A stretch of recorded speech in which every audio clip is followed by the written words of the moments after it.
Testing. Sound check.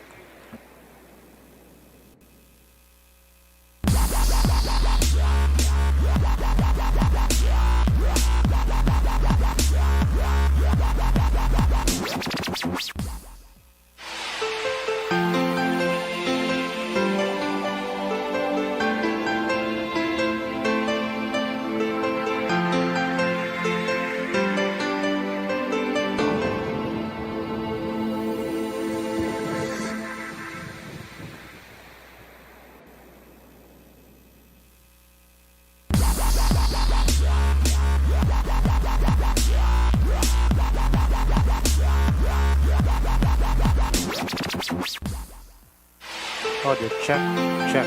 1, 2, 3, 4, 5, 6, 7, 8, 9, 10. Sound check.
Sound check. Testing. Ano meron?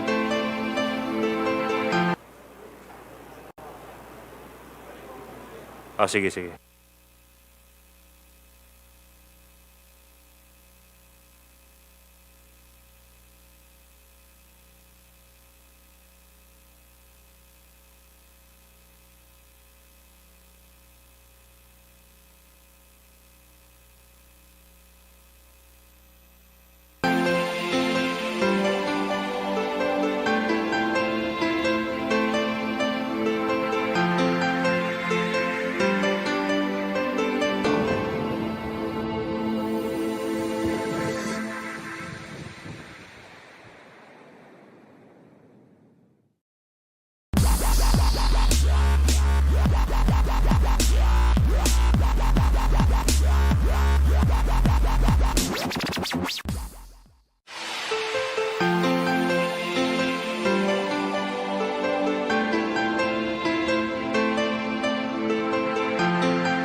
Seven, 8, sound check, test.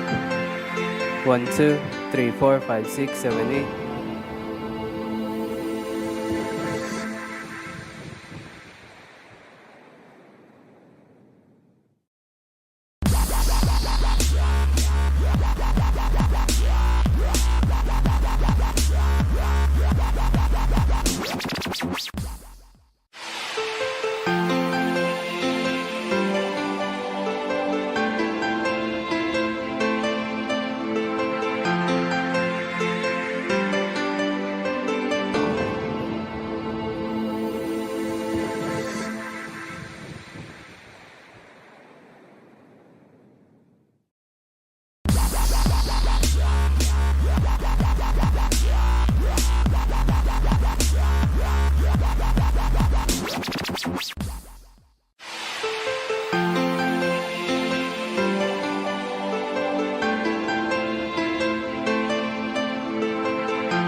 The committee hearing of the Committee on Good Government and Public Accountability is now called to order. Let us all stand up for the invocation to be led by Committee Secretary Cheryl Lagrosas. Let us put ourselves in the presence of the Lord. In the name of the Father, and of the Son, and of the Holy Spirit. Amen.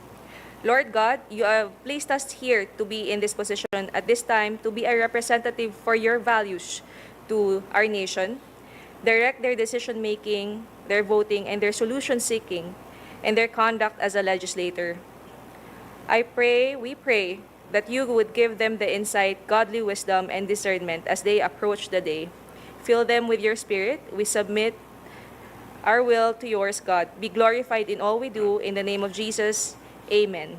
In the Father, and of the Son, and of the Holy Spirit, amen.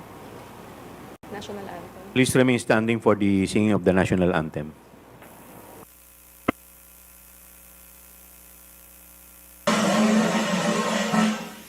Bayang magiliw, perlas ng silanganan, hanap ng puso, sa dibdib mo'y buhay.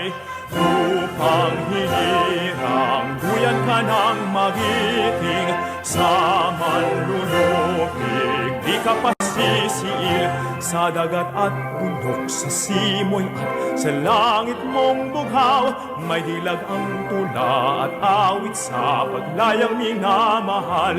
Ang kislap ng watawat mo'y tagumpay na nagniningning, ang bituin at araw niya kailan pa may di magdidilim.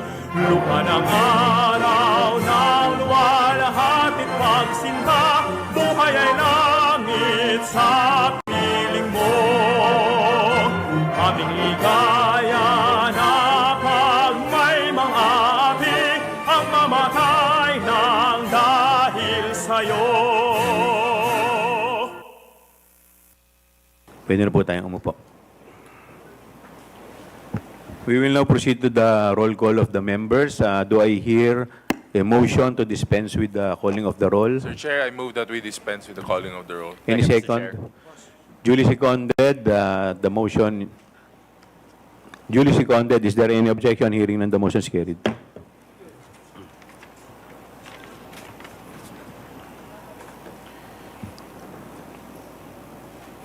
Magandang umaga po sa inyong lahat, sa ating mga kagalang-galang na mambabatas at sa ating mga panauhing ngayong umaga. Salamat po sa inyong pagdalo. Maraming salamat po, Madam Vice President, sa inyo pong presensya ngayong umagang to. Bago po tayo magsimula, I would like the Committee Secretary to recognize our members and guests for today, as well as the invited resource person. Comsec, could you please recognize them now? Good morning, Your Honor. Thank you. Recognizing, of course, our Chairperson, Honorable Joel R. Chua from the 3rd District of Manila. Our Senior Vice Person, Honorable Bienvenido M. Abante Jr. from the 6th District of Manila. Honorable Romeo M. Acop, Vice Chairperson from the 2nd District of Antipolo City. Honorable Arnan Panaligan, 1st District of Oriental Mindoro. Honorable Jefferson E. Conghun, Vice Chairperson from the 1st District of Zambales. Honorable Ernesto M. Junicio, 1st District of Manila. Honorable Joseph Jojo Lara from the 3rd District of Cagayan. Honorable Jonathan Keith Flores, 2nd District of Bukidnon. Our member and also author, Honorable Rolando M. Valeriano, 2nd District of Manila. Honorable Francisco Paulo P. Ortega from the 1st District of La Union. Honorable Charisse Ann Hernandez from the Lone District of Calamba City. Honorable Ramon Rodrigo Gutierrez from Party List 1 Rider. Honorable Loreto S. Amante from the 3rd District of Laguna. Honorable Joseph Stephen Caraps Paduano from Party List Abang Lingkod. And Deputy Minority Leader, Honorable Franz L. Castro from ACT Teachers Party List, Your Honor. Moving on to the resource persons, we now recognize the presence of our Honorable Sara Zimmerman Duterte from the Office of Vice President. From the Department of Budget and Management Legal Service, Undersecretary Attorney Sara Jane C. Abuel. From the Department of Budget and Management as well, Assistant Director for Legal Service, Rosemary D. Pagala. From DBM, Office of the Secretary, Department Relation Unit, Mr. Mark James S. Evangelista. DBM Assistant Secretary for Budget Preparation and Execution Group, ASEC Mary Ann Z. De La Vega. Undersecretary for Functional Group, Head of the Budget Preparation and Execution, Yusek Rolando U. Toledo. We now recognize our resource persons from the Commission on Audit. State Auditor, Audit Team Member for the National Government Audit Sector, Ms. Sara Jane E. Fegalan. Commission on Audit, Legal Affairs, Attorney 6, Mr. Erwin E. Lapitan. Commission on Audit State Auditor, Mr. Fahad bin Abdul Malik Tumawis. Commission on Audit, Ms. Silene May L. Del Campo.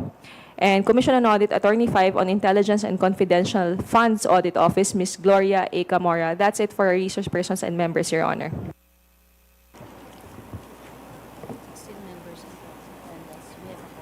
Members. Your Honor, may I announce as well that we have 16 members in attendance and we have a quorum. Thank you, Comsec. With that, we will now proceed to the next item. Magandang umaga po sa ating lahat. I would like to read Section 29, Paragraph 1 of Article 6 of the Constitution. No money shall be paid out of the Treasury except in pursuance of an appropriation made by law.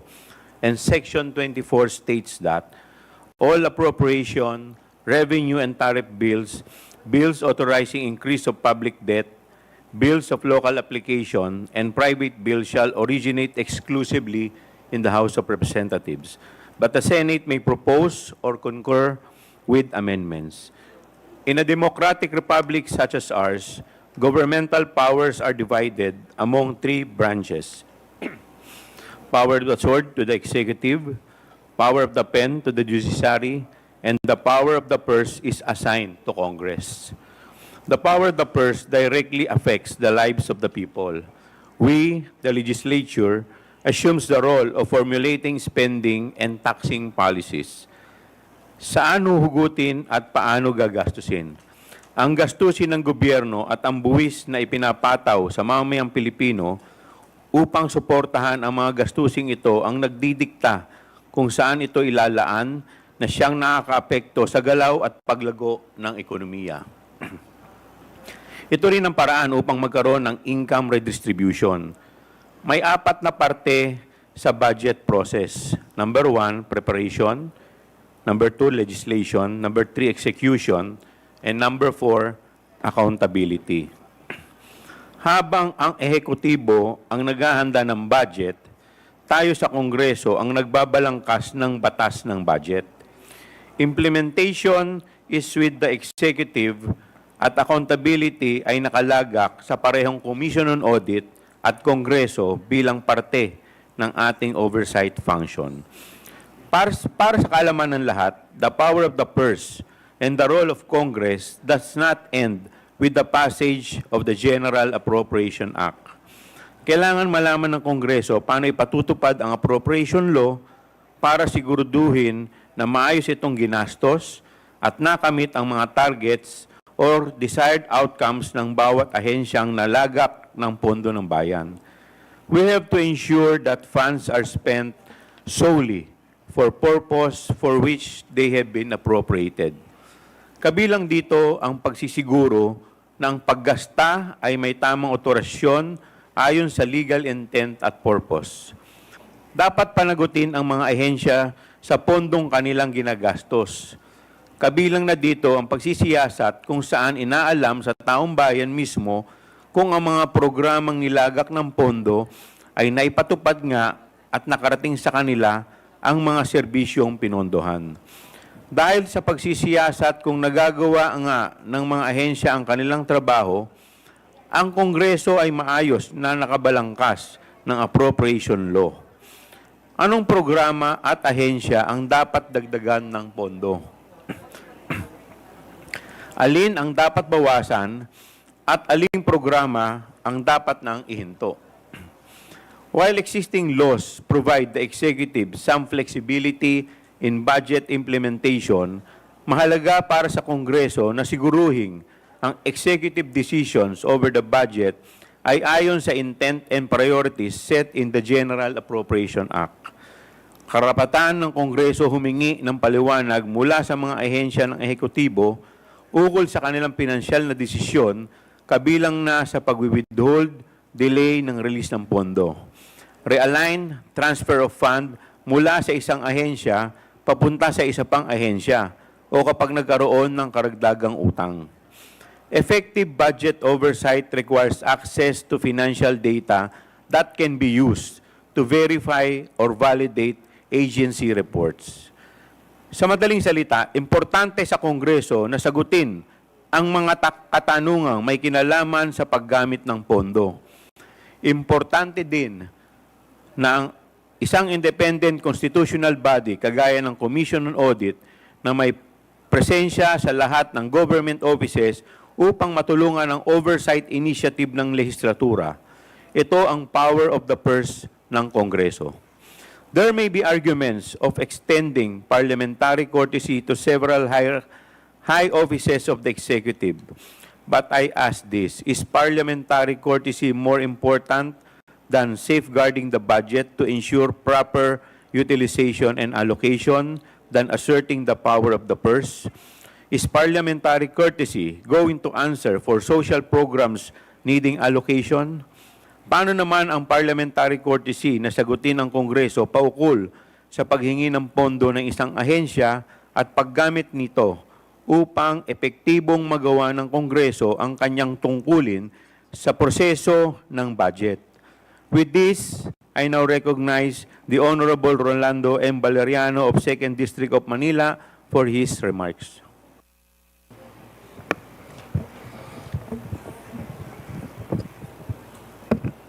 Thank you, Mr. Chairman. My fellow House members, the general public watching the live streaming of this public hearing, mga kababayan, magandang araw po. Nagpapasalamat po ako sa liderato ng Kamara sa kanilang referral ng aking September 3 privilege speech dito sa Kapita-Pitagang Committee on Good Government and Public Accountability. Since that day, the Committee on Appropriations decided to reduce the OBP's proposed 2025 budget partly due to unverified claims about beneficiaries and strategic partnerships. Ang pagtanggi ni Vice President Sara Duterte na sagutin ang mga tanong tungkol sa kanyang panukalang budget at ang questionable niyang paggastos sa mga nagdaang OBP budget na sinita ng Commission ng Audit ang mga dahilan kung bakit tayo narito ngayon. She expressly rejected any questions about the OBP budget even before those questions were put forward. Her claim of leaving it to the House to do what it thinks is right is just a palusot, a smoke screen, a cover because she does not want to provide proof for the numbers she stated in her PowerPoint presentation. The OBP socioeconomic programs are supposedly for implementation in the National Capital Region only. The OBP budget do not indicate any allocation or distribution for the provinces. Mahigit 3 weeks na po mula nung unang OBP budget hearing. Pero hanggang ngayon, hindi pa rin nagsusumiti si VP Sara o sino man sa Office of the Vice President ng solidong dokumento o detalye na magpapatunay sa mga sinasabi nila sa kanilang presentasyon. She expected us to take at face value the figures in her presentation when there is much reason for us here in Congress to doubt the veracity of the figures in the presentation. We have not seen any paper trail or electronic trail that would serve as evidence of beneficiaries and partnership agreements.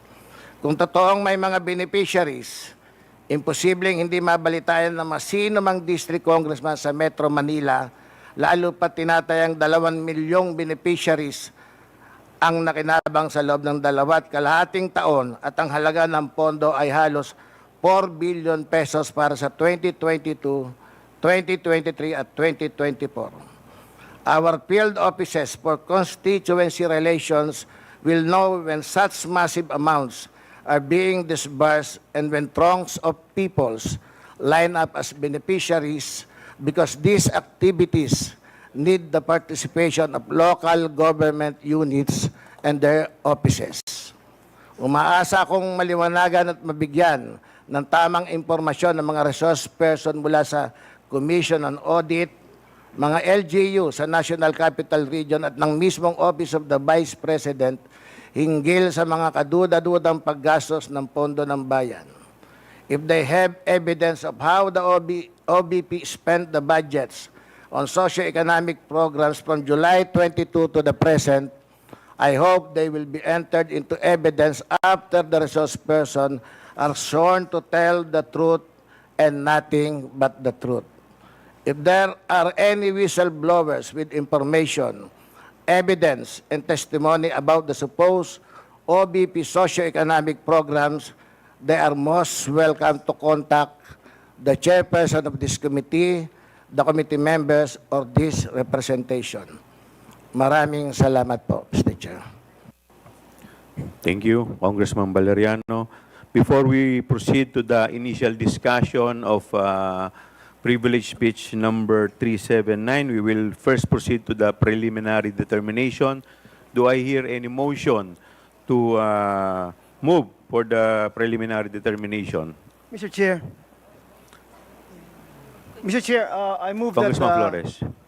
committee take cognizance of the issues raised by Congressman Valeriano in his privilege speech, Mr. Chair. I so move. Is there any second? Second, Mr. Chair.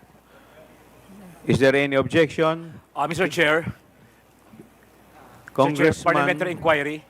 Congressman Panaligan. Here. Before we proceed with the voting, may I inquire as to the propriety or timeliness of this committee taking cognizance of the issues raised in the previous speech of the Honorable Valeriano. I understand that the subject of this inquiry are the issues raised by Honorable Valeriano in his previous speech. I also understand that this concerns transactions, certain transactions of the OVP and DepEd. However, those transactions are subject of current COA investigations.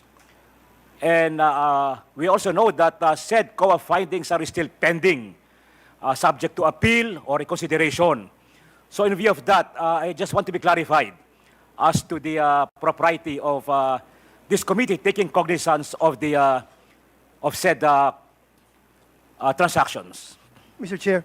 Before I recognize the Honorable Flores, the Chair would like to recognize the presence of Congresswoman Gloria Macapagal Arroyo, former President, Honorable Aurelio Dong Gonzales, our Senior Deputy Speaker, Congressman Roberto Uy of the 1st District of Zamboanga del Norte, Honorable Janet Garin, Vice Chairperson and Congresswoman of 1st District of Iloilo. Honorable Flores, you are recognized. Thank you, Mr. Chair. Mr. Chair, first and foremost, the authority of the House to conduct inquiries in aid of legislation has been already established, Mr. Chair.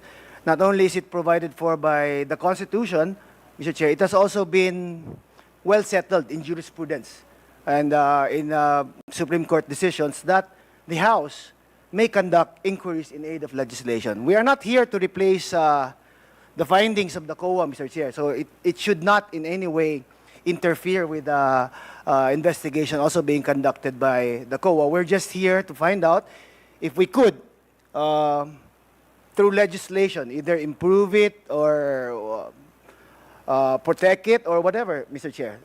So I think the presence or the fact that there is already a COA investigation should not deter the House from conducting its own inquiries, Mr. Chair, in accordance with, of course, Article 6, Section 21 of our Constitution, Mr. Chair. Thank you, Honorable Flores. Mr. Chair, Honorable the Vice Chair, Congressman Benny Abante is recognized. All right. In response to the query of our good colleague there, also related to the statement of Congressman Flores, may I read Rule 1, Section 1 of the Rules of Procedure governing proceedings before the Committee on Good Government and Public Accountability as far as jurisdiction is concerned.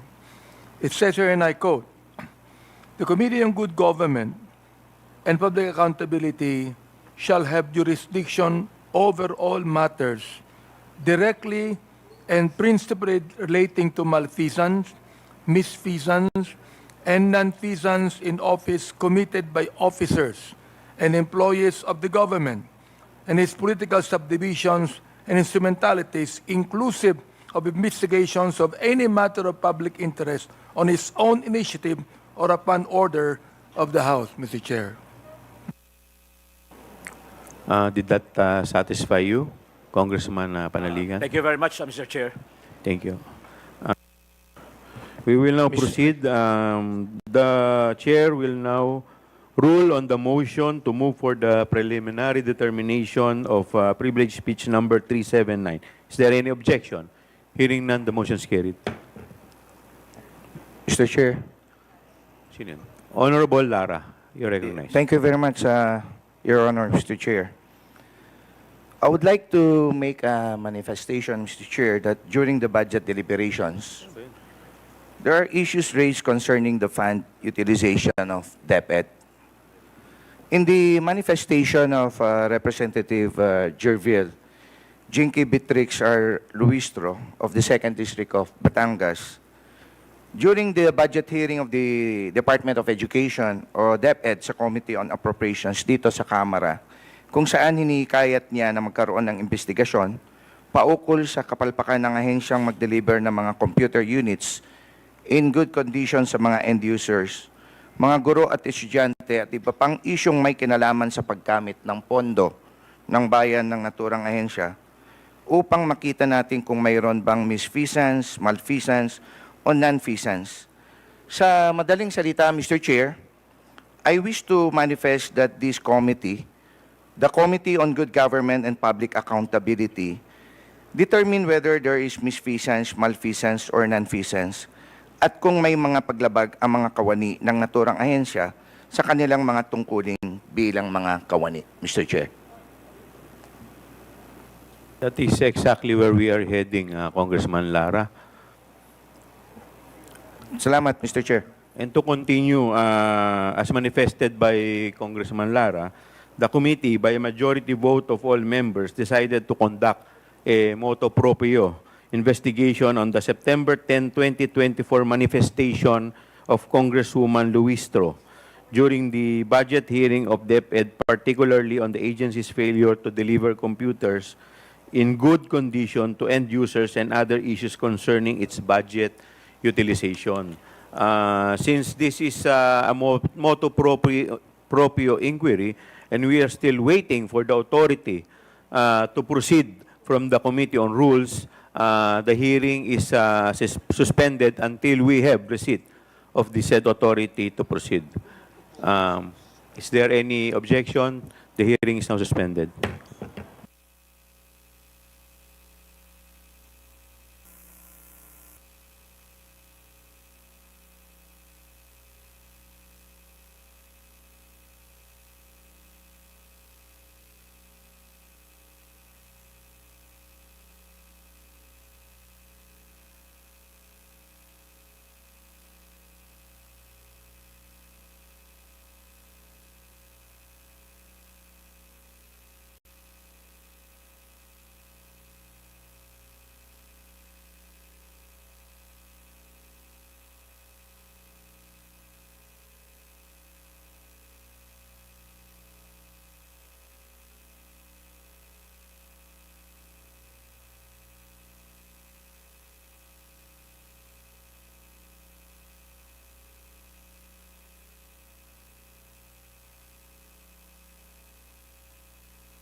Hearing resumes.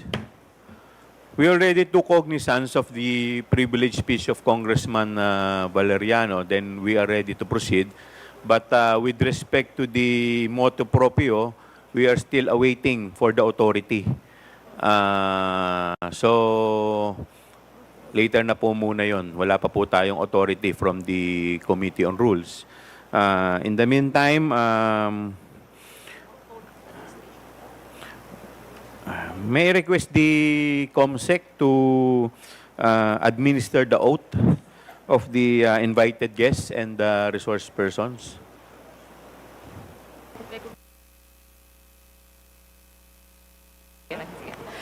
Thank you, Your Honor. To all the resource persons invited, kindly stand up and raise your right hand, please.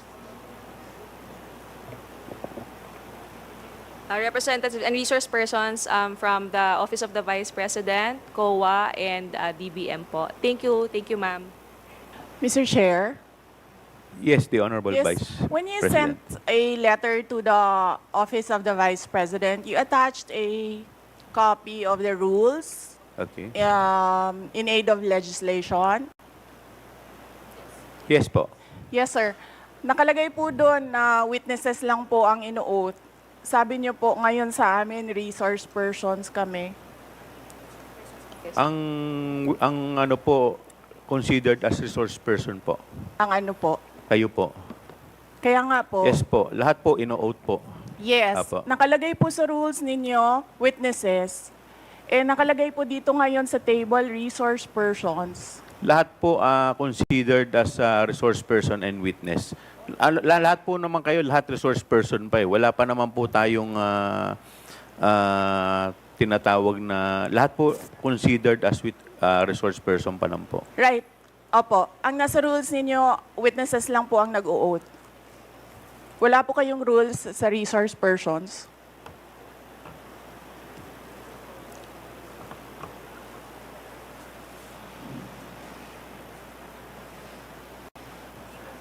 Ma'am, ano lang po yun eh.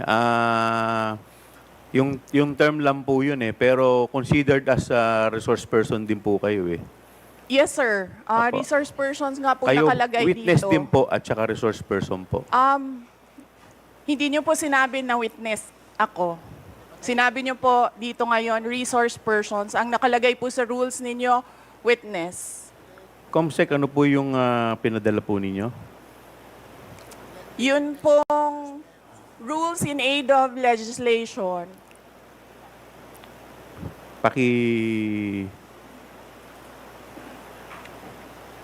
Mr. Chair, point of order. What is the point of order of the Honorable Congressman Because this issue about Macapagal? witness, resource person, etc., etc. Ma'am, pakilakas lang po, hindi po marinig. Persons and accused has been taken up in previous legislative inquiries in aid of legislation. I want to quote a December 8, 2008 hearing in the Senate, where Senator Miriam Defensor Santiago issued, had an opinion on a similar situation, but she quoted a Supreme Court ruling. So,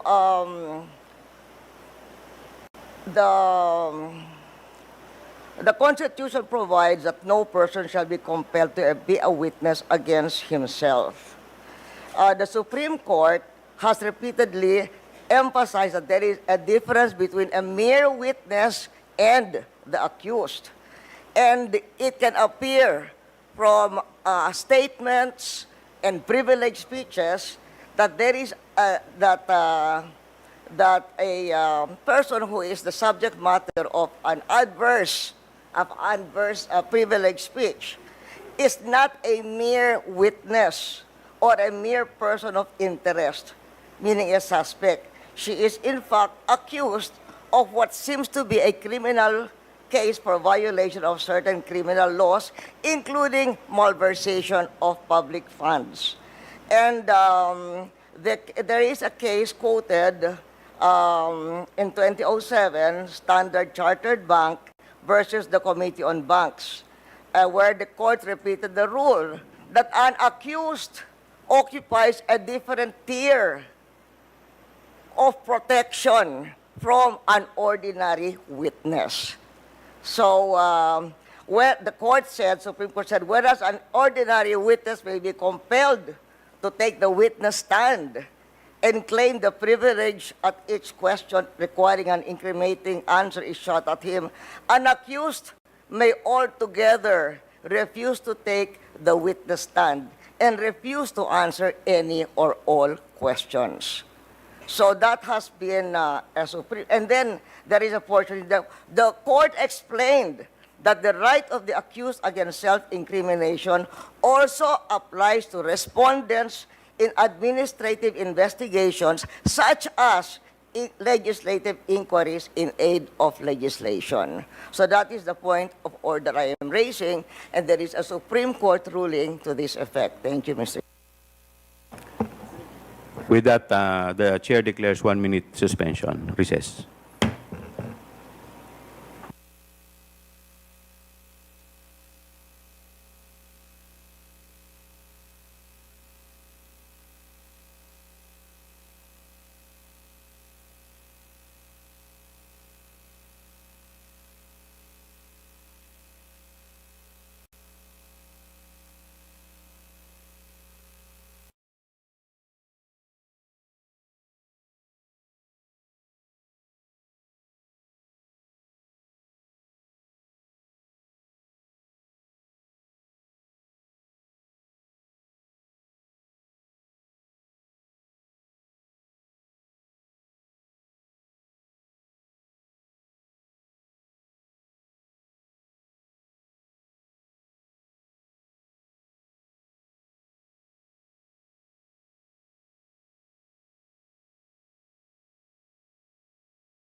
Madam Congresswoman Arroyo, may I know if may I be clarified if the tenor of your point of inquiry is referring to the sub judice case or rule? Referring to the sub judice case, but it is saying that when a witness, in fact, is in reality the accused. Ma'am, pakilakas po ng konti. Medyo hindi ko po... What he's saying is that if by the nature, for instance, of the privileged speech, if the witness is not a mere but the person being asked is not a mere witness or a mere person of interest, he is in fact the accused of what seems to be a case including malversation of public funds. And the court repeated the rule that an accused occupies a different tier of protection from an ordinary witness. So from given what Miriam Defensor Santiago said and the Supreme Court ruling that she's quoting, we cannot, what do you call this? We cannot just trivialize. Kasi you're just a witness. You're a witness. Pareho na rin yung witness, resource person. They are not the same. The Supreme Court says they are not the same. And somebody who appears to be the accused has a different tier of protection from a witness. And in fact, can refuse to take the witness stand. Congressman Flores, you're recognized. Mr. Chair, this is an inquiry in aid of legislation, and no one is technically accused of any wrongdoing here, Mr. Chair. Mr. Chair, look at the speech. Ma'am, Look at the please, speech, Mr. Chair, ma'am, the privilege. please wait to be Mr. recognized. Chair, first. may I request a Wait. 1 I will, minute I will- recess? 1 minute. 1 minute Thank recess you. declared by the Yes. chair.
Mr. Chair, yes.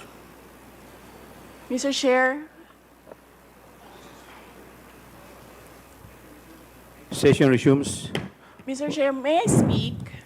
You will be given the opportunity later, Okay. Madam Vice President.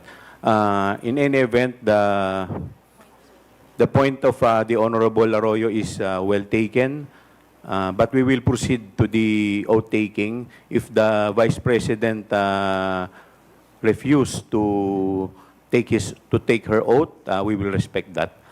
In the meantime, COMSEC, please proceed with the oath taking of the other witnesses. To all the other witnesses and or resource persons, please stand up and raise your right hand, inviting the DBM, the COA, and other staff from the Office of the Vice President, Your Honor. Okay, please your right hand. Do you solemnly swear that the statements you will give before this committee shall be the truth, the whole truth, and nothing but the truth, so help you God? I do.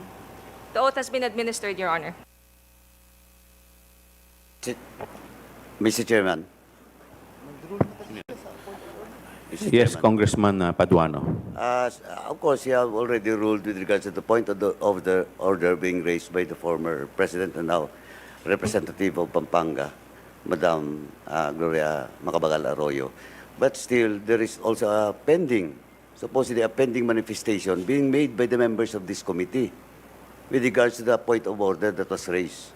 So I think, Mr. Chairman, we have to hear first, but of course you have already ruled, but we have to also to hear the manifestation of the members of this honorable committee. And in that case, you have already recognized the good Congressman Kit Flores. And I think it is just proper to recognize him once again. Thank you, Mr. Chairman. Thank you, Congressman Paduano. The Honorable Flores is recognized. Thank you, Mr. Chair, but I think the ruling was already made, Mr. Chair, and I will submit, Mr. Chair. Thank you, Congressman Paduano. We will now, let us also discuss the administrative matters. But before we proceed, the Chair would like to recognize the Honorable Bongalon of Ako Bicol, Mr. Marvin Joshua ano to? Palitik of the Commission on Audit, State Auditor 3, Honorable Marlene Primicias Agabas, Deputy Majority Leader, 6th District, Pangasinan, the Honorable Marcoleta of Sagip, Honorable Micaela Swansing, 1st District, Nueva Ecija, the Honorable Ricardo Cruz, Lone District, Taguig Pateros, and the Honorable Filimon Espares of Co-op NATCO.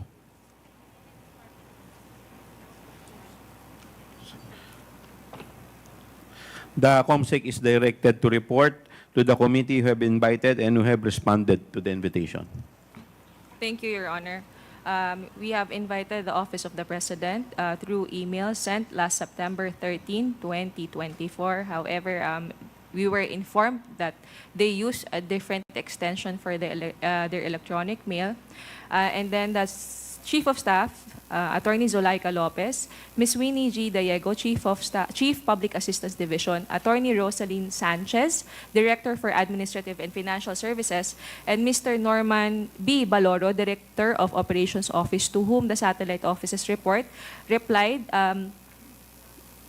yesterday that through their executive assistant Nicole, that they will designate a representative from the central office. This is the same tenor of the replies from the satellite offices from Western Mindanao, Panay and Negros Islands, BARMM, Caraga, Cebu, Bohol, and Siquijor Satellite Office, as well as Pangasinan. May I also note, Your Honors, that the Pangasinan Satellite Office has read our letter invitation sent on September 13. They have read it on September 14, 2024, which was on a Saturday at 3:22 p.m. because the email sent by the Secretariat has a read receipt function, Your Honor. Moving on, this was the same tenor as well from the Davao Satellite Office, Cagayan Valley Satellite Office, Bicol, and Eastern Visayas Satellite Office. Meanwhile, Your Honor, for the Commission on Audit, we have sent an invitation to Chairperson Gamaliel Cordoba, and Director of Legal Affairs, Daryl H. Tonolete, to whom we have forwarded the letter to Chairperson Cordoba. Assistant Commissioner Martha Rosana Sese was also sent an invitation on September 13. All of the resource persons were sent invitations on September 13. Director for National Government Audit Sector Cluster, Sofia Hamhemora, Supervising Auditor Elvira De Vera, were sent invitations. However, there were no direct email confirmations, but they verbally confirmed their presence. Yes, they confirmed their presence of their representatives today.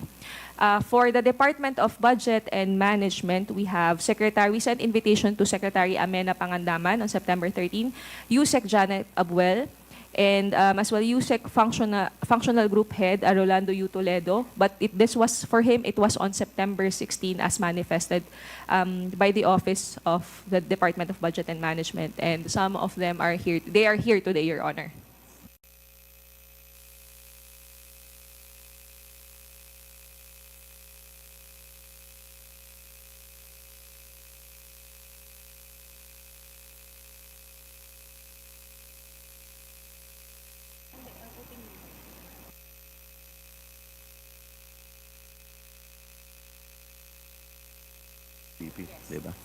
We will now proceed to before we proceed to the interpellation proper, the Chair will recognize the Honorable Vice President for her message. Yes, ma'am. You are recognized, ma'am.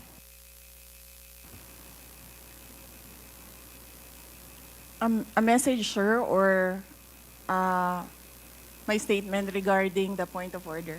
Message?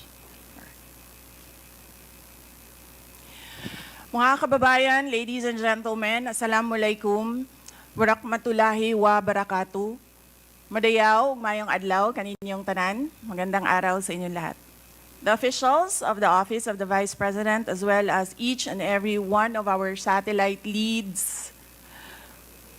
office leads, were in receipt of a letter from the chairman of the Committee on Good Government and Public Accountability dated September 13, 2024, requesting our presence or that of our duly authorized representatives in today's initial deliberation with preliminary determination on privilege speech number 379. In view of the said letter, I am appearing before you today not only as the head of office, but more importantly, as the duly authorized representative of all officials of the OVP. Simply because we have not done anything wrong. There is no misuse of funds. If there are audit findings, we shall gladly respond to them before the Commission on Audit. And if there are legitimate cases to be filed, then we shall gladly respond to them before the appropriate courts. In relation to this, may I just say that I take notice of the opening speeches and nasabi doon, there is a determination of misfeasance, nonfeasance, and malfeasance. And those are cases that should properly be taken in the courts of law.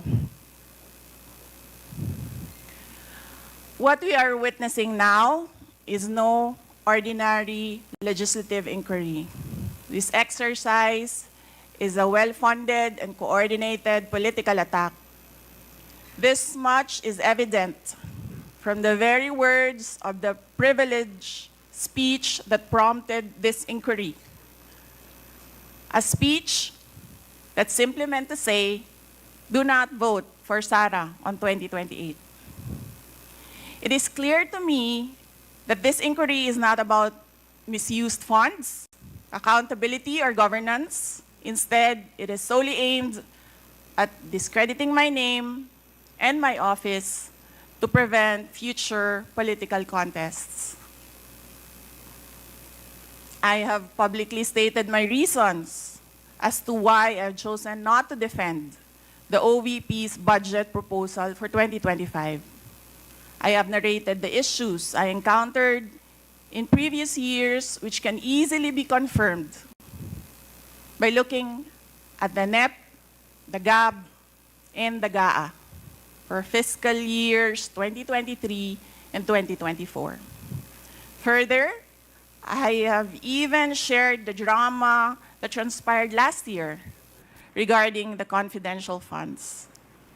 Hence, just as we have done last year, we again leave the 2025 OVP budget to the pleasure of Congressman Martin Romualdez.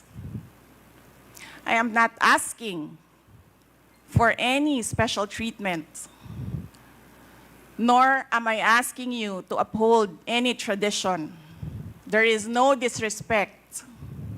All I am saying is that you have the complete freedom to do whatever you wish with the OVP budget. If you feel that all the documentary submissions are not enough, then by all means, huwag kayo magbigay ng budget. Sa totoo lang, hindi naman ang budget ang punteriya ninyo. Dahil napakadali naman magtanggal ng budget. What you are trying to do is make a case for impeachment. Hindi naman ako kakandidato sa nalalapit na eleksyon. Hindi ako namumulitika. Ang ginagawa ko lamang ay ang pagtupad sa aking oath of office at campaign platforms na trabaho, edukasyon, at mapayapang pamumuhay. Sinabi ko na noon at ilang beses ko nang inulit na hindi ako ang problema ng bayan na ito. Ang totoong problema ng bayan ay kagutuman, kahirapan, iligal na droga, kriminalidad, terorismo, hindi na sapat na healthcare, kalidad ng edukasyon, kawalan ng plano ng infrastruktura para sa disasters, at marami pang iba. So, you may try to destroy me, you can skin me alive, and throw my ashes to the wind. But let it be known, you will find me unbowed. I will continue to serve the Filipino people no matter the personal cost or political intrigue. Having said that, I will not allow myself to be subjected to an inquiry based on an empty privilege speech just so you can attack me and do indirectly what you failed to do directly during the budget hearings. I therefore request this committee to terminate this inquiry for its clear lack of any proposed legislation or substantive matter for discussion. Shukran.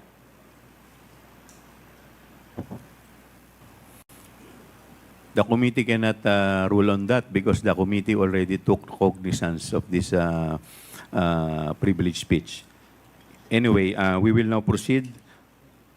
Next, we will recognize the representative from COA, Mr. Chair, Congressman Marcoleta. may I please raise a parliamentary inquiry? What is your parliamentary inquiry? Thank you, Mr. Chair. The rules of the committee says that this committee only acquires jurisdiction on matters of nonfeasance, misfeasance, malfeasance. And under Section 2, Mr. Chair of the rules, there should be a prior determination whether or not these malfeasance, nonfeasance, and misfeasance are directly or specifically relating to the persons charged of this. Has this committee made a prior determination of this? And if so, when did it happen? And where is the order specifying that the committee has just reached a prior determination? This is very important, Mr. Chair, because the rules also says that after determining or making a prior determination, this committee will set an order, and that is the only way that this committee acquire jurisdiction over the person's subject matter of this inquiry. And that particular order of prior determination will set out the parameters. If I can make a comparison, Mr. Chair, in regular court, it is called pre-trial order, where the parameters of the inquiry, the presentation of evidence or explanations or allegations are limited to that set of stipulation. So considering, Mr. Chair, and I assume that there is no prior determination, I do not think how we can start the meeting today because we are supposed to observe the rules. I am referring to Section 2 of the rules of this committee, Mr. Chair. Thank you. Thank you. To answer that, Congressman Marcoleta, we have already ruled on the preliminary determination a while ago. Medyo na-late na po kayo. Now, with respect to your inquiry, that if we can proceed with this, considering that this is an investigation of malfeasance, misfeasance, and nonfeasance, let me walk you through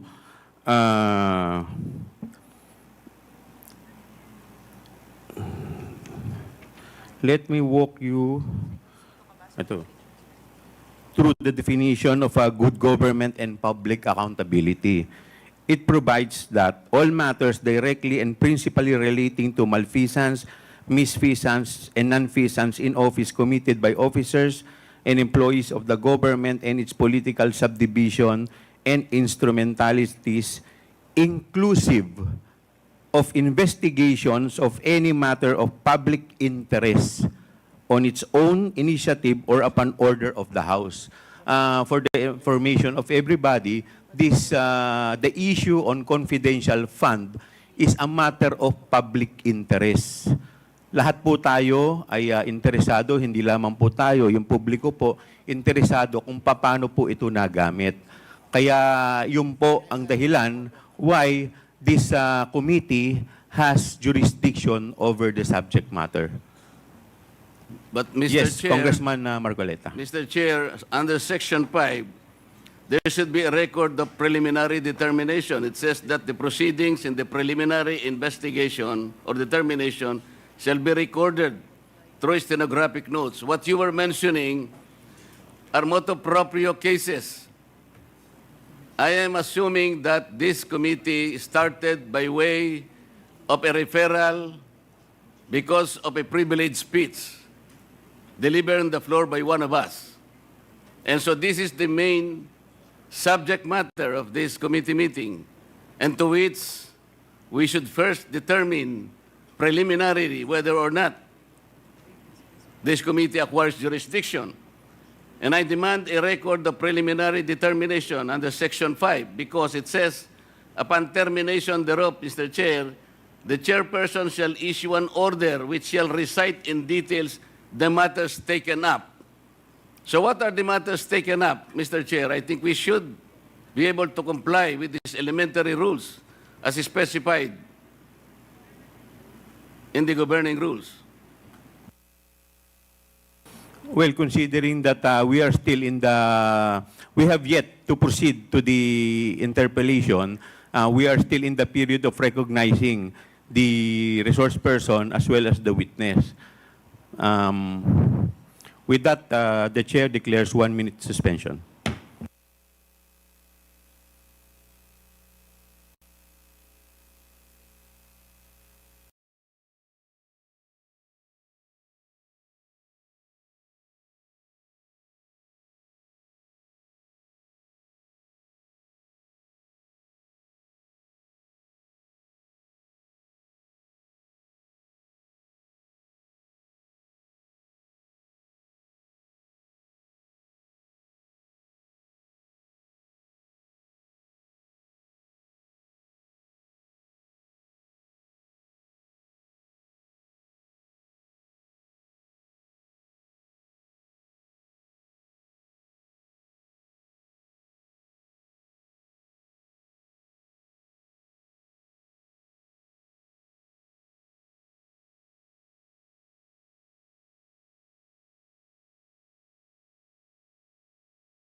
Itong tatlo, no? Hearing resumes.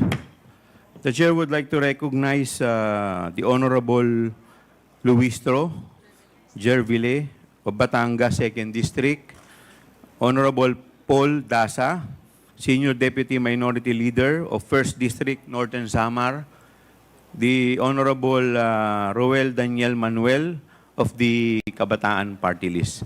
The chair, the committee would like to take note of the manifestation of the Honorable Marcoleta, but considering that the committee already took cognizance of the preliminary determination, we will proceed to the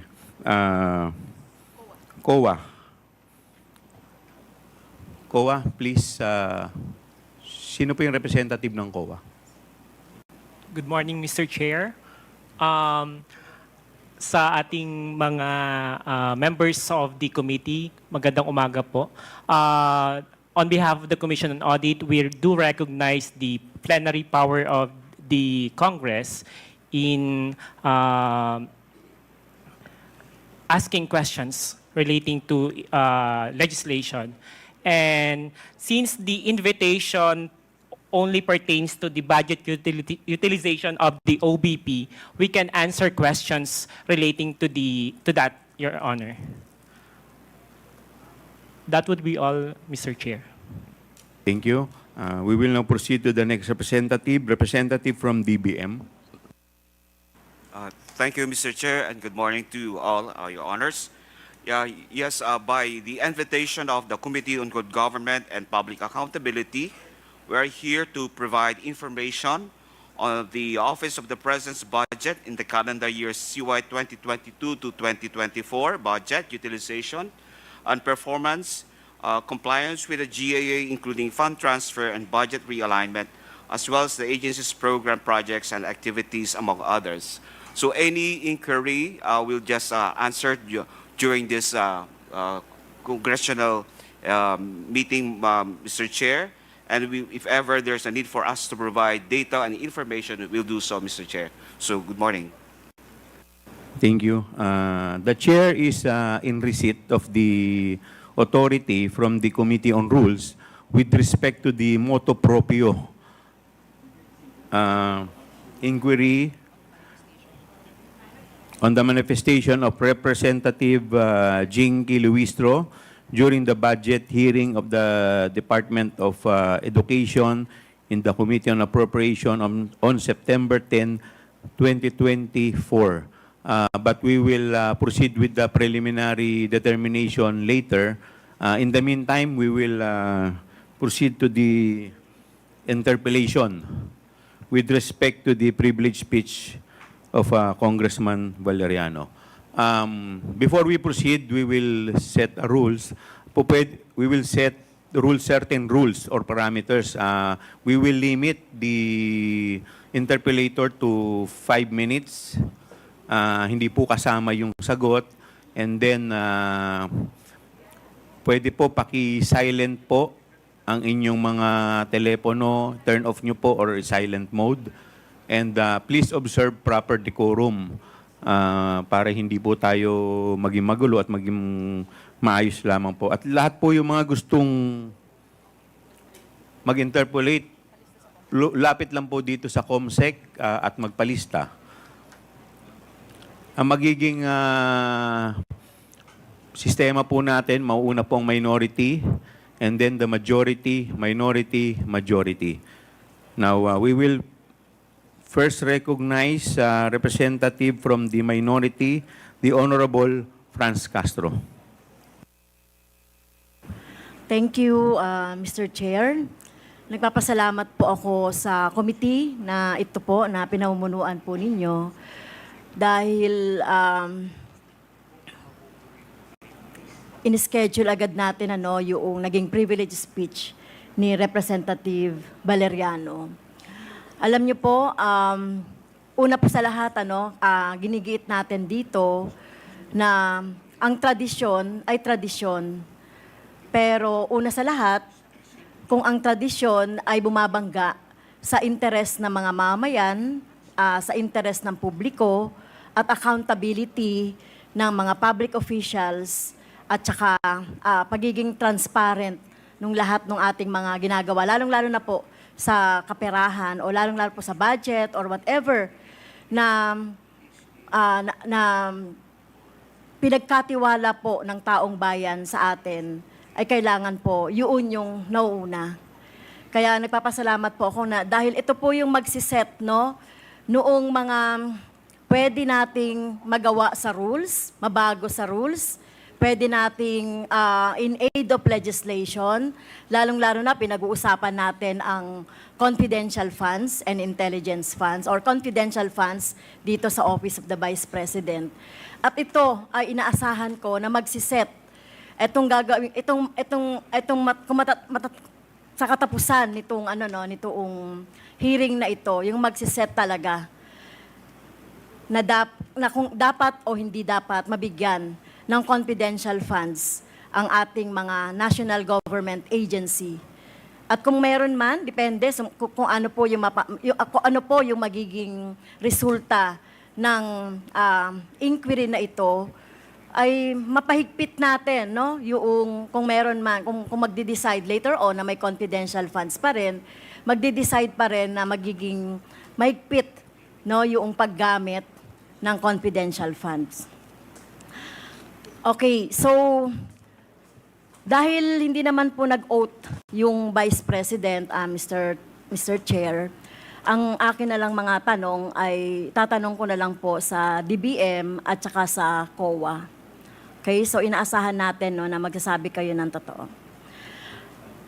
So yung first question ko po sa DBM,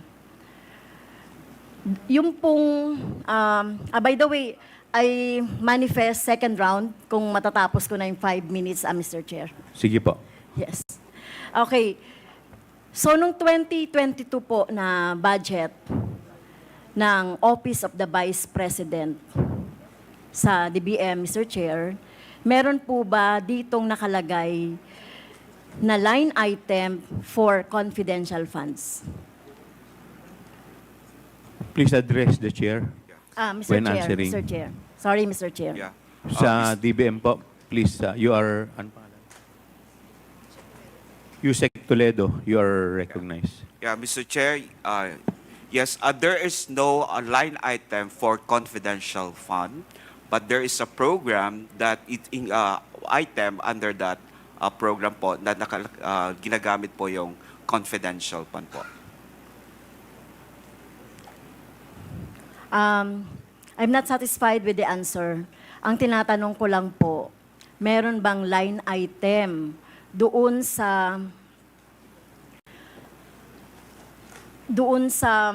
budget ng Office of the President na confidential fund? Meron po bang line item po?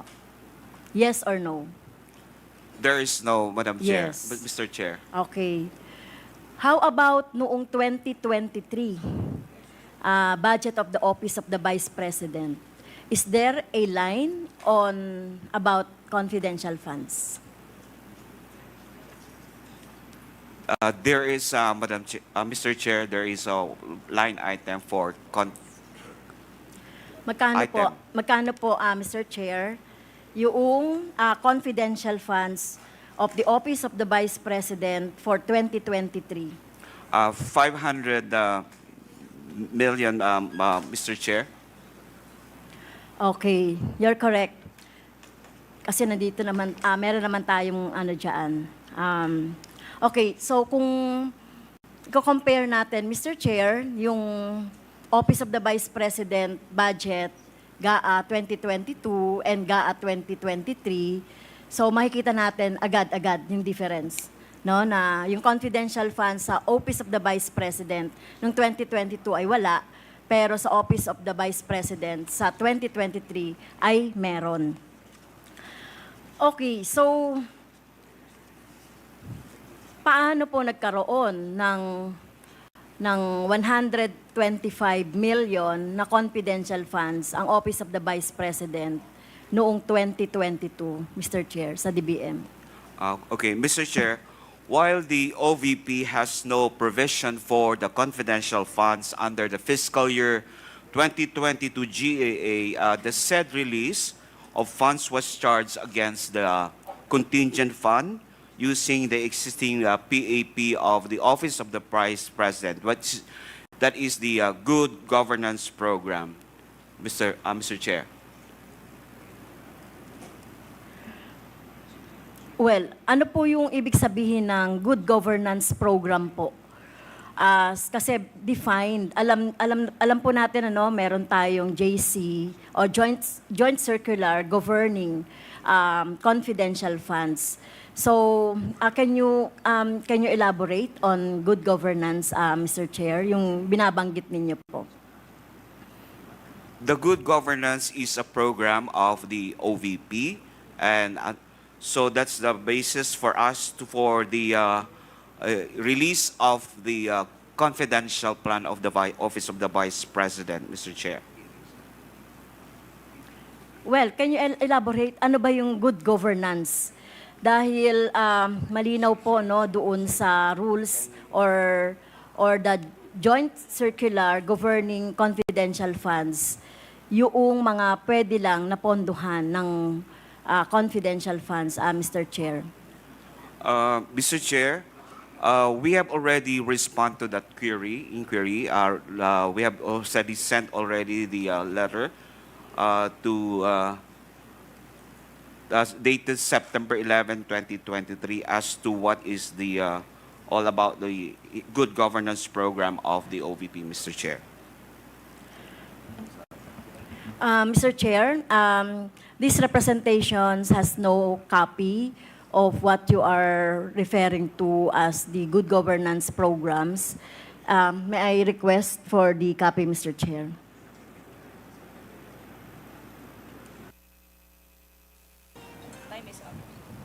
Please take note of the manifestation of Congressman Castro Comsec.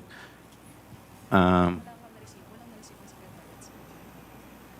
you like to respond, Comsec?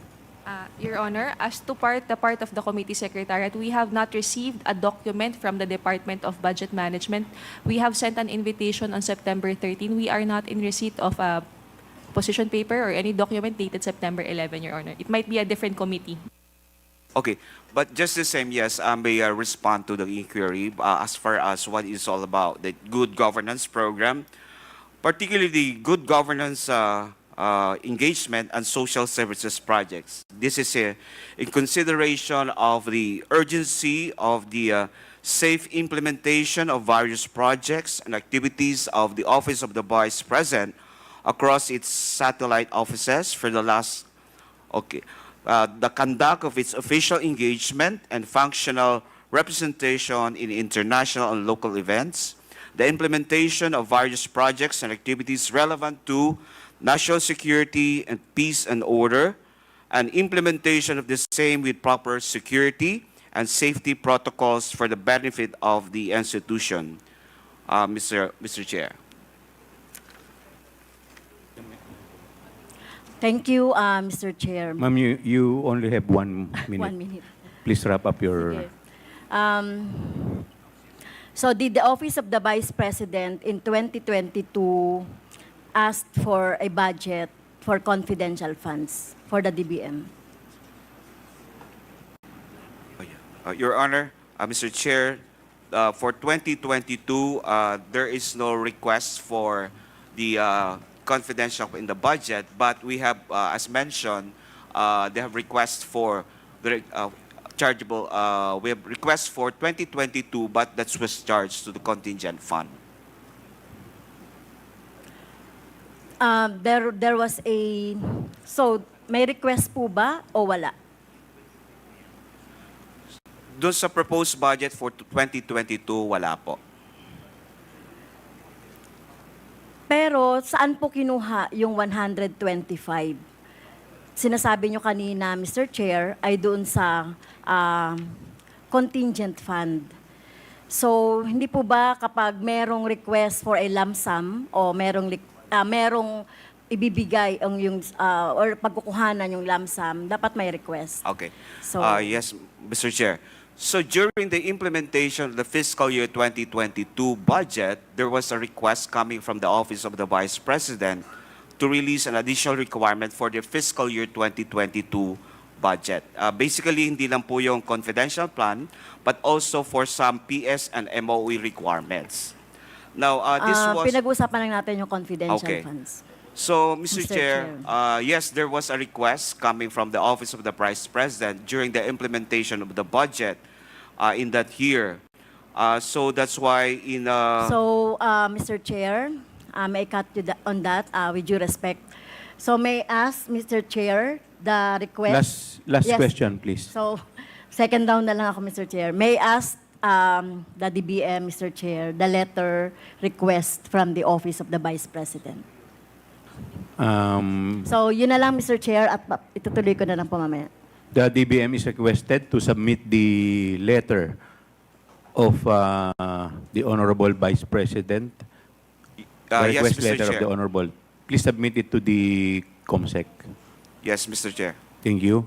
Next to interpolate is Honorable Nika Swansing.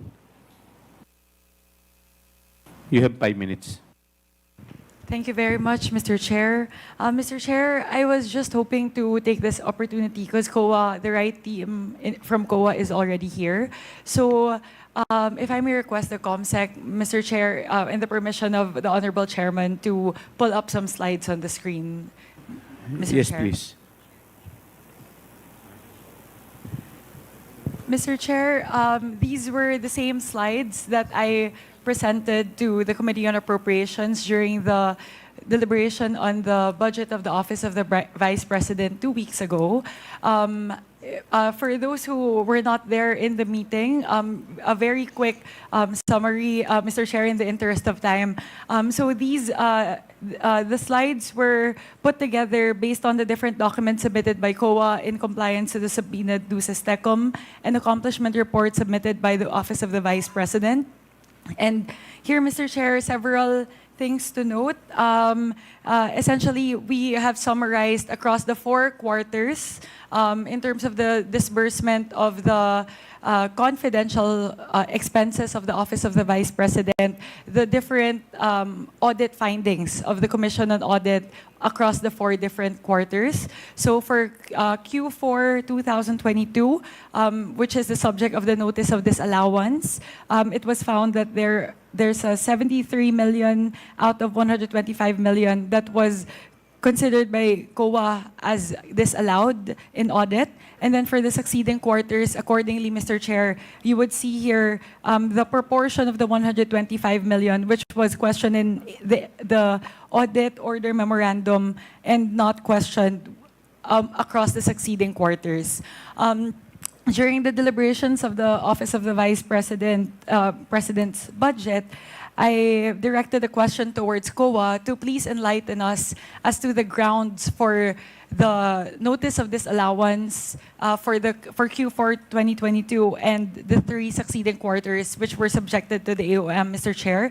However, during the OVP budget hearing, the representative of COA, Assistant Commissioner Alexander Juliano, said that he was not privy to the information as he was not part of the team handling the confidential expenses.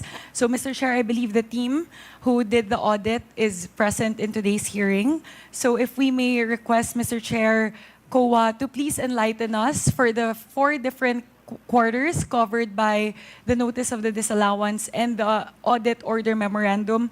May we please request, Mr. Chair, COA to please enlighten us as to the ground. So perhaps, Mr. Chair, we can go quarter by quarter. We can first start with Q4 2022, which was the subject of the notice of disallowance. Any representative from COA? Mr. Chair, Attorney Gloria Camora, the State Auditor of Attorney the ICFAO, Camora. yes, will answer the question Attorney of the Camora, you are Honorable recognized. Congresswoman. Yes, good morning, Mr. Chair. As to the 2022 notice of disallowance, there were Ma'am, 3 pakilakasan po ninyo yung boses nyo, hindi marinig. Okay.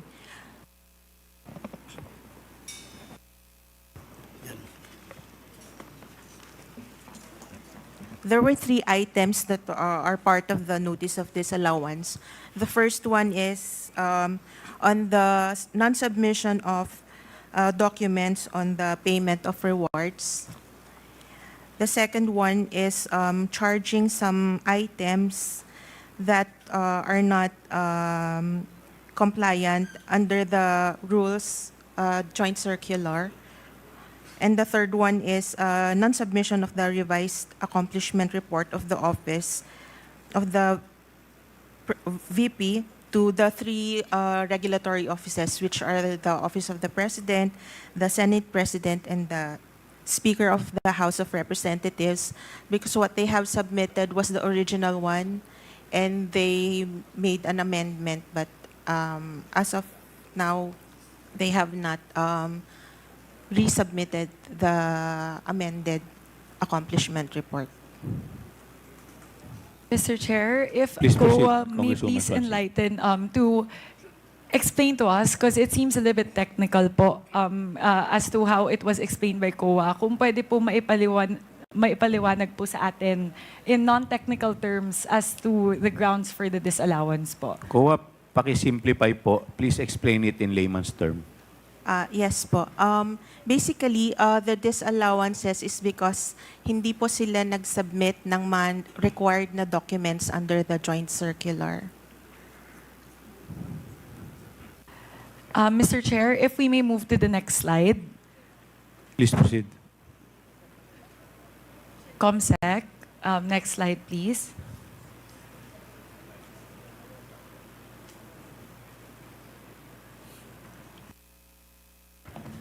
Here, Mr. Chair, shows a breakdown of the different expense items listed in the accomplishment report for Q4 2022 and the three succeeding quarters, which were the subject of the AOMs.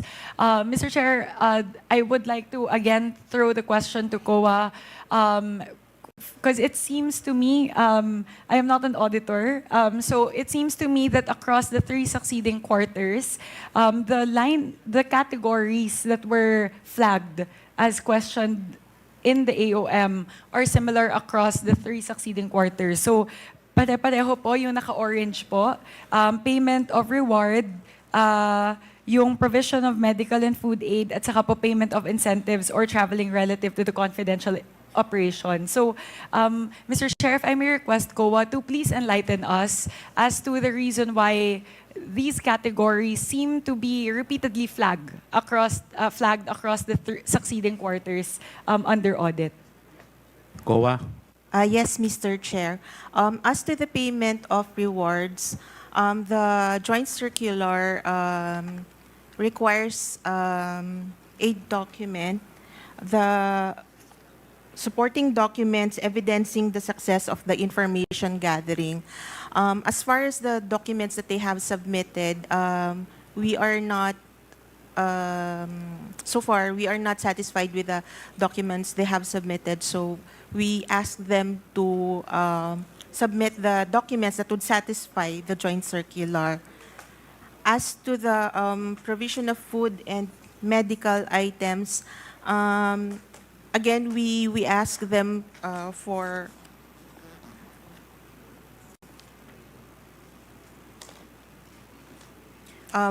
an explanation, since by themselves, food and medical aid appears to not fall under the expenses allowed by the joint circular. So we are asking for explanation on those items. And then, it's the same with traveling expenses, Mr. Chair. Mr. Chair, in the interest of time, I'll move to my final slide. You still have 1 minute. Okay, thank you, Mr. Chair. Clarificatory question sa Mr. Chair, kasi at least nandito na ba yung team sa COA.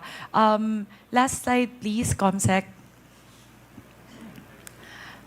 Here, Mr. Chair, I would like to ask COA, because very interestingly po, isa po sa mga napansin natin is the length of disbursement for the 125 million across the different quarters po. meron po ba na information yung COA as to how how the disbursements were done in terms of the speed by which the disbursements were done? Like for example po, the 125 million in December were spent in 11 days as opposed to in Q3 2023 po, wherein it was spent in 79 days. So kasi po, one thing that we can see as well in the previous slide is regardless of the length of the disbursement or the speed of the disbursement or the areas of surveillance, if you can move to the previous slide, Comsec. Ito po, the numbers of areas under surveillance are different, and the speed of the disbursement is different as well. But it seems like the expenditure patterns are very similar po across categories and across the different quarters. So, meron po bang nakita yung COA with regards to that po, Mr. Chair? Please wrap up your questions. Pakisagot na lang po, tapos na po kayo. Mr. Chair, since we were given the data on the areas and they have also submitted the evidences of payments, we did not conduct a study on the speed by which the frequency of the payments, as long as we were satisfied with the number of areas that they have served. So if we can average it based on that, the number of areas, I think it is possible to be spending the said amounts. Mr. Chair, final question na lang Okay, po. last question. Because the AOMs were issued po in February 1, 2024 for the first AOM, and then the second AOM po on August 8, 2024. Reading through the AOMs po, the Office of the Vice President is given 15 days to respond to the AOMs. I believe the first one has been responded to in April. So meron na po bang response doon po sa August 8 na AOM?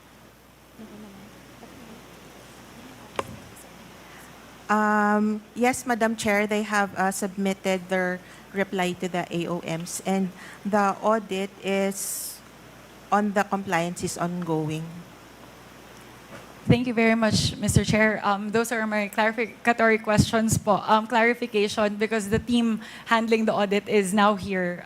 So just wanted to clarify po dun po sa slides na present po nung nakalaang OVP budget hearing. Maraming salamat po, Mr. Chair. Mr. Chair. May I approach the table? Request 1 minute suspension. The chair declares 1 minute suspension.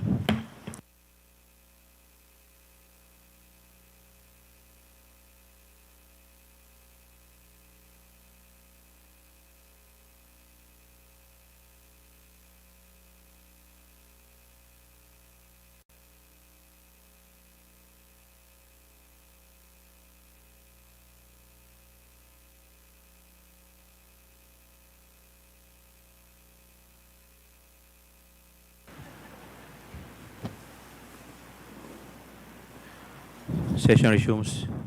Mr. Chair, may I request... The Honorable Vice President is recognized. Thank you. May I request to leave the inquiry?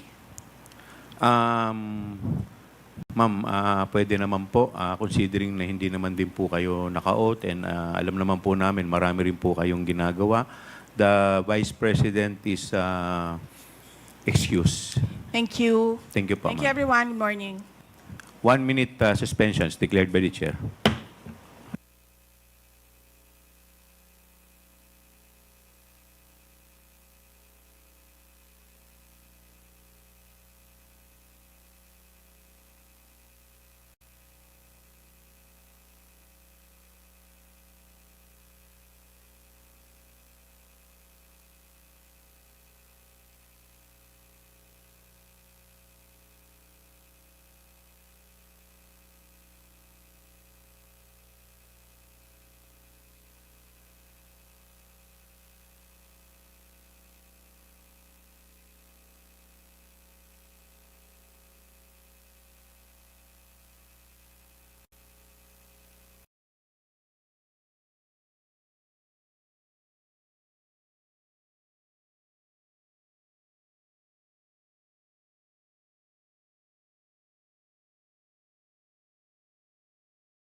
Committee hearing resumes.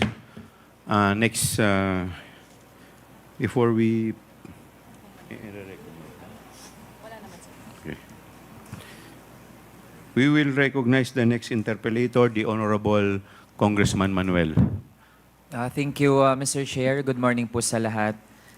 Well, before I proceed sa questions ko, Mr. Chair, gusto ko munang i-manifest na sobrang disappointed po tayo. Actually, kasabay ng hearing na ito sa Committee on Good Government ay ang plenary debate sa budget for 2025. Mr. Chair, tayo and of course yung mga colleagues natin, we took the time for this committee at inimbitahan ng Office of the Vice President. Pero yun nga po, nalaman natin na hindi po nag-take ng oath at ayun, bago po tayo makapagtanong para din po sana marinig ng nakaupong Vice Presidente, umalis na rin po, Mr. Chair. And actually, when I recalled yung mga ibang pwedeng precedents din natin, Mr. Chair, while nabanggit po na merong right, no? Or may option ang mga public officials na hindi po mag-oath, pero hindi naman po all the time na ganun yung ginagawa. Even yung mga former presidents nga po, Mr. Chair, like former President Ramos, former President Estrada, former President Noynoy Aquino, ay dumalo nung inibitahan din sila sa mga legislative inquiry at nag-take po sila ng oath, Mr. Chair. And I'm also wondering, Mr. Chair, kung meron din po bang dumalo, maliban po sa sitting Vice President, other personnel po from the OVP na nandito, meron po ba, Mr. Chair? Wala po. Pero di ba, Mr. Chair, I believe we sent invitations hindi lang sa sitting Vice President, pero maging sa iba pang mga nagtitake ng major function sa OVP. So, Mr. Chair, we have afforded several opportunities for the OVP actually, hindi lang sa ating formal budget hearings, pero maging sa Committee on Good Government, Mr. Chair. So, I think again, we can let the Filipino people judge, no, kung ano ba talaga ang performance ng mga niluklok nating mga opisyal sa pamahalaan. So ang tatanungin ko na lang, Mr. Chair, ay ang COA. Sa COA ko po interjection, Mr. Chair. Yes, the Honorable Franz Castro. Yes, so since the Vice President did not take the oath, no, and I think wala naman siyang sasabihin kung tatanungin natin. So, buti na lang na umalis na siya. Well, next meeting, Mr. Chair, pwede ba nating imbitahin from the Office of the Vice President dahil sila yung mga pumirma, no, doon sa mga liquidation. Miss Gina Acosta, Special Disbursing Officer from the Office of the Vice President.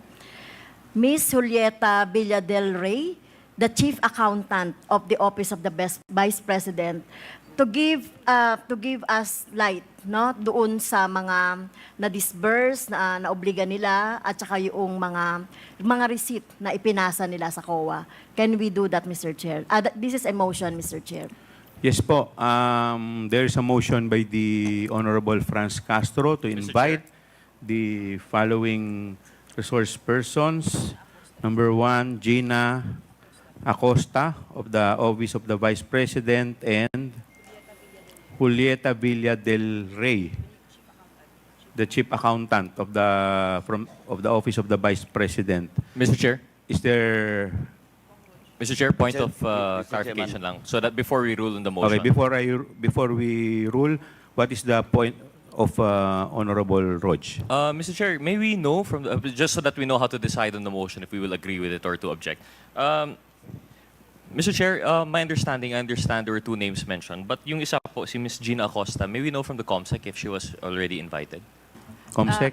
Yes, thank you, Your Honor. No, she was not invited. We were not informed that she was a special disbursing officer, Your Honor. So she is also not in the website, Your Honor, of the So OVP. those 2 names were not invited yet? Yes, Your Honor, not invited. Ms. Gina F. Acosta, the special disbursing officer, and Ms. Julieta Villa del Rey, the chief accountant of the Office of the Vice President. Thank you then, Mr. Chair. In that case, I will join the motion of the Honorable Castro. Thank you, Mr. Chair.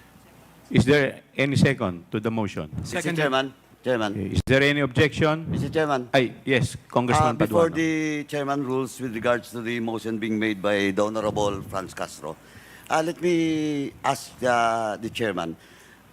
Since we invited to the motion of the Honorable Castro, a certain Miss Acosta and Villa del Rey, Julieta. Mr. Chairman, can we ask if, kasi po, if we invite those resource persons or witnesses, no? Resource persons or witnesses, we should have a basis for them to be invited. Now, as far as I know, during the appropriations budget deliberation with regards to the budget of the Office of the Vice President, the name of the two officials from the OBP was mentioned. But I hope, Mr. Chairman, there's a record with regards to what really transpired during the budget deliberation of the appropriations. And with that, Mr. Chairman, let me also ask for the Committee on Appropriations to submit in this committee just purposes of record and to justify the motion being made by the Honorable Franz Castro, for them to submit through the Appropriations Committee, through the chair, Chairman Saldico, the excerpts and the documents submitted to the committee with regards to the justification for the presence of the two officials of the OBP in the next hearing, Mr. Chairman. Thank you, Mr. Chairman. Noted. We will inform the COMSEC to please take note of the manifestation of the Honorable Paduano. In the meantime, we will rule on the motion of the Honorable Franz Castro. Is there any objection? Hearing none, the motion is carried. May I proceed, Mr. Chair? The Honorable Raul Manuel, hindi po minus yung inyong oras. You still have... Sige, you still have 4 minutes. Okay, thank Please you. proceed. Thank you, Mr. Chair. Mr. Chair, nabanggit po kanina na hindi qualified sa paggamit ng confidential funds ng Office of the Vice President for 2022 ang medical and food aid. Can we confirm this from the Commission on Audit? As of yung AOM po namin, since COA. medical... COA, please wait to be recognized by the chair. Attorney Camora, you are recognized. And please address your answer to the chair. Mr. Chair, since as of the review of the documents, we have deemed them not qualified as confidential expenses, since they just indicated food and medical supplies as is. Mr. Chair, how much po yung amount na dineclare ng OVP na pinagamitan di umano ng medical and food aid? Mr. Chair, anong period po? For 2022, yung confidential funds. For 2022, it was 35 million for supplies. For medical and for food aid. medical and supplies, Mr. Chair, 40 million pesos. Sa pagtingin natin, Mr. Chair, bagamat syempre gusto natin na makatulong ang ating mga ahensya ng gobyerno, mapagbuti yung pag-provide ng mga services, pero tingin natin, Mr. Chair, ay questionable nga kung kukunin sa confidential funds ang pag-provide ng medical and food aid. Lalo na't supposedly nga transparent, magkano talaga yung nagagastos para dyan, tapos sa bawat beneficiary din, magkano yung worth ng kanilang nakukuha, ilan din yung beneficiaries. Di ibig sabihin, Mr. Chair, delikado kapag yung ganitong mga tipo ng serbisyo ay ang magiging source natin ay confidential funds. Sa experience po ba, Mr. Chair, ng Commission on Audit, meron din ba dating mga agencies ng pamahalaan na nag-declare na gumamit sila ng confidential funds para sa medical and food aid?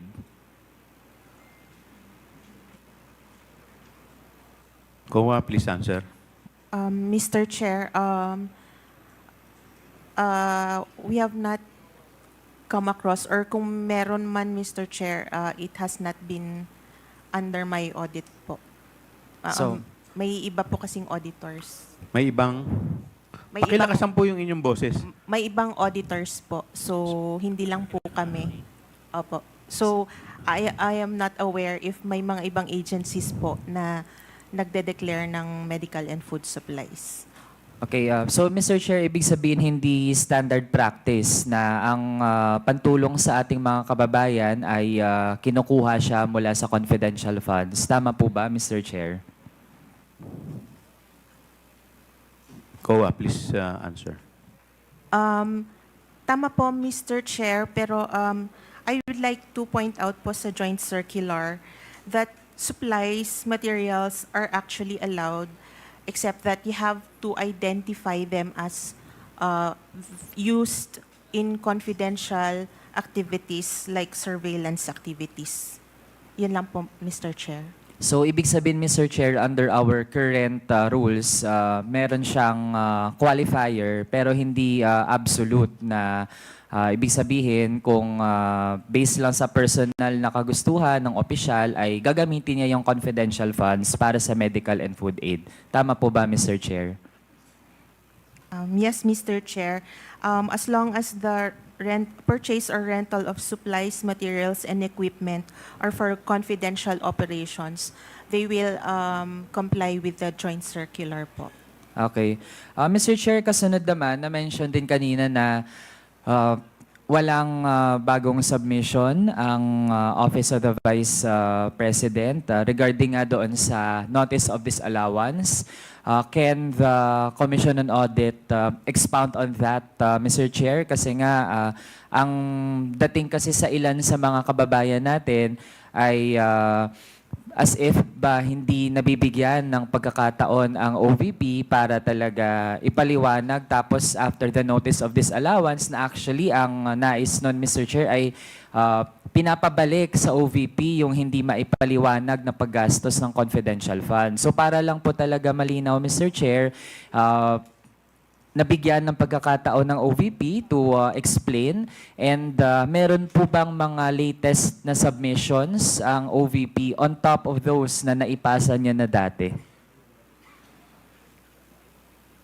Mr. Chair, if it pertains to the 2022 confidential fund, Yes, Mr. Chair. wala pa pong, actually hindi na po sila required mag-reply sa amin since it's already a notice of disallowance.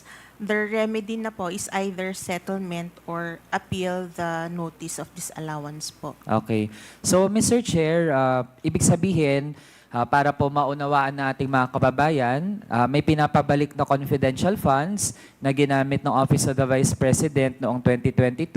Ang options ay ibalik yon or umapela. And kung strong naman po yung appeal at ibig sabihin ay kakayaning ma-justify, edi pwedeng hindi pabalikin. Tama po ba, Mr. Chair?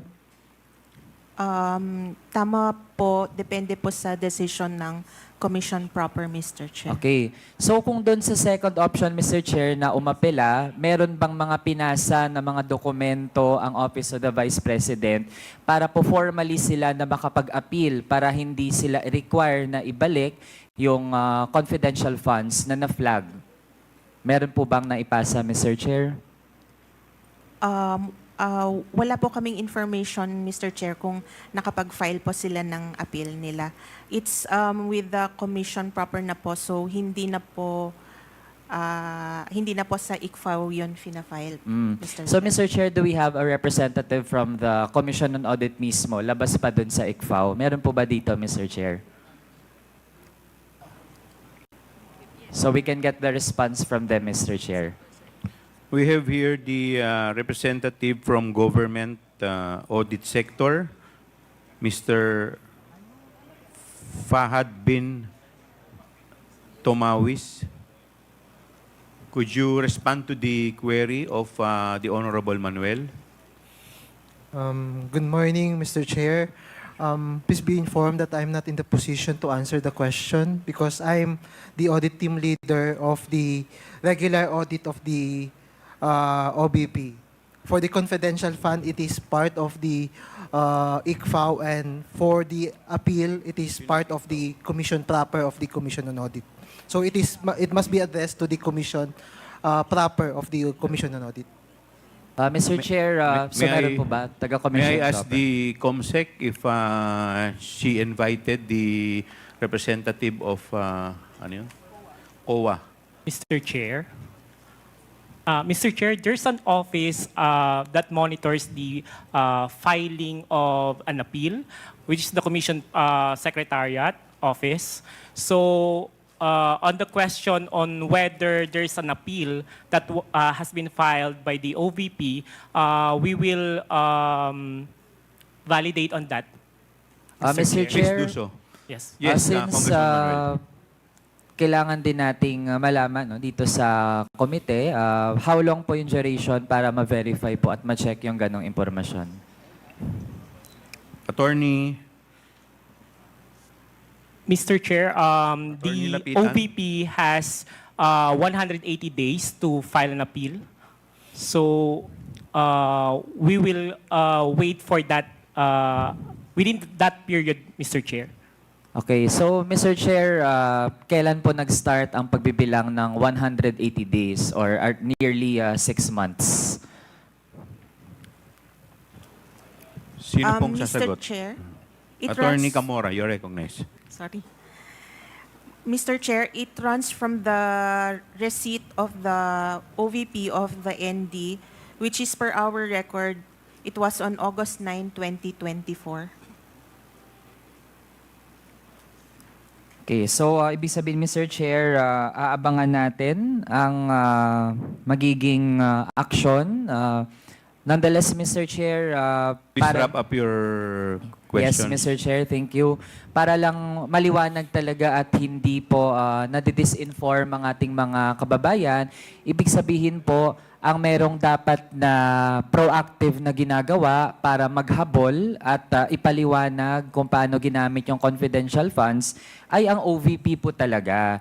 Hindi po pwedeng linlangin yung ating mga kababayan na it is the burden of other offices, other officials na mag-present po ng mga ebidensya. Kasi in fact, ang sabi na nga po ng COA, kung hindi mag-aapela, dapat po talaga ibalik ang hindi maipaliwanag na paggastos ng confidential funds. Yun lang po, Mr. Chair. Maraming salamat. Mr. Chairman. Thank you. Mr. Chairman. Yes, before I recognize the next interpellator, the Honorable Paduano, you're Thank you, recognized. Mr. Chair. Germane to the question asked by Congressman Manuel, to the COA. Now, the Office of the Vice President made an appeal. Okay? Now, ang question, timeline po tayo. Timeline. So, an appeal will be discussed dun sa director, then commission proper. How long will it take? Yung COA. appeal. Sino How po long sa will inyo? it take? COA.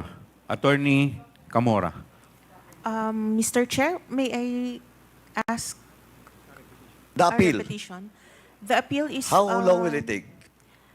They are given 180 days po from... Tama, 180 days. Yes, Mr. Chair. So, within 6 months. Yes, Mr. And Chair. after that, after the 180 days, which is 6 Ang months, tanong po ni Congressman Paduano, after the appeal, gaano po ninyo katagal bago sagutin or maglabas po kayo ng recommendation? Sandali po.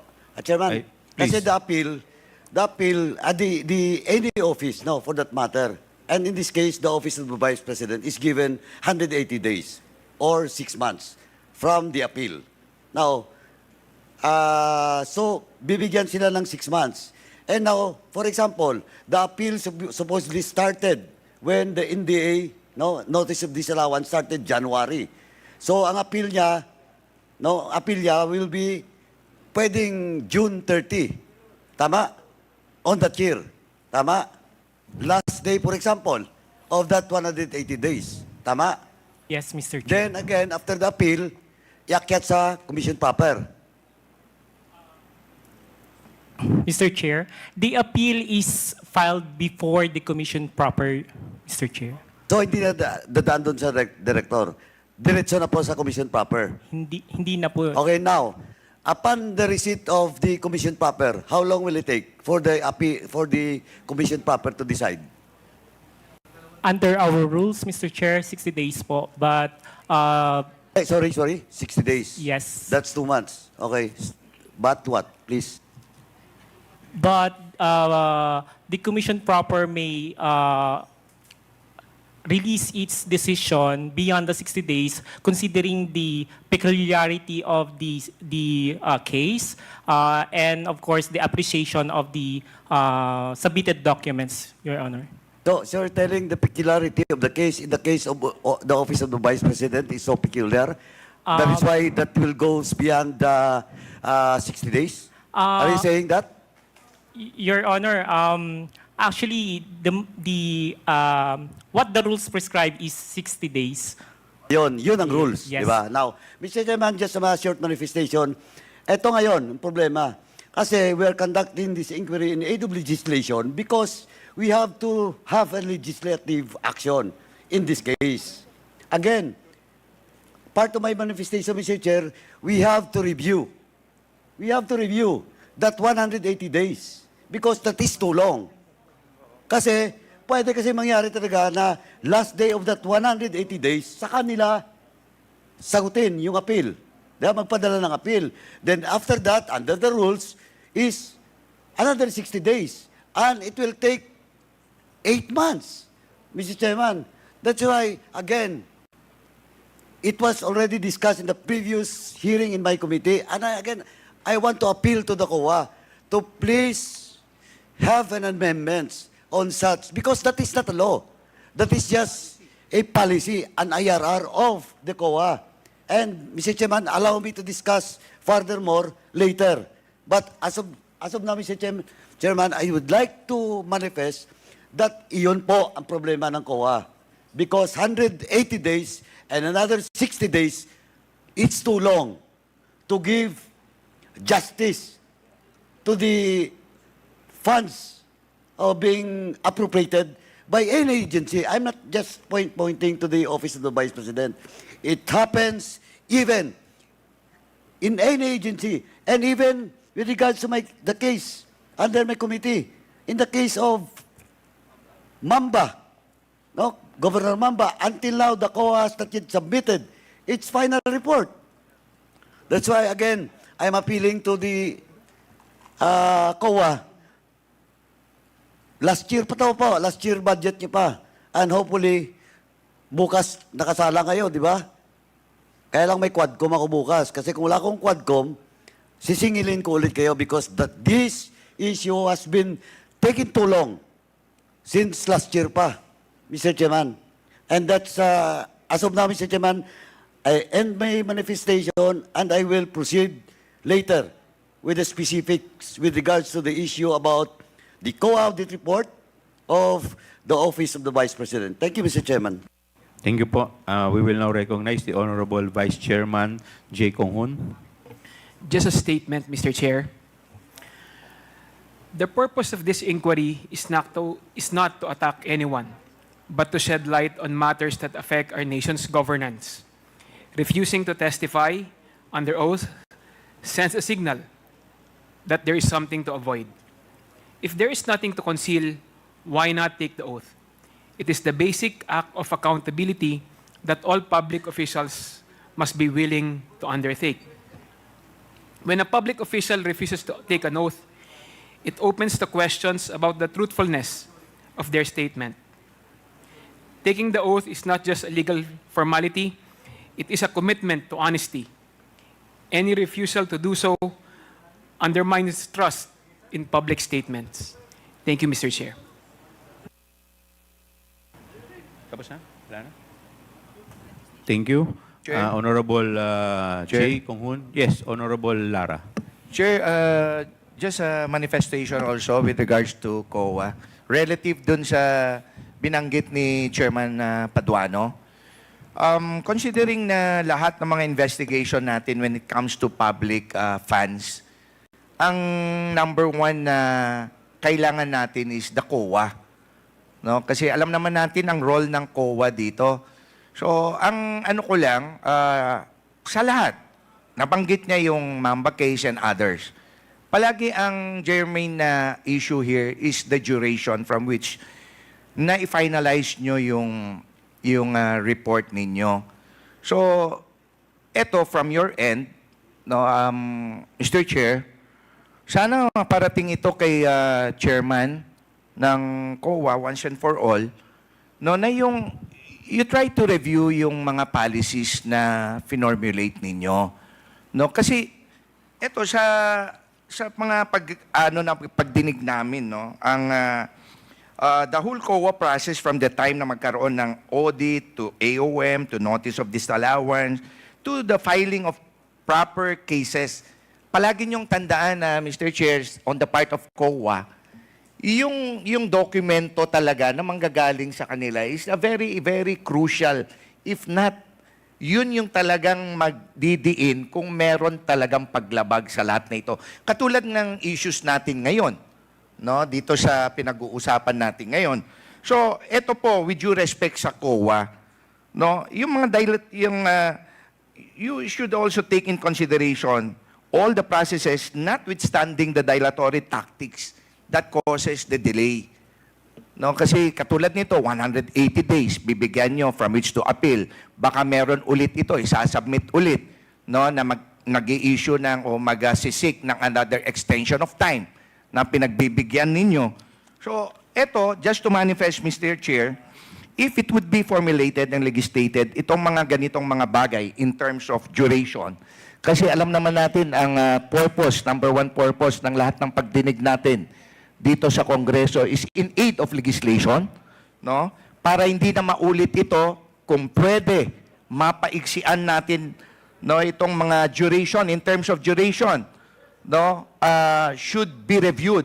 Halos lahat ng cases involving government funds, kailangan ang final COA report for filing appropriate charges.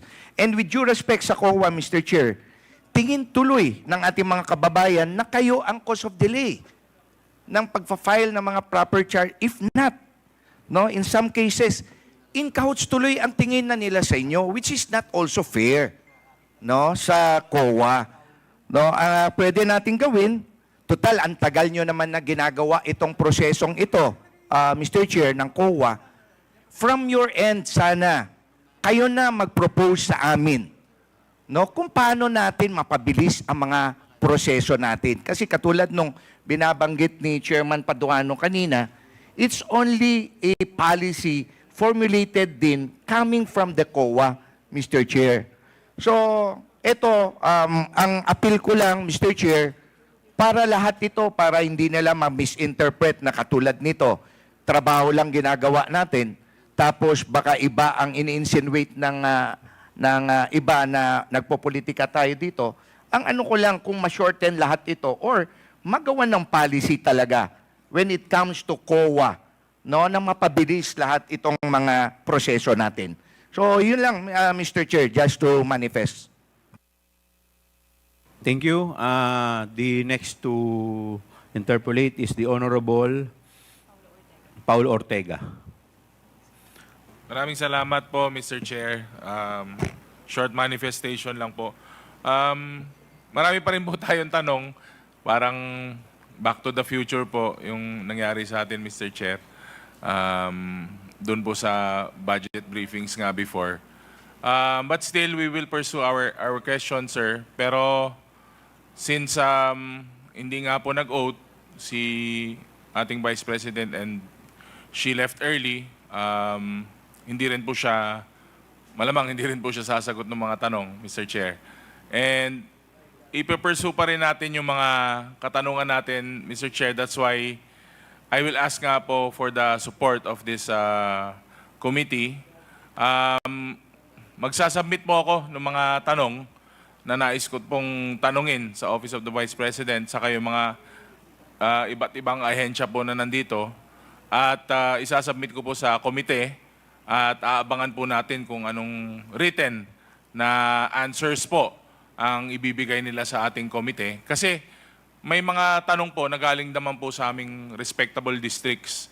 Hindi naman po namin alam kung paano namin sasagutin ng direkta yung mga taga-lugar namin. Marahil po, pati yung mga ibang nagtanong po dito, may mga tanong din po pag umuwi sila sa kanilang districts on how the confidential funds and how the other funds were used at kung bakit po iniiwasan yung mga tanong at kalahati po ng statement nga po kanina is puro naman po sa pamumulitika at sa susunod po na eleksyon. Total, yung mga tanong naman po is previous years at hanggang sa 2024, Mr. Chair. So, I will submit to this honorable committee yung mga tanong po na gusto po nating masagot ng Office of the Vice President, ng COA at saka ng DBM, Mr. Chair. Maraming salamat po. Thank you. The next to interpolate, the Chair recognizes the Honorable Ramon Gutierrez. Thank you, Mr. Chair. Actually, Mr. Chair, most of yung katanungan po natin, we were hoping to direct to the OVP. And we were expecting that this is no longer a budget hearing. At the very least, yung mga USEC and ASEC that were requested to be here would be around. But given na wala po sila at wala rin po tayong maitanong sa OVP, siguro initial questions lang po sa COA. But I will be reserving most of my questions for probably the next hearing kapag nandito na po yung appropriate representatives. Yes, please proceed. Thank you. Mr. Chair, may tanong lang po una ako sa 500 million na confidential funds ng OVP for fiscal year 2023 po, no? Noong 2022, nag-request po ng OVP ng 500 million para sa confidential funds for GAA 2023. Is this correct po? May we ask any representative of the COA? Of the DBM pala po, mas appropriate siguro. Yeah, I'm sorry. Mr. Chair. Yusek Toledo. Yeah, you are Mr. Chair. recognized. For 2023, there was a request for confidential fund for 500 million pesos, Mr. Chair. And the 500 million that was requested by the OVP was approved by the DBM and was consequently also approved by the House and the Senate. Is that correct, Mr. Chair? Yes, Mr. Chair. It was approved by the Congress, yes. Mr. Chair, would the good USEC be aware po kung ano po yung justification that was propounded by the OVP to the DBM for the request of 500 million?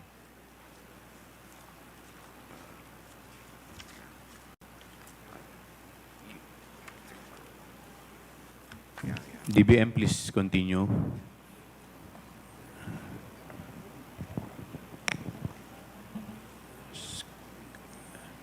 Kong Rog, kanino po ninyo ina-address yung question? Sa DBM rin po. Yes.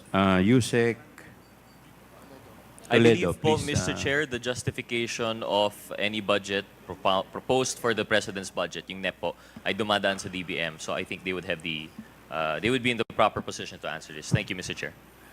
Yeah, Mr. Chair. Basically, the proposed contingent, rather confidential fund for 2020 is the same as they used for 2022 that was approved through the release of the contingent fund, which is basically for the good governance engagement and social services projects of the Office of the Vice President, which I related earlier as far as where to use that. Basically for the safe implementation of various projects activities of the Office of the Vice President across its satellite offices. Okay, so also the conduct of its official engagements and functional representation in the international and local events. Also the implementation of various projects and activities relevant to national security and peace and order, and implementation of the same with proper security and safety protocols for the benefit of the institution, Mr. Chair. Thank you, Mr. Chair. And I would agree that those would be activities precisely within the purview of the use of confidential funds. And I believe that if that was the justification given to the DBM, it would be understandable po na ito po yung talagang i-approve nila. However, Mr. Chair, in hindsight, in retrospect, which is 2020, there were actually signs already na there was confusion as to the proper use of these funds. If I recall, there's an article actually in which a certain attorney Munsayak in 2022 mentioned in justifying the program of the OVP. And actually, this is something that I was supposed to ask the OVP. Pero dahil wala po sila, I will just relay what I have read. And hopefully, they can just confirm it at a later time. Ang sabi po nila, sa ilalim ng good governance program ng OVP, kasama po dapat sa confidential funds usage yung libreng sakay, pagbabag o campaign, OVP food trucks, livelihood programs like Magnegosyo Taday, which should be noted is the precise program that is suffering from 0.4% utilization rate, no? And medical assistance and burial assistance. Mr. Chair, I would like to ask the DBM, had they known, if kung ito po yung magiging justification for CIF request for 500 million, would, in his opinion, would this have been allowed by the Secretary of the DBM? Was this within the purview of the use of confidential funds, Mr. Chair? Yusek Toledo, please answer.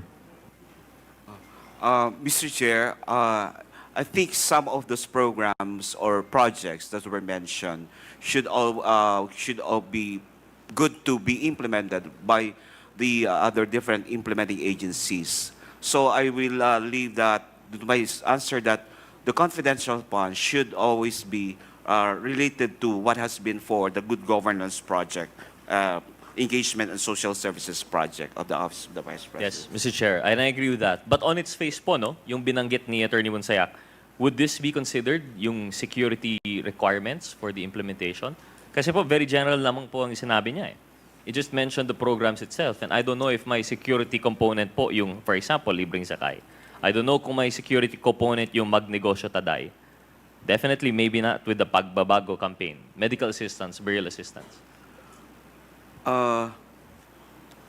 Chair, as a matter of fact, we have some sort of exclusive use for the confidential fund. Basically, if I may enumerate it, Mr. Chair, one is purchase of information for necessary for formulation and implementation of programs relevant to national security, peace, and order, rental of transportation vehicles and maintenance of safe houses used for confidential activities, purchase of rental supplies, equipment, among others, for confidential operations, payment of rewards to informers, subject, of course, to guidelines, and then uncover or prevent illegal activities that may pose danger to the agency or its personnel or property, and I guess others that may be authorized by the, of course, the General Appropriations Act and special laws.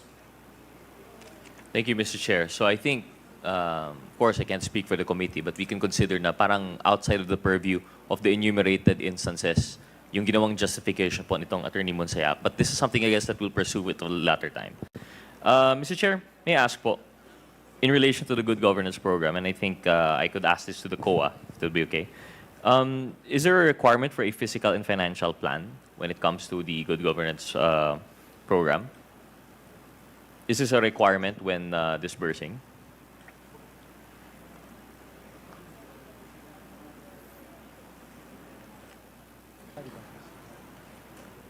Who will answer po sa COA? Mr. Chair, good morning. Please identify yourself. I'm Fahadin, or the audit team leader of the OBP. Okay, please continue. Yes, yes, Mr. Chair. For the question relative to the work and financial plan, I think I do not have the knowledge if it is required, but then based on our regulation, it is not part of the regulatory or documentary requirements for the disbursement. Thank you, Mr. Chair. Mr. Chair, move to the next question. The rest of this po, requires answers from the OVP, but I will reserve that for the next session po siguro, next hearing. Mr. Chair, in relation to the procurement for OVP satellites not fully compliant with the procurement law,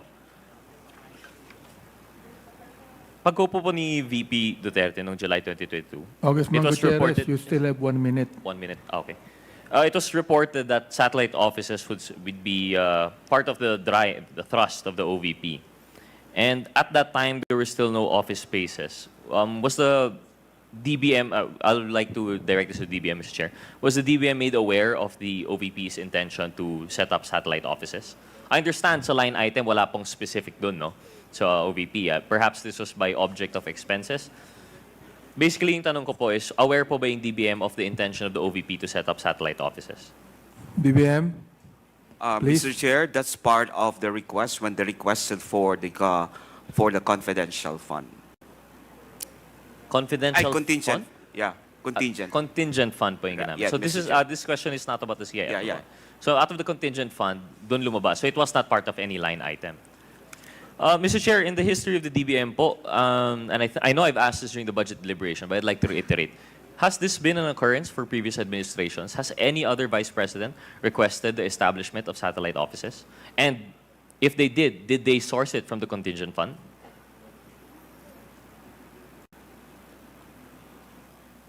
Mr. Chair, we'll just check our record, but I can't recall if was such a request then in the previous administration. Of course. And I think this was answered previously kasi wala naman po talaga. But we'd like to get a final determination by the DBM, a final confirmation na wala po talaga. Now, based on the 2022 OVP Annual Audit Report, there was a finding that hindi po dumaan sa maayos na procurement or bidding yung property, plant, and equipment and semi-expendable properties for the satellite offices. Would the COA be able to expound on this annual finding in the annual audit report, Mr. Chair? COA? Mr. Chair, Marvin Joshua J. Politic po. Yes, Mr. Chair, we confirm that in the 2022 RR, we noted that some of the semi-expendable and PPE were procured through reimbursement and not fully compliant with the RA 9184. Mr. Chair, this is interesting. What is the proper mode po? We don't do reimbursement. Dapat may specific item po ito and we would do competitive bidding po ba? Or is there a specific mode that is allowable under the COA regulations? For purchase of equipment and PPE, there are alternative modes of procurement under the 9184. For example, small value procurement, emergency purchase if the need and if there is emergency identified for the purchase. And in your finding po through the Honorable Chair, was there any justification for this And none of those three would include by reimbursement po no, sa kanilang officers. So was there any justification for this mode of acquisition, Mr. Chair? Mode of procurement, I mean?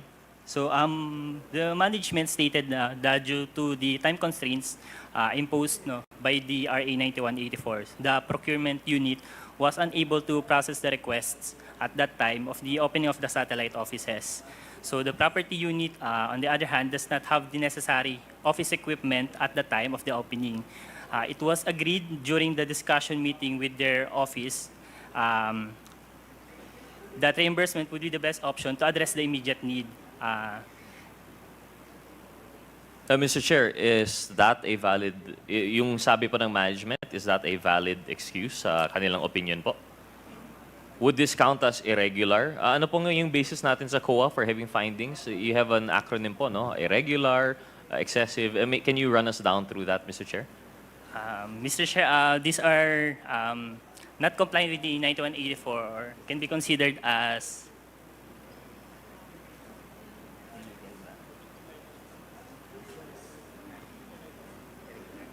irregular. So irregular po siya. But sorry, to enlighten us lang po, ano po yung basis po natin? I remember it was mentioned during the budget hearing. I forgot lang yung shortcut ninyo. You have irregular, unconscionable. Can you give us, I think it was 5? Yes, Mr. Chair, can I answer? Yes, through the Honorable Chair, please. Yes, Mr. Chair, we have illegal expenditure, irregular, unnecessary, extravagant, unconscionable, and excessive. Thank you, Mr. Chair. And in this case, mukhang irregular, highly irregular po yung procurement process. Last 2 minutes. Okay lang, Mr. Chair. I will not take up any more time. The rest of it naman po would be properly answered by the OVP. So in that case, Mr. Chair, I will yield to the other interpellators. Maraming salamat po, COA and DBM. Thank you, Mr. Chair.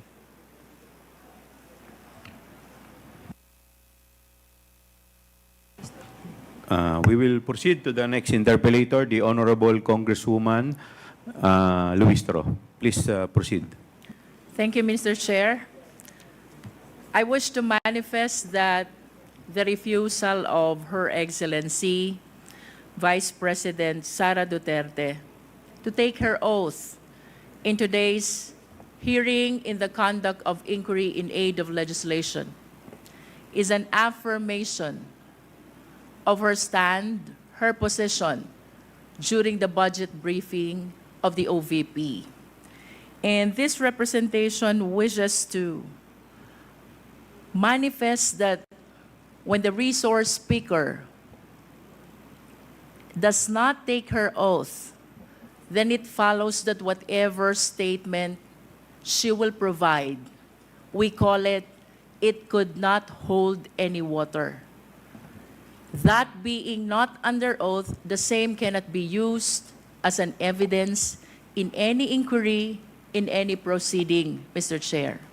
In other words, her refusal to answer in the last budget briefing of the OVP is tantamount to her stand in today's inquiry of refusing to take her oath.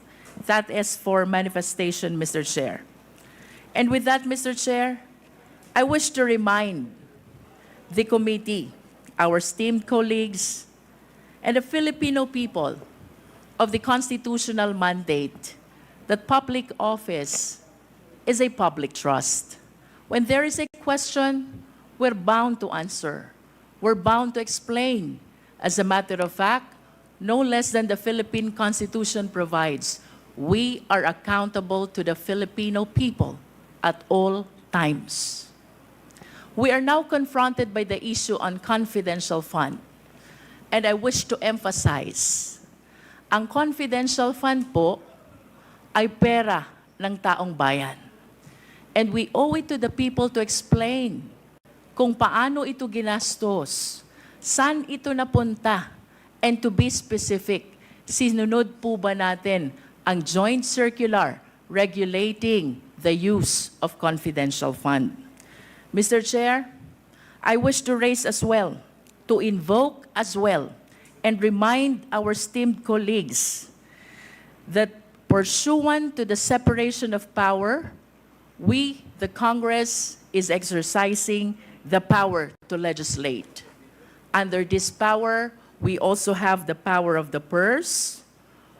We can amend, we can revise, we can approve, and we can disapprove the budget that was proposed to us by the executive. And I wish to remind as well that the best instrument which shows the power of the purse of the people is no less than the General Appropriations Bill, which is an embodiment of the allocation for the entire Philippine government, which is the result of the legislative process of the Congress. In other words, ang budget po ng ating bansa ay napapaloob din sa isang batas, saklaw ng kapangyarihan ng Kongreso, and that is the power to legislate.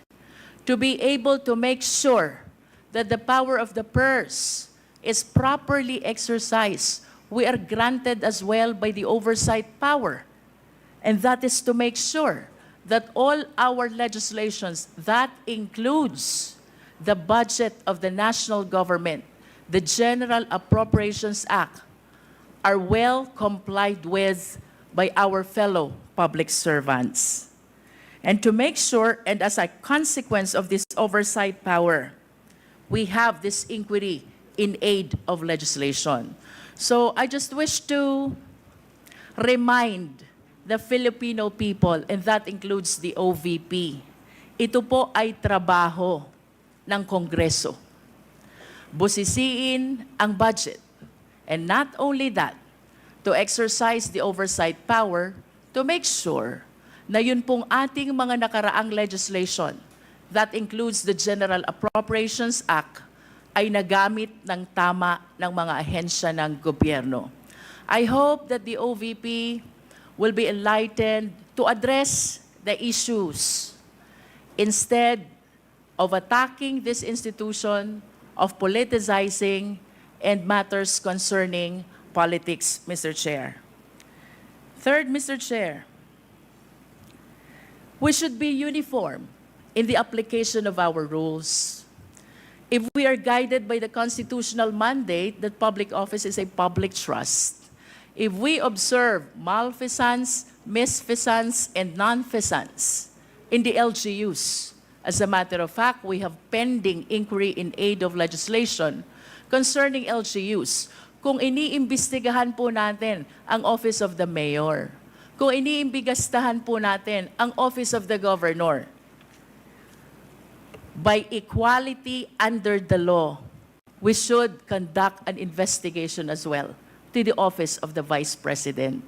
And I wish to thank the Honorable Valeriano for taking a stand before the plenary to initiate this inquiry in aid of legislation to address the observation not only of this representation, but of our fellow members of the Committee on Appropriations about the irregularities which we have seen already in the disbursement of fund, as a matter of fact, not only of the confidential fund, but even the regular allocation of the OVP. With that, Mr. Chair, may I proceed to my question for the COA? Kanina Yes. po, But after your lengthy manifestation, you have already Mr. Chair. consumed 4 just minutes. one question, Mr. Mr. Chair. Mr. Just Chair, one question. Yes, the Honorable Marcoleta. May I offer a counter manifestation, Mr. Chair? Later po, 1 minute na lang po siya and then Kasi I will baka makalimutan yung continuity, yung flow ng discussion. I'd like to ask only, Mr. Chair, by way of manifestation, is there anybody who is questioning the power of the purse of Congress? Is there anybody who is questioning the legislative function and oversight function of Congress? Is there? Because if there is none, then we are not supposed to overextend the discussion or any manifestation because nobody is questioning that. And I think nobody could question that. Even the privileged speech of the Honorable Valeriano, I think the proper question there, the proper title is not asserting the power of the purse. We should not assert it because that power is inherent in us. Asserting or not asserting that power is of no moment. Yun po ay birthright. Yun po is inherent right of Congress. And let me make of record, the office of the Vice President, to my mind, did not undermine the power of the purse. When she personally came in the first hearing and presented herself, including the budget by way of a PowerPoint presentation, she made a presentation, Mr. Chair. And after that, she made a categorical statement that she said, I forgo, Madam Chair, I forgo my opportunity to defend the budget of the Office of the President by way of question and answer, and instead I leave it to the discretion of the House of Representatives on their decision to decide on the proposal as presented. This is a very respectful answer, Mr. Chair. I did not find any offensive remark in that particular statement. She gave the entire House of Representatives the entire discretion, the entire right to decide on the proposal she presented before us. Why would we blame her for saying that she disrespected Congress? No, sir. I think it was triggered by the fact that questions were asked in relation to the confidential and intelligence funds. To my mind, Mr. Chair, these particular funds were subjected to a notice of disallowance. But the notice of disallowance by its nature, by its very nature, Mr. Chair, is contestable. It is appealable. It is yet to be explained. And initially, as explained by the representative of COA, the notice of disallowance suffered by way of supporting documents, by way of non-compliance with certain requisites. What if the Vice President is able to provide all the supporting documents? What if finally she is able to come up with the requisites required in order for you to consider that all these funds are eventually allowable and they are not disallowed? And chances are she may be able to do that. Hindi po final judgment ang notice of disallowance. As a matter of fact, based on COA's own representation the other day, the Vice President received the notice of disallowance only on August 24, 2024, which means, Mr. Chair, the Vice President has 6 months within which to reply and make an answer. That is correct, Madam COA. So, 6 months is up to February 2025. We should give her all the allowance. We should give her the time. Because 6 months is 6 months. So why are we rushing to make a judgment? As a matter of fact, as I have already initiated earlier, Mr. Chair, when you said that anything we can discuss in this committee provided it is of public interest, and you said that intelligence funds and confidential funds are public interest, but I said, because of our own rules, we should make a prior and preliminary determination that is directly and principally connected to malfeasance, misfeasance, or nonfeasance. We have not made that determination. How can we now begin questioning whether or not the intelligence funds covered by an initial notice of disallowance is already directly and principally connected with nonfeasance, or misfeasance, or malfeasance? Madam COA, how many agencies of government today are subjected to notice of disallowance? Do you have a number? How many agencies today? With all due respect to the Before honorable But that is a question I will leave, and I will Yes. terminate But- my manifestation, Madam. Yes, but I will. I I believe, would like Mr. to Chair, that respond. this is still my time. Yes, but I would like to respond to your manifestation, Congressman Marcoleta. Parliamentary Let inquiry, me. Mr. Chair. Parliamentary inquiry What is the muna. parliamentary inquiry of I the would Honorable like to Abante? ask the Honorable Marcoleta, is he rebuking this committee? What is the question, Mr. Chair? Are you rebuking this committee? Why am I supposed to rebuke the committee? I am You not. have been saying things for a while. What? You have been rebuking this committee. You are saying that. We're not blaming the Vice President on this. I asked Honorable the Marcoleta, question. we I asked are the not question. You do not have blaming the right to the- depend on that. 1 minute suspension is declared by the chair. Move to suspend.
Before I recognize the Honorable Congressman Luistro, let me first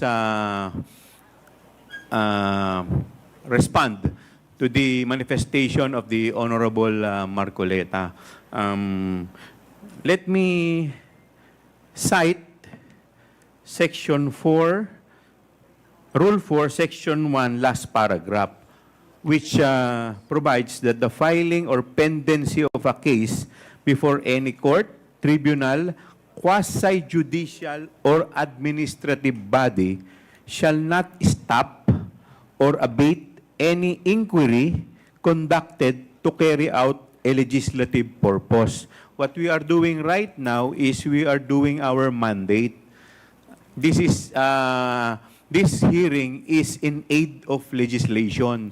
So, wala pa naman po tayong inaakusahan dito. The fact that the issue is still with COA and is still pending appeal, it does not stop this committee from conducting an inquiry in aid of legislation to conduct or to carry out our legislative purpose. So, yun lamang po. With this, I would like to give the... Ilang minuto pa po? Ma'am, you still have 1 more minute. Mr. Chair, in response to the Honorable Marcoleta, this representation did not say that the OVP is questioning the power of the Congress. However, Mr. Chair, I wish to state for the record, how else will you interpret her refusal to answer? How else will you interpret her refusal to take an oath?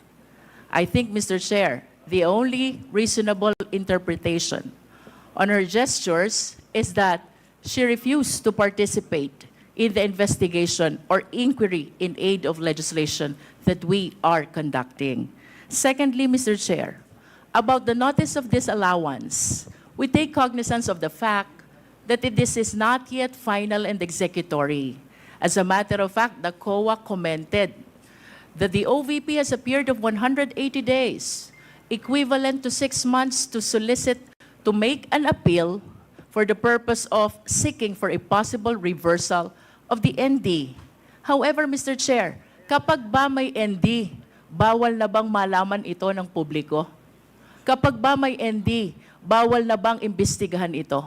And it is on this light that I invoke that public office is a public trust, and at all times, we are accountable to the Filipino people.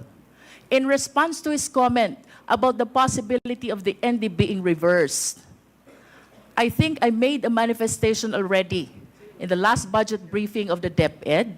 If in the event that the ND is reversed, in spite of having this inquiry already, the COA is not precluded. The COA is not prevented from sharing to the Filipino people that the OVP was able to justify, and therefore we are reversing the ND. In conclusion, Mr. Chair, I wish to emphasize that there is no law which prevents the Congress, which prevents the COA from discussing, deliberating on the subject matter of the notice of disallowance. Thank you, Mr. Chair. Can I still have a question? I will give you 1 minute. Para lang po sa understanding ng mga Pilipino, pwede po bang pakidistinguish in layman's term? Confidential fund from regular fund in 2 aspects. One is procurement, second is liquidation. Because we've been discussing about CF, confidential fund. The question is, naiintindihan ho ba tayo ng mga Pilipinong mamamayan? Now, I think it's high time for us to explain, COA, ano po ba ang diferensya o pagkakaiba? Confidential from regular with respect to one is procurement and second is liquidation. Thank you, Mr. Chair. COA, any representative from COA? Yes, Attorney Camora. As to the confidential fund, it refers to a lump sum amount provided to NGAs, LGUs, and COBs for their confidential expenses, which expenses pertain to or are related to surveillance activities in civilian government agencies that are intended to support the mandate or operations of the agency. The audit of the confidential fund is based on the... Can we explain on the process of procurement or disbursement? You said it is a lump sum fund. May procurement process po ba kapag confidential fund? Since it involves confidential activities, There is none. There is no procedures on No procurement. compliance to procurement law is necessary for confidential fund. Yes, There Madam is no Chair. posting, there is no bidding. Tama po ba? Tama po, Mr. Chair. And with respect to the regular fund, we have to comply. In other words, the law on procurement and bidding has to be followed. Tama po? Good morning, Mr. Chair. Yes po, tama po. Yes. Now let's go to liquidation. Ano pong diferensya ng confidential fund with the regular fund in terms of liquidation? Mr. Chair, yung sa liquidation ng confidential fund is provided for under the joint circular. So, hindi po necessary na sinusunod namin yung sa regular fund. Summary and in layman's term, ma'am, how do you make it more understandable for the Filipino people? Pagdating ng liquidation, distinguish natin CF from regular fund. Mr. Chair, sa liquidation po ng CF, kung ano po ang required ng joint circular na documents to be submitted, yun po yung kailangan nilang isubmit, otherwise deficient yung liquidation nila. Which is less compared to the regular fund. Yes, Madam Chair. Way Mr. less Chair. than the requirements for the liquidation of regular fund. Yes, Mr. Chair. In short, Madam Chair, Mr. Chair, ano po ba yung mga requirements sa regular fund for purposes of liquidation na hindi nyo hinihingi sa confidential fund? In brief lang po. Sorry, Mr. Chair, I am only aware of the requirements ng sa confidential. So, may I ask the help of ano? Mr. Chair, may I just manifest my request that I hope to hear a very clear explanation from the Maybe we COA can, on our next hearing. Maybe we can address that question to the state auditor, Yes, Mr. Attorney Chair. Tomawis. Would you like to respond to the query of the Honorable Luistro? Mr. Chair, for the information, for the regular fund, for the liquidation of regular fund, it is subject to the COA circular wherein there is a documentary requirements required to be submitted. Then for the confidential fund, I have no exact information because it is based on the another joint circular. So there are two circulars to be required to be complied with. The COA circular, which is the documentary requirements for regular audit or for the regular transactions, and for the confidential fund, there is that joint circular that must be complied with. Mr. Chair, with all due respect to the COA, this representation is not satisfied with the answer. So may I request for a better and clearer explanation on how we distinguish CF from regular fund in terms of procurement, that is one, and in terms of liquidation, that is two. We will be looking forward, Mr. Chair, to listening to the discussion and explanation of the COA on our next hearing. Thank you, Mr. Chair. Thank you. Mr. Chair. The Chairman, Honorable Vice Chair Acop. may I just ask some clarification which is connected with the questions of the Honorable Luistro? With the indulgence of the Honorable Junicio, please proceed. Thank you, Mr. Chair. May I know from COA or from DBM, doon po sa mga GA natin, magkahiwalay po yung provision ng intelligence at sa confidential funds. Di po ba? Would you agree with that? Yes, Mr. Chair. Yes. So, bakit po magkaiba? Bakit may separate provision yung intelligence fund, may separate provision yung confidential fund. Attorney Camora, please respond. Mr. Chair, saga din po yung difference actually po, which is ang intelligence fund po ay refers to those intelligence information gathering of uniformed and military personnel, and it has something to do with national security, while sa confidential expenses is for the civilian government po. Specifically for what? That are intended to support the mandate or operations of the agency. Now, may I know if they are also required to submit reports of the utilization of these funds? Intel funds po, Both Mr. Chair. funds. Yes, Mr. Chair. To whom should they submit reports regarding their utilization?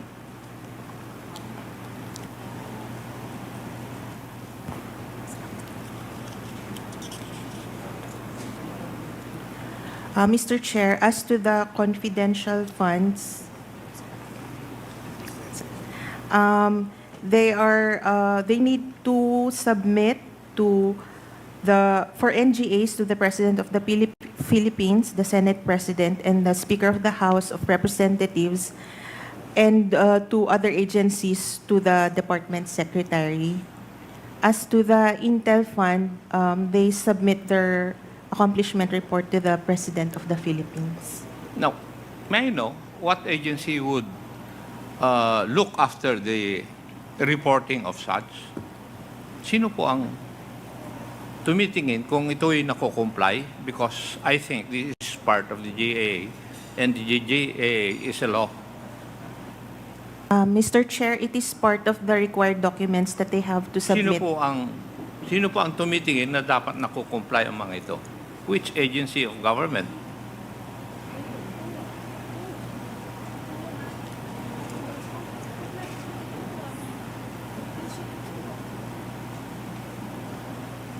Kasi lahat po ng GAA may provision tungkol sa intelligence fund at saka confidential fund.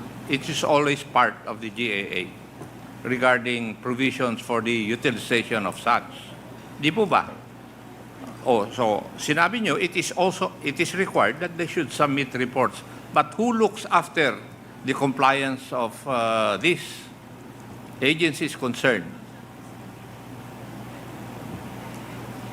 Is it not the audit of the COA po?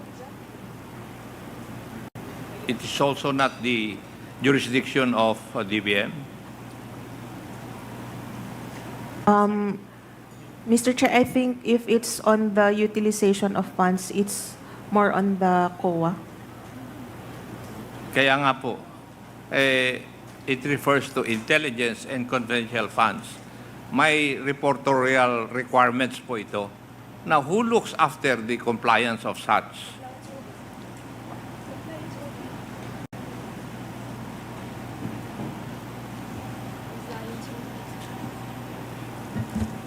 Mr. Chair, kung yung sa liquidation po, sa COA po siya nagpupunta, yung reports po. And then, yung sa reporting agencies, it's the accomplishment report po of Kayo the po Intel and nagsabi Confidential kanina Fund. na yung confidential fund, the reports must be made to the President of the Republic of the Philippines, doon po sa Senate President representing the Senate, at saka yung Speaker of the House representing the House. So, how do you determine whether this is complied with? Part of the required documents is a proof of submission to the above agencies. So, kayo? Yes po, Mr. Yeah, Chair. kayo pala ang may jurisdiction nito na nagsasubmit sila ng mga reports in compliance with the provision of the GAA. Yes, Mr. Chair. Kaya po, it's one of the required documents, yung proof po of submission. No, nagpakalayo-layo pa tayo, madam. Kayo pala eh. Thank you, Mr. Chair. Thank you po. The Honorable Senior Deputy Speaker Thank you, is Mr. Chairman. recognized for his manifestation. Thank you, Mr. Chairman, and fellow members of this 19th Congress and this good government and public accountability. Boss.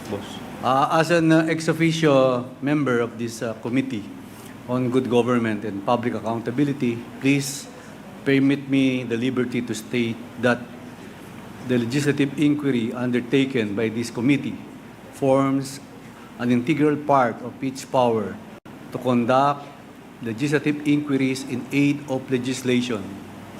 And in this case, as it relates to the exercise of the power of the purse of Congress itself. The Vice President, as an invited resource person, unfortunately refused to take an oath to tell the whole truth and nothing but the truth before this committee. We have allowed the same only in this particular instance. In deference and with utmost respect to the office of the Vice President. Mr. Chairman, we also underscore that refusal to take an oath before this committee or any legislative hearing in Congress should not be considered as a precedent, as it goes against the power of Congress to conduct legislative inquiries under Article 6, Section 21 of the Constitution, as discussed in the case of Arnold versus Nazareno. This power of inquiry is coextensive with the power to legislate. That's all, Mr. Chairman. Thank you. Thank you. The Honorable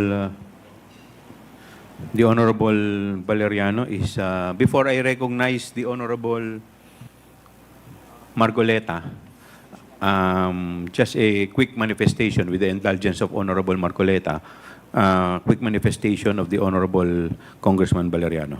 You're recognized. Thank you, Mr. Chairman.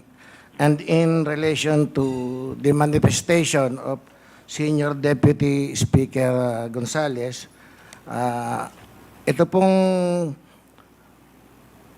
committee hearing natin ay initial deliberation and preliminary determination of my privilege speech last September 3.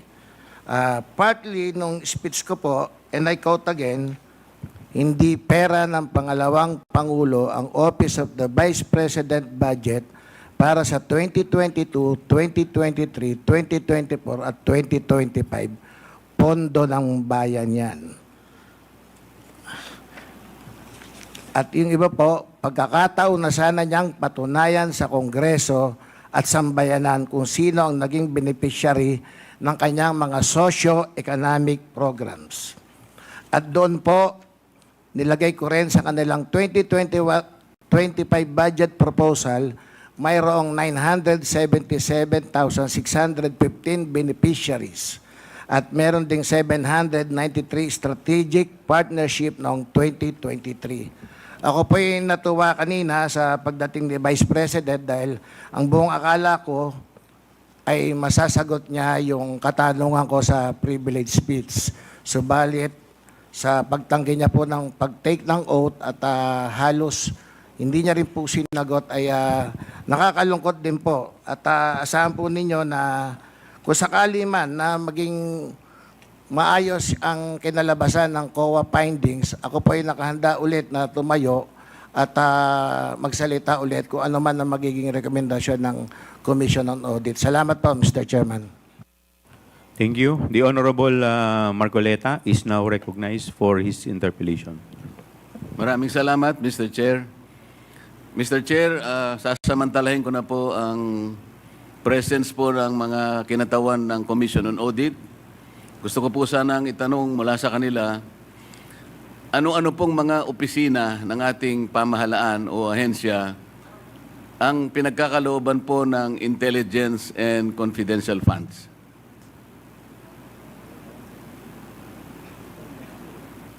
Attorney Camora, please respond. Confidential funds are given to NGAs, to LGUs, and some GOCCs po. You can elaborate, Madam Representative, sino po sa mga LGUs ang binibigyan po ng intelligence and confidential funds? Sa LGUs po,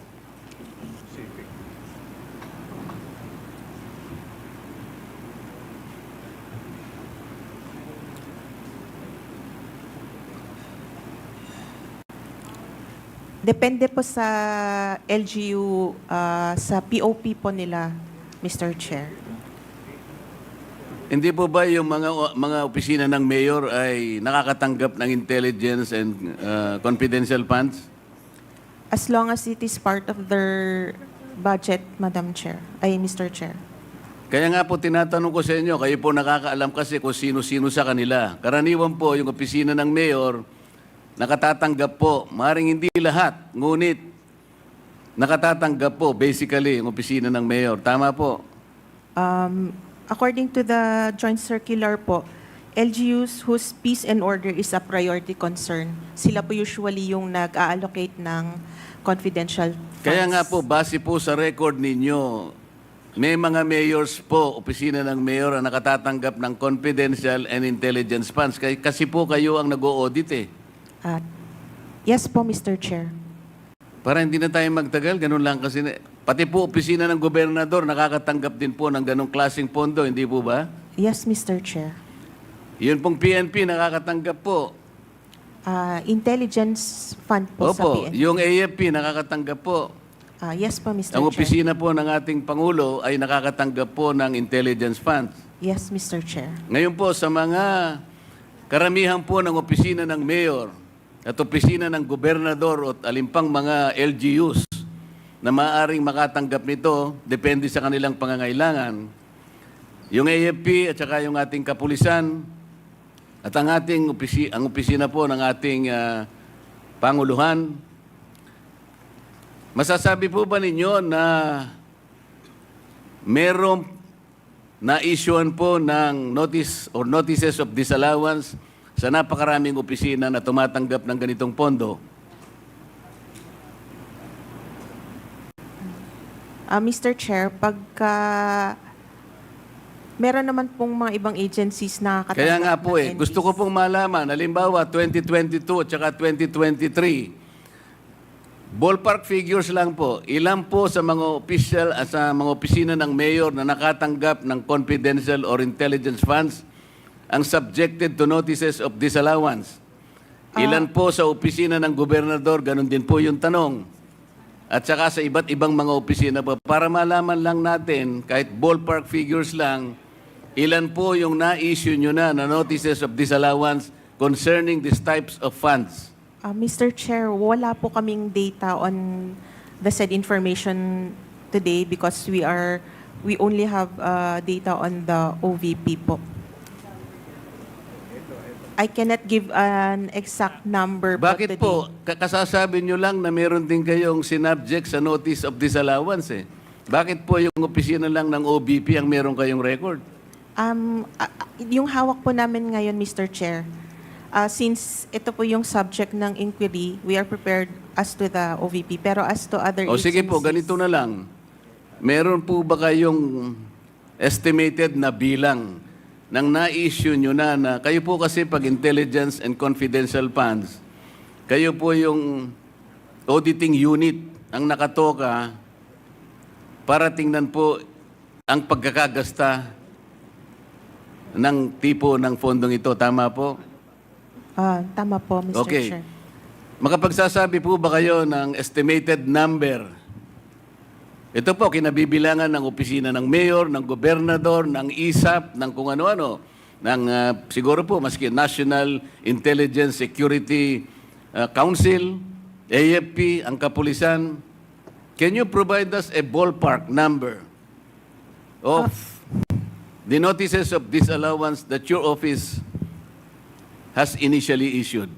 Mr. Chair, I cannot give you a ballpark figure now since hindi naman po ako involved sa entire ICFAO. So,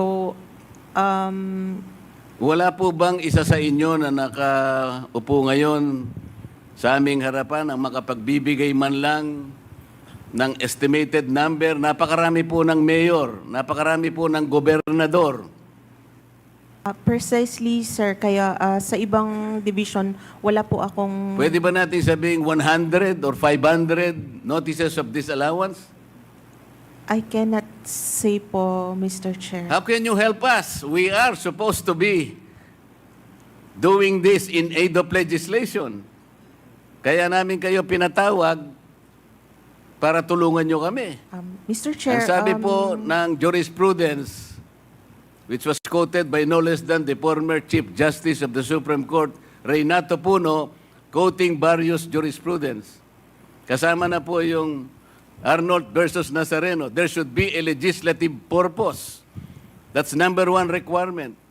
The number two requirement, there should be pertinency in relation to those legislative purpose. Kaya po Congressman Marcoleta, tinatanong you have ko, 1 minute.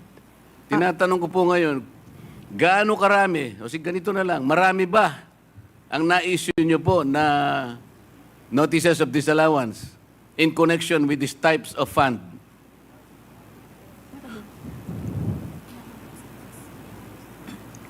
Sir, I really cannot give an exact number Hindi nga, sabihin mo today. lang, marami. Attorney, Medyo marami.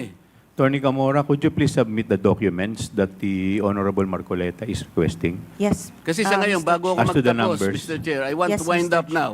Yes. I want please to wind up now. Can you at least sabihin mo lang, marami, medyo marami.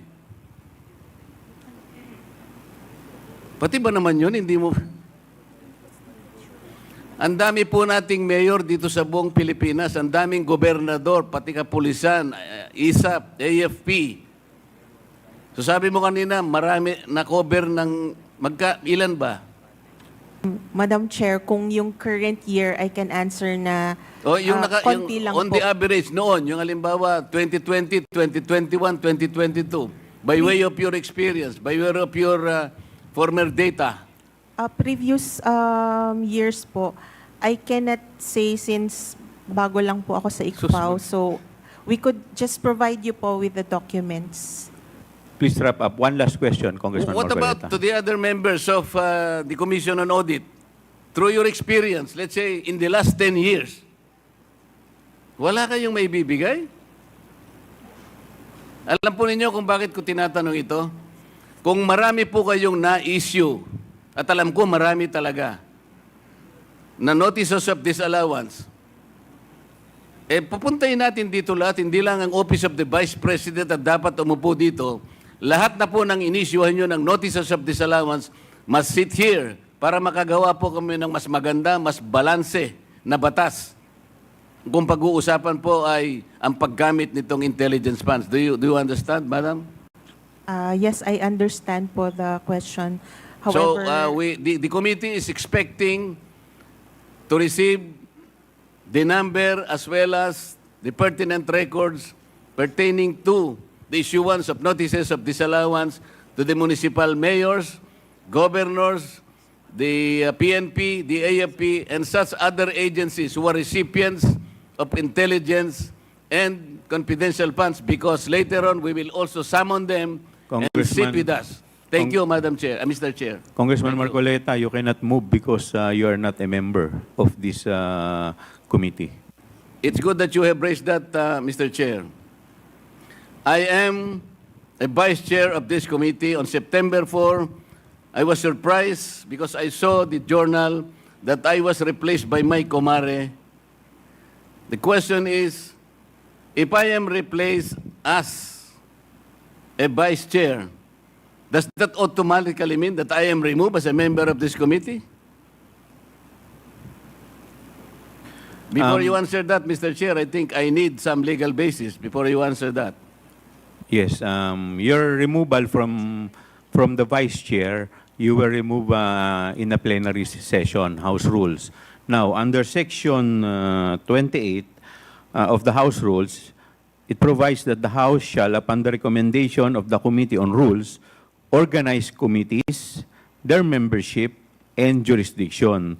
Therefore, your removal as vice chair and member of the House was a plenary action, and therefore, it should be the plenary who should include you as member or as vice chair. Thank you. Mr. Chair, it was very clear that I was removed as vice chair. I was not removed as a member.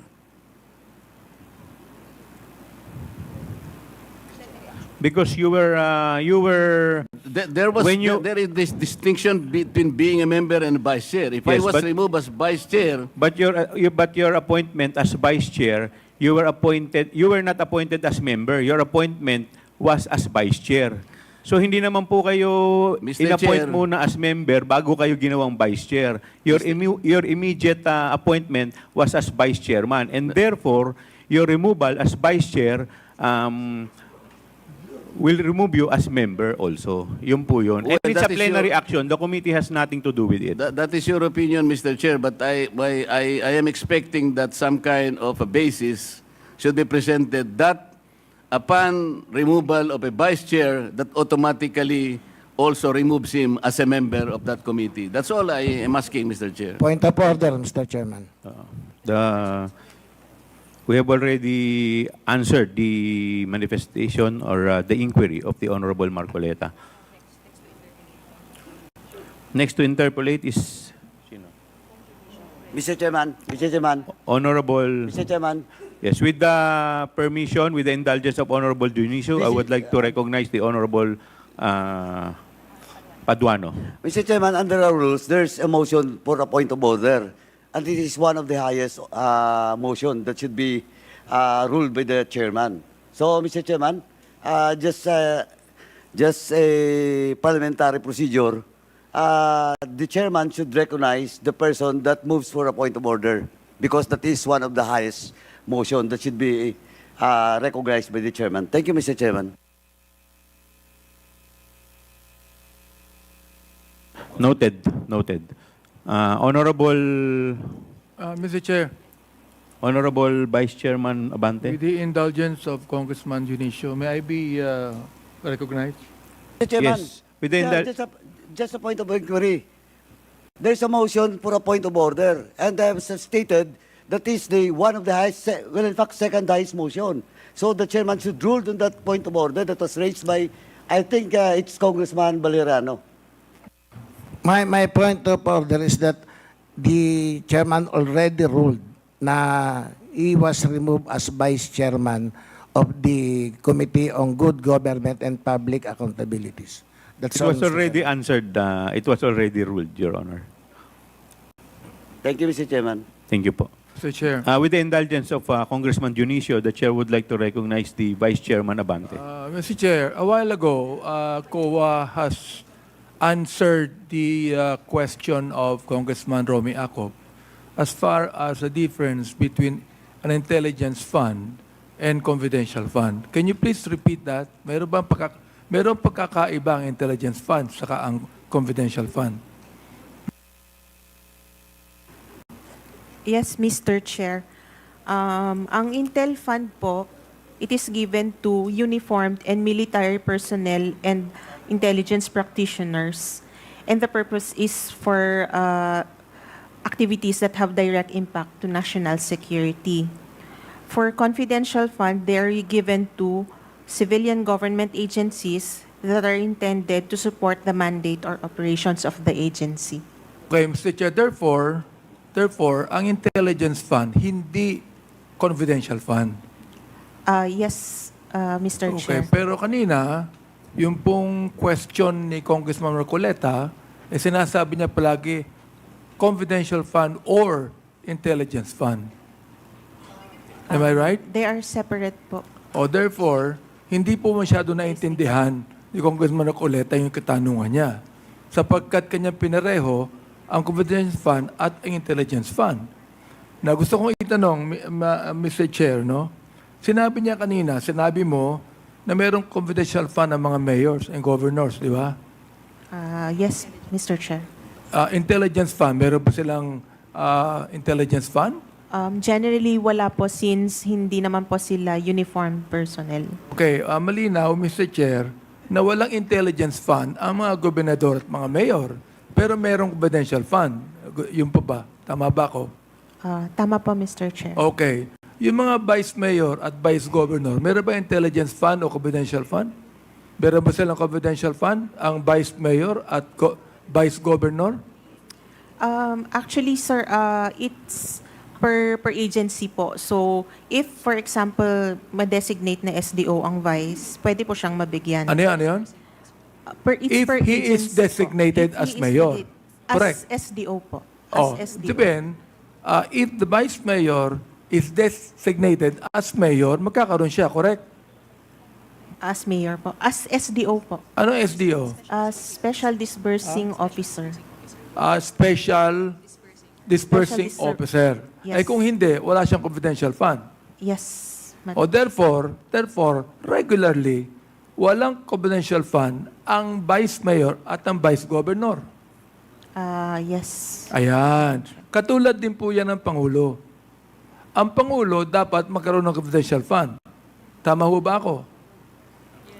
Kung based sa GAA po, tama po. Opo. Pero ang Vice President, hindi kinakailangan magkaroon ng confidential fund. Am I right? Not in... Am I right? Not necessarily correct. Following my question on the line of questioning that I have with the Vice Governor and the Vice Mayor. Sa NGAs po kasi, sir, what is expressly provided Oo. in the GAA? In the GAA po. Then normally, katulad ng, I'm just following the question that I asked, di ba? Sabi mo kanina, yung Vice Governor at yung Vice Mayor, normally, wala yung confidential fund. Correct? Oh. Yes, Madam. Mr. Unless Chair. otherwise, they've been designated as what? As SDO, Mr. Chair. SDO. Okay. Ganon din naman ang Pangulo at ang Vice President. Correct? Oh, kung yung Vice President designated din na ganyan, meron siyang confidential fund. Am I right? Mr. Chair, what we only know is whoever is given confidential funds in the GAA can use Siguro ang confidential DBM funds. pwede makasagot niyan. Yusek, pwede mo ba sagutin to? Yeah, Mr. Chair. Yusek Toledo, you're recognized. Yeah. Thank you, Mr. Chair. So there is a provision in the GAA kung sino yung nabigyan po natin ng confidential fund, which is basically na-identify doon sa bawat GA po natin. For example, for 2023, nabigyan po natin ng ang mga ahensya ng gobyerno ng confidential fund from OP, tapos doon sa Office of the Vice President, at mayroon din sa DA, mayroon din sa DepEd, may DNRO. So all the way po, may listahan po tayo ng confidential funds na binibigyan natin sa bawat ahensya. Yung po bang binigay nating confidential funds sa Vice President, is that normal? Is that a normal procedure? Is that a normal procedure or not? O ito lang ang kahilingan? Kahilingan lang po ito. There was releases po natin in the previous administration, even Mr. Chair. So I think part of that, at may request po sila, so we provided them. Kahilingan, request, di ba? Mr. But it Chair. is normal procedure. Si Vice President Lenny po ba, mayroon siyang confidential fund? Vice President Lenny Robredo? Nagkaroon ba siya ng confidential fund o hindi siya humiling? I will check, Mr. Chair, of the data we have already. For what? Yung ibang naging Vice President, for example, like Vice President Kabayan, Noli de Castro, meron po bang confidential fund? As Mr. Chair, as far as for the Vice President Leonard Bredo, wala pong confidential funds Ayan, po wala. na binigay natin. Vice President de Castro, wala din, di ba? I think wala rin. Vice President Doy Laurel, wala rin. If I, that's too long. Wala yun. Sorry, sir. Oh, yeah? Hindi pa, bata pa kayo noon. Wala pa. Yes, Mr. Chair. Sorry for that. Pero yes, Mr. Chair, probably from the previous administration lately, as mentioned, si Vice Mayor, President Leonard Bredo, wala pong confidential fund.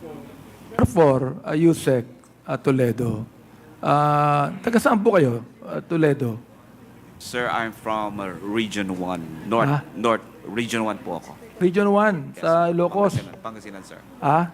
Saan? From Pangasinan, Mr. Chair? Pangasinan? Yes, sir. Baka mag-anak kayo na misis ko. Toledo ang misis ko taga Pangasinan din. Congressman Abante. Hindi natanong ko lang. Baka mag-anak ko to Okay. Teka lang.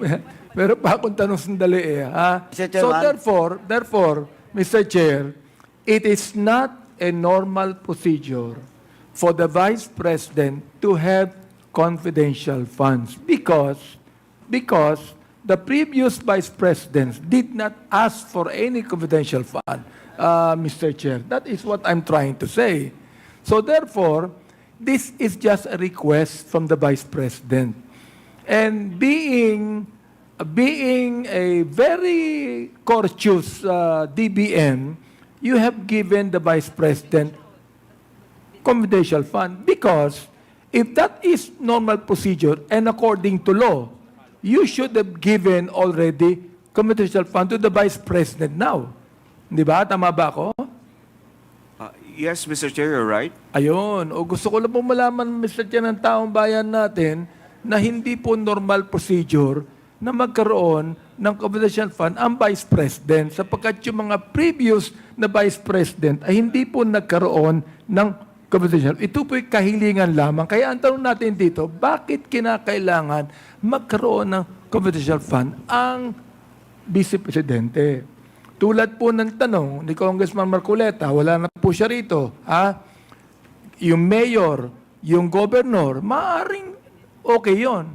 Pero yung vice mayor at yung vice governor, normally, wala. Yun lang po, Mr. Chair. Maraming salamat po. Thank you. Before I recognize Congressman Ortega, I would just like to make a short manifestation. That is precisely the reason and the purpose of this committee hearing because this is in aid of legislation. Now, we are seeing loopholes sa mga batas po natin.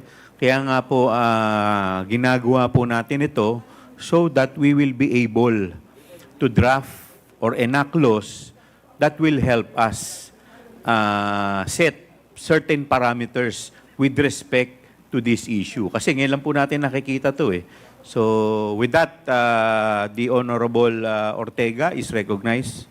Thank you, Mr. Chair. Of course, with the indulgence of Congressman Dionisio. Yes. Okay daw. Please proceed. Thank you, Mr. Chair. Would just like to include for the consumption of the committee, Mr. Chair, and for the honorable, the questions of the Honorable Abante.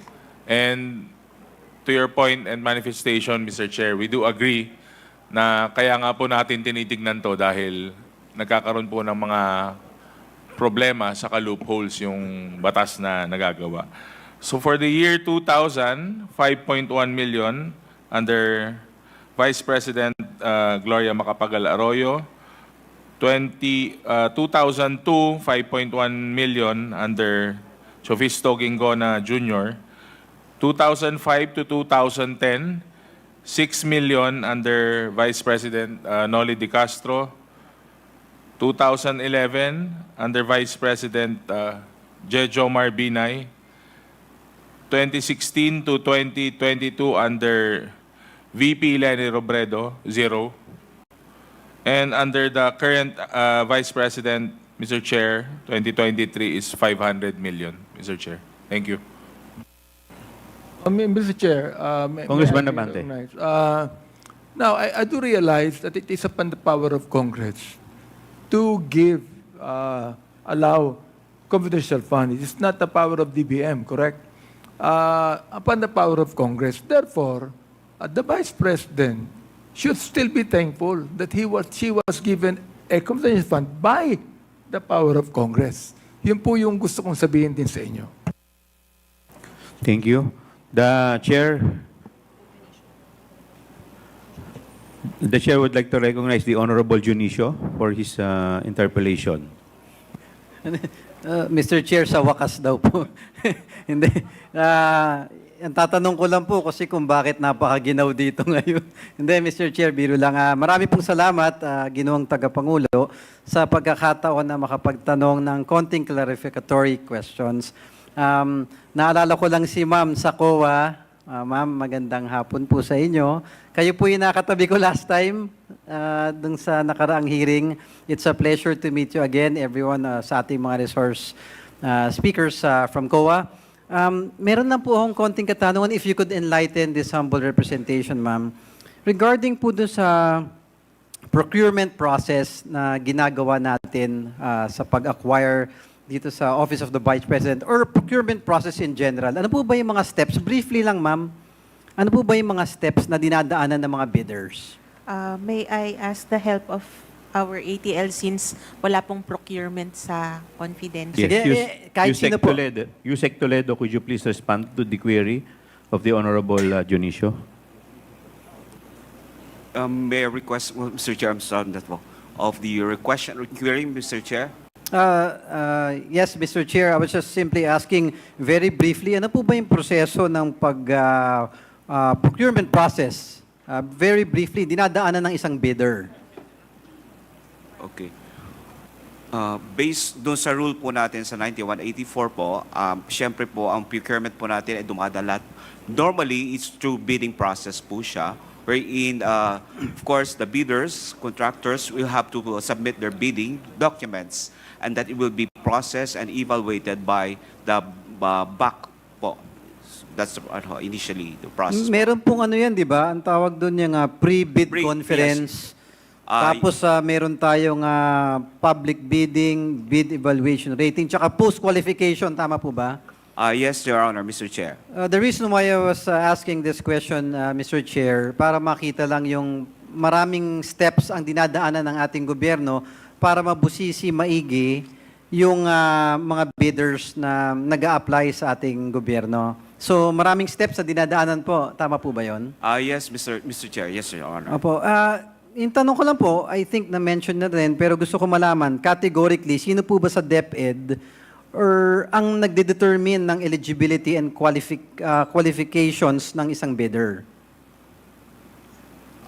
Mr. Chair, probably it's not specific for DepEd, but there is also what we call for every agency, there is a back po, nagde-determine po ng qualified bidders po. Yung back? Yes po. Ano po ba ibig sabihin ng back, sir? Bids and Awards Committee po. Yung po pala yung back. Oh.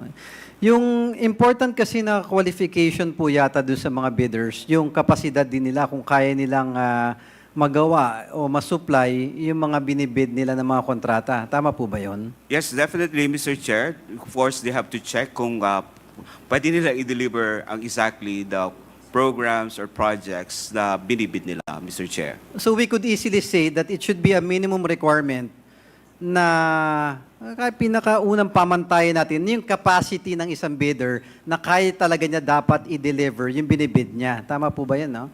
Yes, Mr. Chair.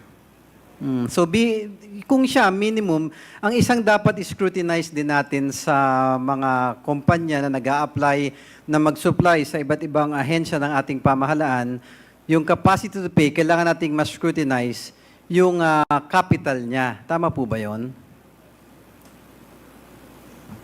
Yeah, yes, Mr. Chair, the capacity para ma-deliver niya is one of that qualification is to look at the capacity, yung capitalization niya. Kumbaga. Tama kasi, am I correct in saying na ang capitalization ng isang kumpanya, hindi lamang doon kukunin yung amount ng pag-supply niya, nung binid niya, kung hindi pati yung basic operations ng kumpanya, hindi po ba kasama na doon sa capitalization niya?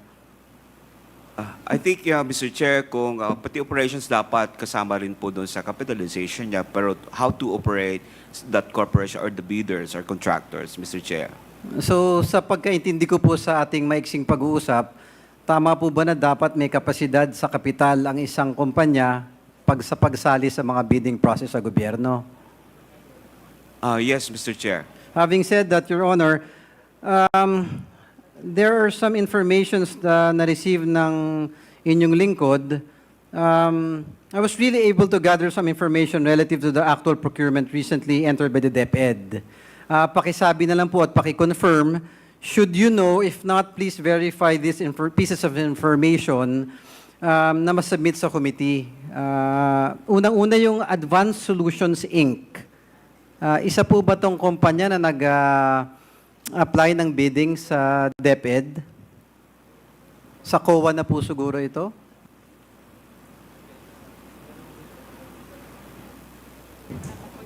Mr. Chair? Before you sorry. proceed, we have yet to open the motion at the motu proprio. So we have to limit our question to the office of the Vice President. But of course, later after we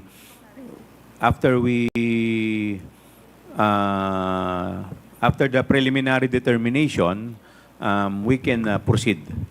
But in the meantime, we have to limit the line of questioning to the Office of the Vice President first. Thank you for the enlightenment, Mr. Chair. Having heard the opinion of the chairman, I would reserve my questions for a later time. Thank you very much, Mr. Chair. Mr. Chair. Yes, Honorable Lara. Yeah, a while ago po, I manifested, You have Mr. moved. Chair, yeah, on the fund utilization of DepEd.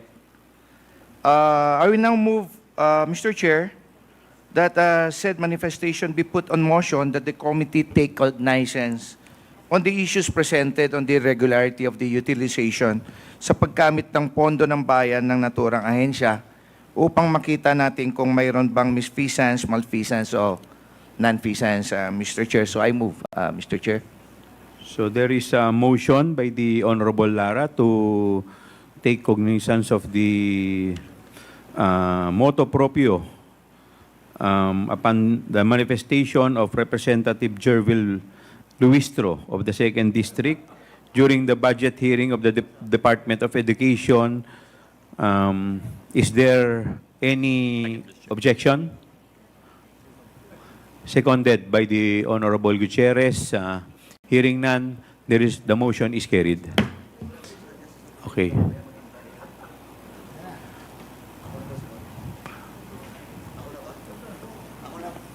One minute suspension is declared by the chair.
Hearing resumes.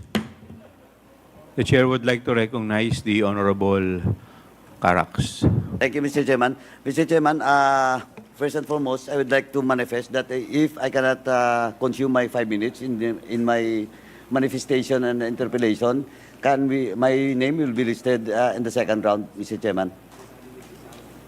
Noted po. Thank you, Mr. Chairman. First and foremost, Mr. Chairman, I would like to state on record my manifestation with regards to question of jurisdiction of this committee on the inquiry in aid of legislation with regards to the budget of the confidential fund of the Office of the Vice President. Number one, Mr. Chairman, this inquiry in aid of legislation in this committee is being conducted pursuant to a plenary action. This is a plenary action, and nobody can question about it because even the most highest official in the House of Representatives cannot question the plenary decision during plenary session. And it was approved during a plenary session which emanated from the privileged speech of the Honorable Rolando Valeriano on September 3, 2024. And it was referred to this committee even on that date. Now, Mr. Chairman, question of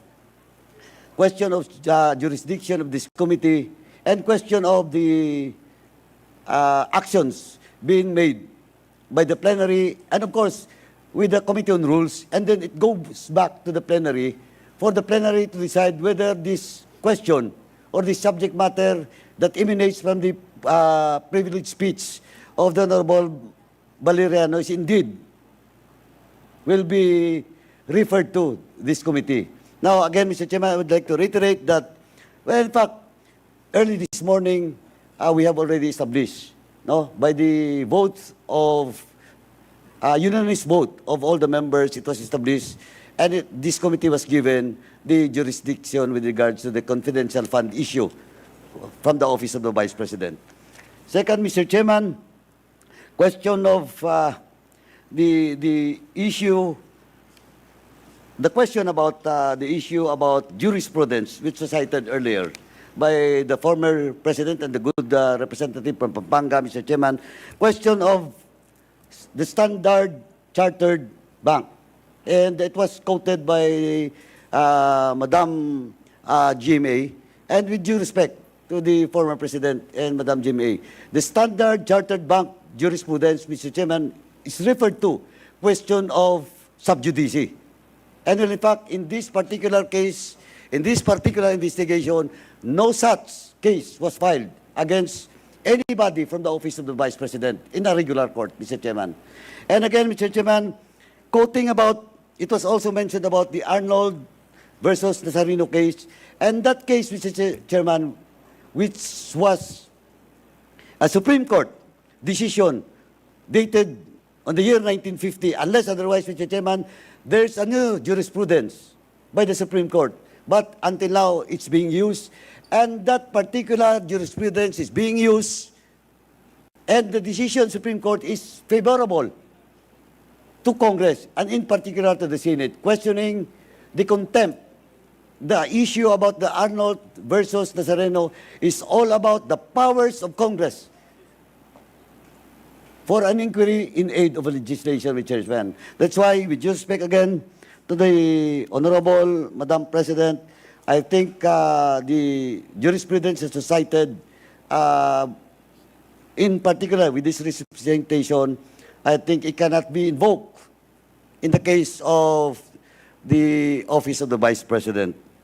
Now, Mr. Chairman, and lastly, Mr. Chairman, well, in fact, when the Vice President opted not to take her oath in this honorable committee, and it was ruled by the chairman favorable to the position of the Vice President, Mr. Chairman, this committee will in fact gives leniency and due courtesy to her because we allow the Vice President to deliver her opening remarks. And in fact, that is on record, Mr. Chairman, and supposedly, if this committee is not lenient and never give her the due courtesy to her office, we never allow her to deliver his sponsorship miracle. Because, well, in fact, we cannot even ask question to her, Mr. Chairman.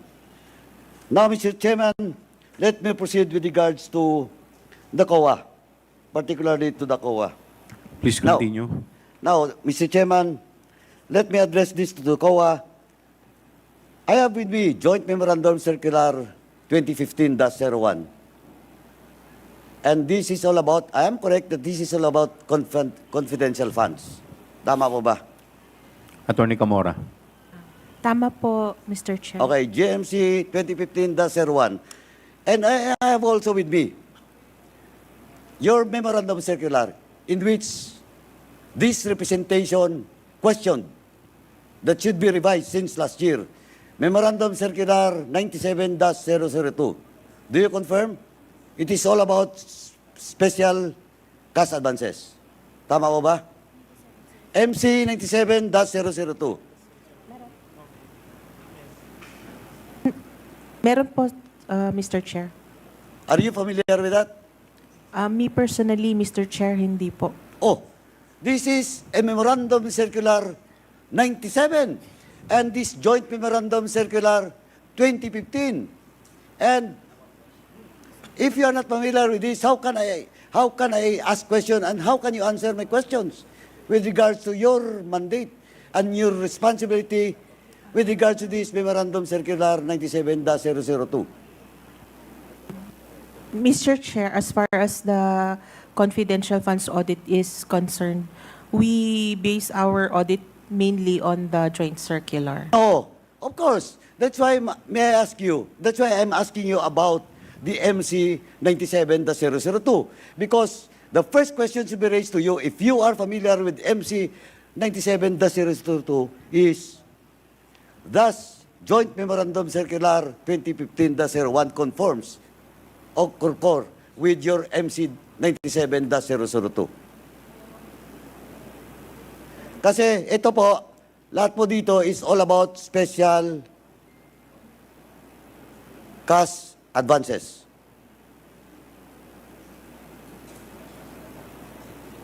Mr. Chairman, how can we proceed? How can I proceed if the representative from COA Attorney Camora. is not knowledgeable about MC 97-002? Because requirements stipulated in MC 97-002 or the GMC 2015-01 should conform with MC 97-002. And looking at the provisions of both MC and GMC, not all, but most of the provision of such MC and GMC is in conforms with MC 97-002.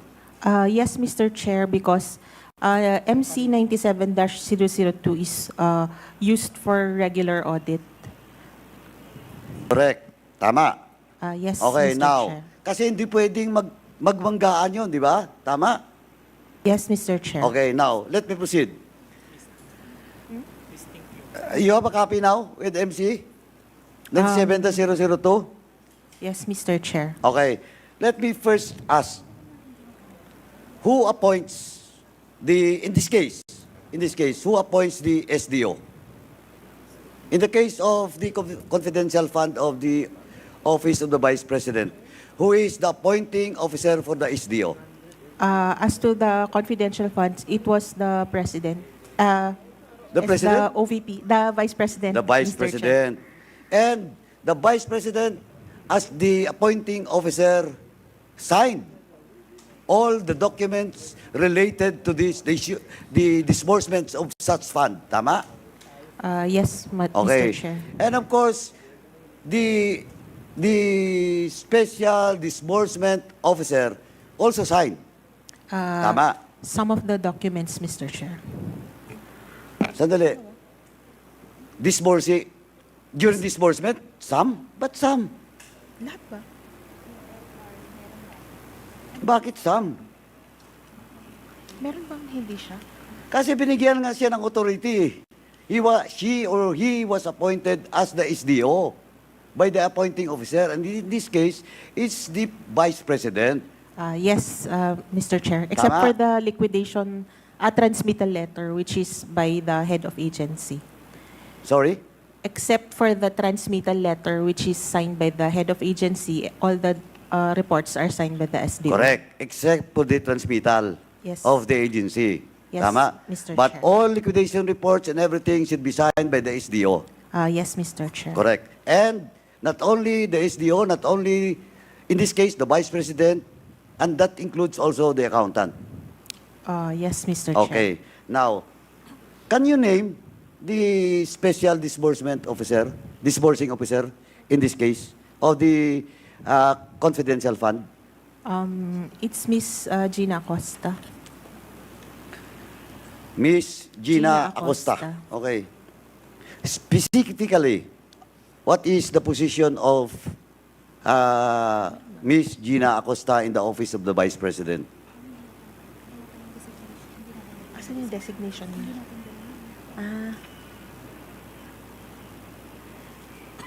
Mr. Chair, our documents here only identify her as the SDO. So your document is only identify her as the SDO. SDO. Okay, now, Mr. Chairman, with this, Mr. Chairman, I move that we invite Ms. Gina Acosta in the next hearing, and at the same time, the Office of the Vice President should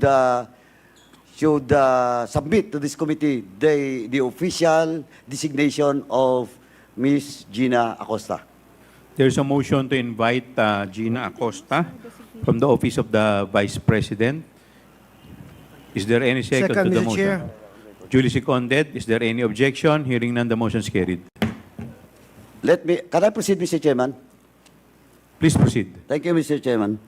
Next, in all liquidation report, the SDO should sign, the Vice President, in this case, should sign, and the Chief Accountant should sign. Tama po ba? Yes, Mr. Chair. And who is the Chief Accountant that signed this liquidation report? It's Miss Julieta Villa del Rey. Julieta Villa del Rey. Villa del Rey. Mr. Chairman, again, I move to invite Ms. Julieta del Rey, the Chief Accountant of the Office of the Vice President, in the next hearing. So move, Mr. Chairman. Second, Mr. Chair. There's a motion to invite Julieta Del Rey in the next scheduled hearing. Duly seconded by the Honorable Flores. Is there any objection? Hearing none, the motion is carried. With the permission of the Chairman, may I proceed? Please proceed. Thank you, Mr. Chairman. Now, question of the SDO. In the joint memorandum circular, and with regards to MC-97-002, the special disbursement, disbursing officer has to acquire a fidelity bond. Tama po ba? Tama po, Mr. Chair. Okay. Now, under MC 97-002, the SDO, no? Unless MC 97-002 was amended by the COA, the SDO or any accountable officer should submit her or his SALN to the Bureau of Treasury. Tama? Tama po, Mr. Okay. Chair. Now, do you have a specific document with regards to, in your possession, from the Bureau of Treasury with regards to the fidelity bond that was submitted by Ms. Gina Acosta, in particular, with regards to this confidential fund? We have that document, Mr. Chair, but it is not with us right now. So, Mr. Chairman, I move once again that the COA will submit to this honorable committee the fidelity bond that was submitted by the Office of the Vice President to the Bureau of Treasury and to the COA, Mr. Chairman. So move. Second. Is there any objection? Hearing none, the motion is carried. Okay, Mr. Chairman. And in the case of this 125 million confidential fund, ano po ba in your practice, COA, and of course the Bureau of Treasury, if you cannot answer this, I will address this question to the Bureau of Treasury in the next hearing. Now, question, what is the ceiling of an SDO in this matter? This is a 125 million transaction or budget. Mr. Chair, the BTR has a table which is dependent on the amount of the accountability. So wala po kayo ngayon? Yes, wala po ngayon, Mr. Kasi Chair. dapat, di ba, nagsasalubong kayo ng BTR at saka COA. Yes, Mr. Chair. We do use their table for our reference. So you're using the table of the BTR with regards to accountability of the special disbursing officer or accountable officers. Yes, Mr. Chair, because it is one of the requirements under the joint Correct. circular. Mr. Chairman, again, I move that we invite the representative from the BTR, Bureau of Treasury, and the person that has knowledge with regards to this 125 million confidential fund, and bring or submit to this honorable committee the documents with regards to the accountability on this particular issue, Mr. Chairman, the 125 million confidential fund. The person in charge from the BTR, at the same time, the document that will indeed was submitted by the office of the Vice President when the Vice President appoints a certain Gina Acosta. So move, Mr. Chairman.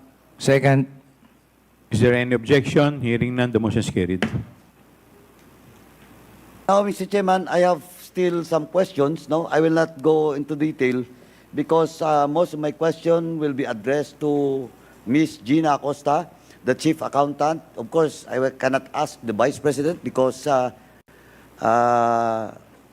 he will not be answering the question of this honorable committee. But, Mr. Chairman, as of now, COA, please, in the next hearing, please bring with you all the MCs, no, memorandum circulars of the COA, so that this representation can ask you questions in relation to Joint Memorandum Circular 2015-01 and your MCs, no, not only Memorandum Circular 97-002. Kasi ito, di ba, regular audit to?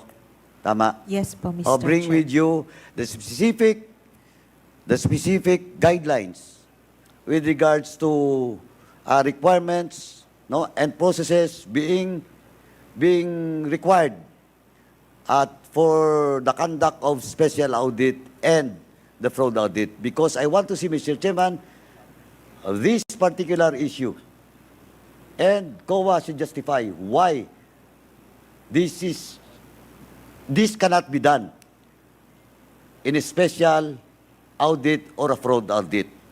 And so that, Mr. Chairman, we can also scrutinize the specific guidelines of the COA with regards to special audit and fraud audit in aid of legislation, so that we in this committee, through the committee report, can propose possible amendments with regards to the guidelines of the COA on regular audit, special audit, and fraud audit, Mr. Chairman. Kasi gusto ko lang po makita if indeed COA made or taken due diligence with regards to this issue. Kasi napakalaki po to.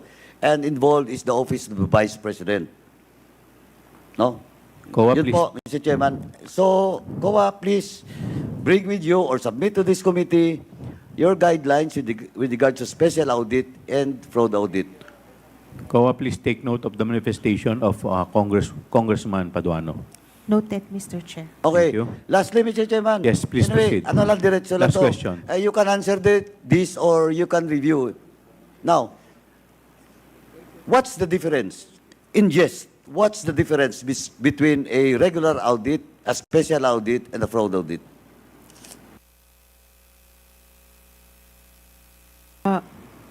The regular audit is the regular financial audit, which we review all the transactions of the agency. A special audit or a fraud audit are requested for ano?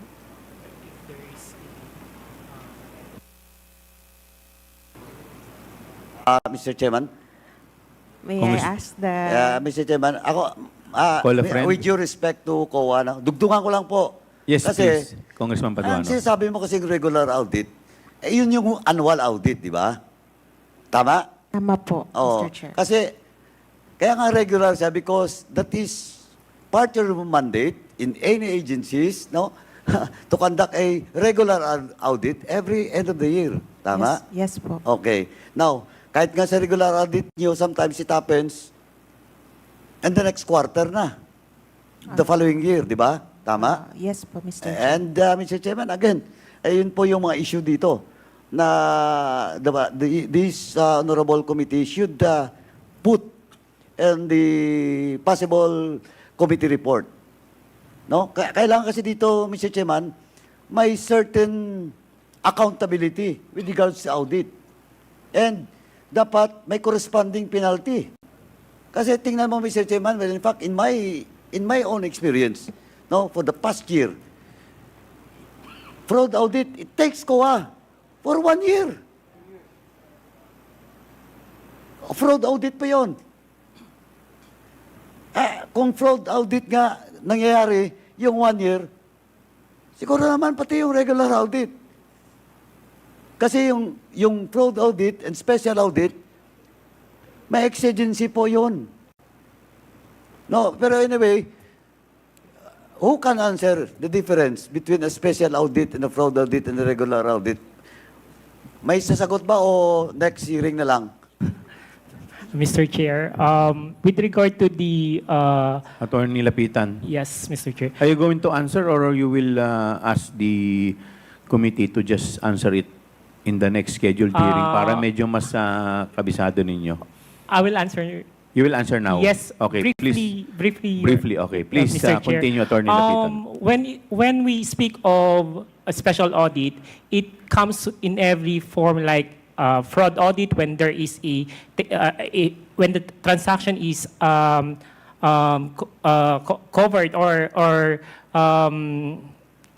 tainted with fraud. And we also have special audit like the levy audit, rate audit, which is being performed by other offices in the Commission. When it comes to a regular audit, that's the audit of the financial transaction where the 3 audit streams are being practiced. Mr. Chair. Ito kasi Congressman sunod ko Paduano. ng tanong, timeline. With regard to the timeline, Mr. Chair, like the fraud audit, the COA issued several guidelines or internal policies. We have memorandum, COA Memorandum 2020-014, if I'm not mistaken. That governs the rules on fraud audit, and also there are issuances by other office in the Commission in the performance of rate audit, levy audit, and other special audit, Mr. Chair. Mr. Chair, Maybe, Mr. Chair, next hearing we will provide the full details. Okay. Mr. Thank Chairman, you. Last question. Sige. Anyway, Mr. Chairman, pagbibigyan ko po yung COA kasi kaya nga po, kasi yung issue kasi dito is all about the difference between a regular audit. Kasi pag regular, nandun na yun, 6 months, then another 2 months from the, di ba, for the commission to decide, di ba? Now, question of fraud audit, kaya nga fraud audit yun, kaya nga special audit yun kasi there is an exigency. Kasi magkaiba yun, di ba? Tama? Now, as of now, you cannot answer about the timeline. Kasi hinabol po natin dito is all about the timeline. Kasi all the more, justice delayed, justice denied. Pag tinawag kita, i-review nyo na lang. Pagandaan nyo next hearing. Itong case, OBP case, 125 million confidential fund. Does it merit a special or a full audit? Actually, Attorney sir, Camora. it is, Mr. Chair, actually it is a compliance audit, so they have to comply with the joint circular. Hindi nga, regular audit siya. Pero, Compliance audit. hypothetical lang. Oh, until now nga, yung appeal hindi pa sinagot, but of course, they're given 180 days. Yes. Now, hypothetical lang. Is this particular case, pwede ba pumasok doon sa special audit? To conduct a special audit? If there is a request, Or if there is a what? request for Who will request? Kaya, who will request? anyone, Sorry? any person, agency, or Any person, any agency? Madam, you check na lang po yung guidelines nyo with regards to fraud and special audit. Kasi baka mamaya, magka-problema po kayo. sige, Please na po. Thank you, Mr. Mr. Chairman, Chair. next hearing na lang po. I will just end my interpellation to COA and I hope that next hearing, COA will prepare with regards to it and the BTR, Mr. Chairman. Because in this particular case, it is crucial role ng BTR at saka ng COA, Mr. Chairman. Thank you, Mr. Chairman, for this opportunity. Thank you. Mr. Chair. Thank you, Congressman Paduano. Mr. Chairman. The Chair would like to recognize the Honorable Acop. In But before connection- you proceed, Congressman, the Chair would like to recognize the presence of Honorable Johnny Pimentel, sir. Yes, Congressman Acop, please proceed. Thank you, Mr. Chair. I would just like to follow up the issue raised by the Honorable Paduano. You cannot answer kung ano po ang timeline para sa regular audit at saka fraud audit. Tama po. Hindi po nyo nasasagot. May I clarify po? Since Mr. Chair? Fahad Tomawis, you are Yes, recognized. Since I'm the audit team leader of the OBP for conducting the regular audit, meron po tayong timeline for the regular audit. Kasi usually, meron kaming timeline to transmit the report annually to the Congress, to the OP, and to the oversight bodies, as well as to the management or to the OBP. So meron pong timeline na nasa GAA po, nasa General Appropriation Ano Act po yung timeline na yun? for the regular audit. Yes. Ano But- po? Ilan buwan? Ilan taon?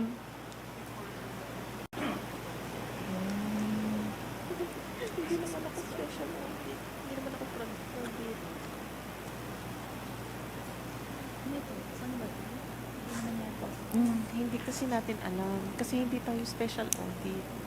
September yung nandito. Huwag nyo po kasi sabihin sa amin na may timeline kung hindi nyo alam kung ilan ang buwan, araw o taon yung pag-conduct ninyo. Because the next question that I will ask is, if you conduct a fraud audit, how long will it take? Would it be more than the number of months, years sa pag-conduct ninyo ng regular audit?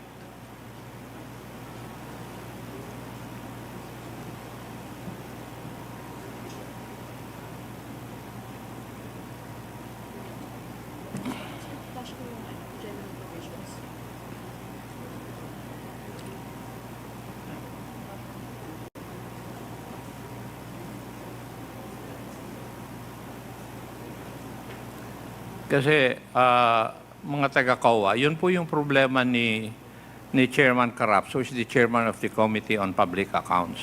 Yung hearing po namin doon, naririnig namin yung regular audit at saka fraud audit. Ang napapansin namin, napakatagal po. As if there's no difference between the timeline of the regular audit and the fraud audit. Kaya ang susunod na tanong ko rin sa inyo is, what is the purpose of a fraud audit? Anong objective?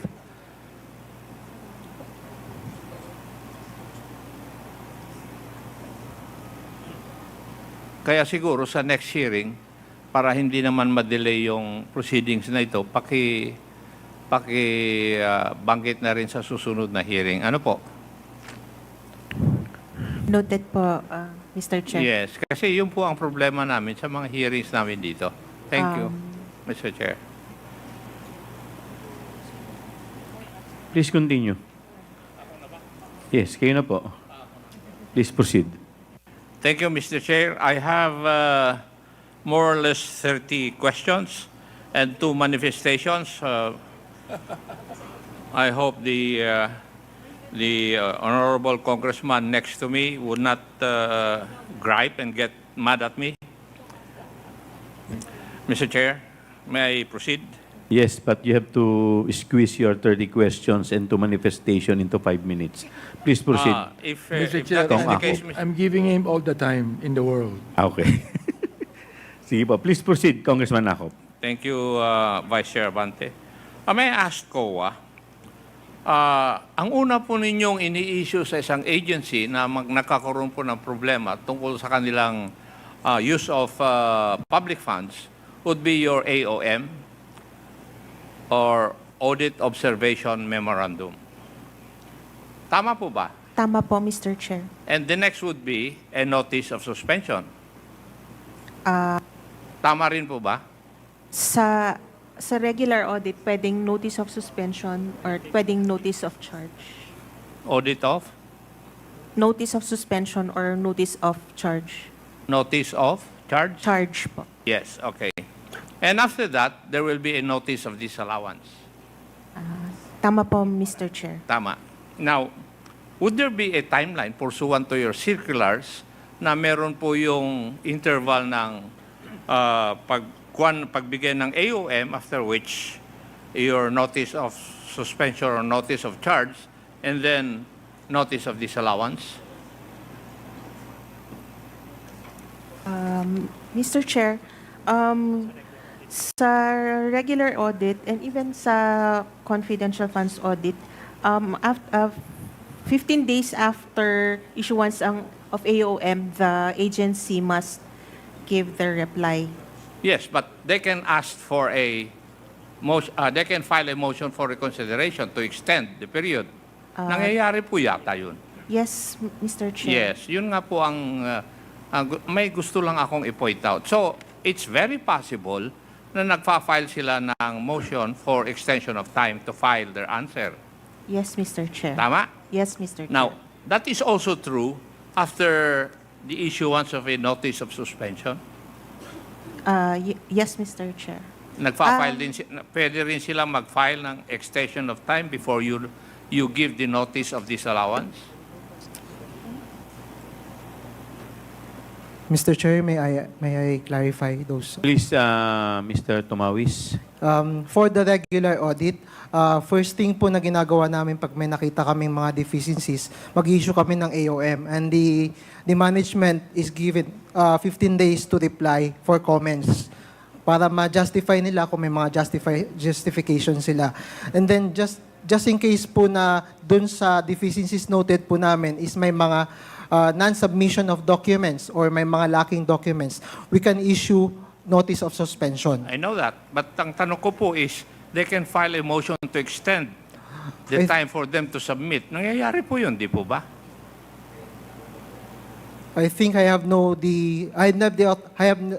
authority or position na magsabi doon because the notice pag po inappeal na or for example may extension, but then on my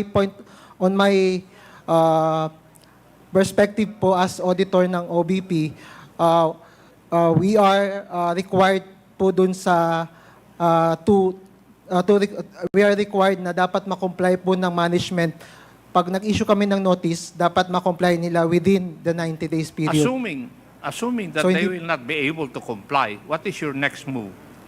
That's the time po na pwede na kami mag-issue ng notice of disallowance kasi nag-mature na po yung notice of suspension. 15 days, sige, to follow you.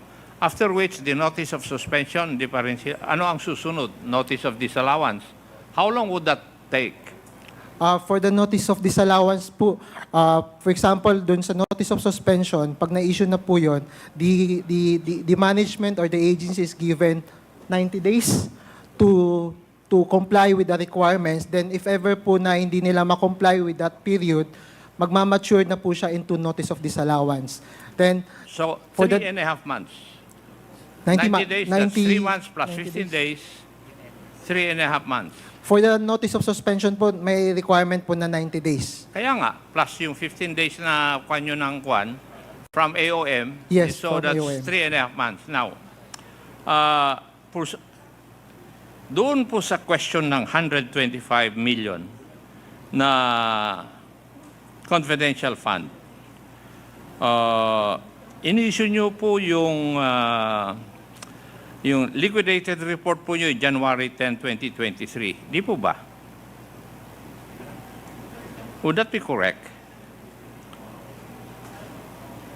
And you issued the notice of suspension only in December 13, 2023.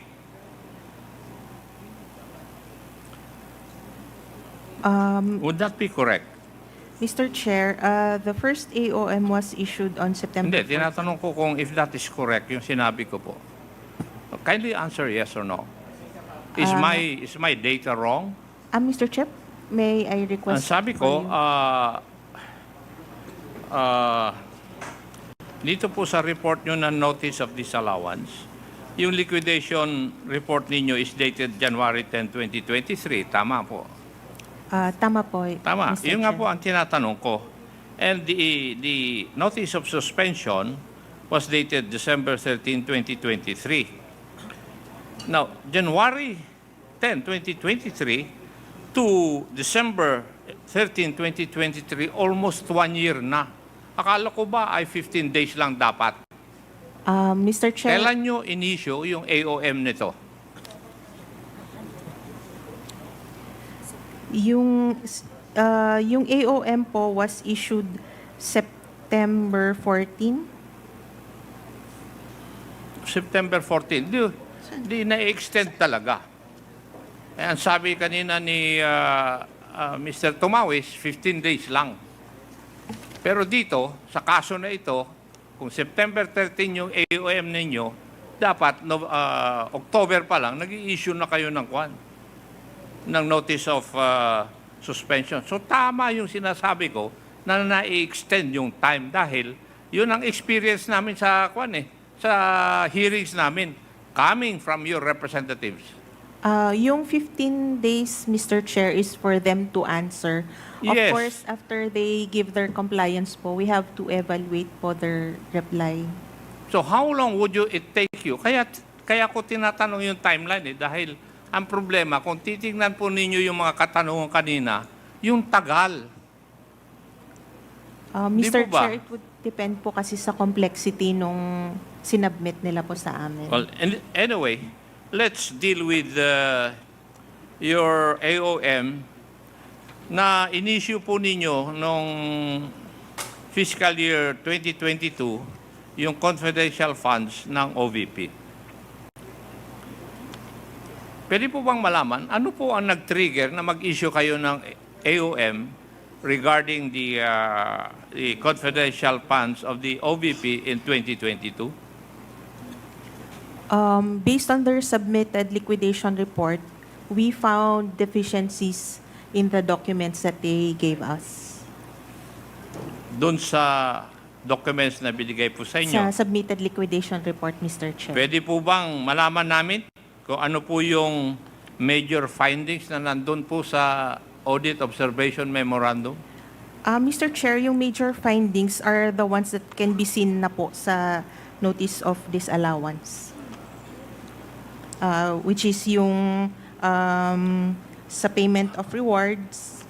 Ang tanong ko po, Madam Attorney, is that ano po yung major findings doon sa AOM, hindi po sa notice of disallowance? Kasi you must have a basis why you issued the AOM. And I want to know the basis of that.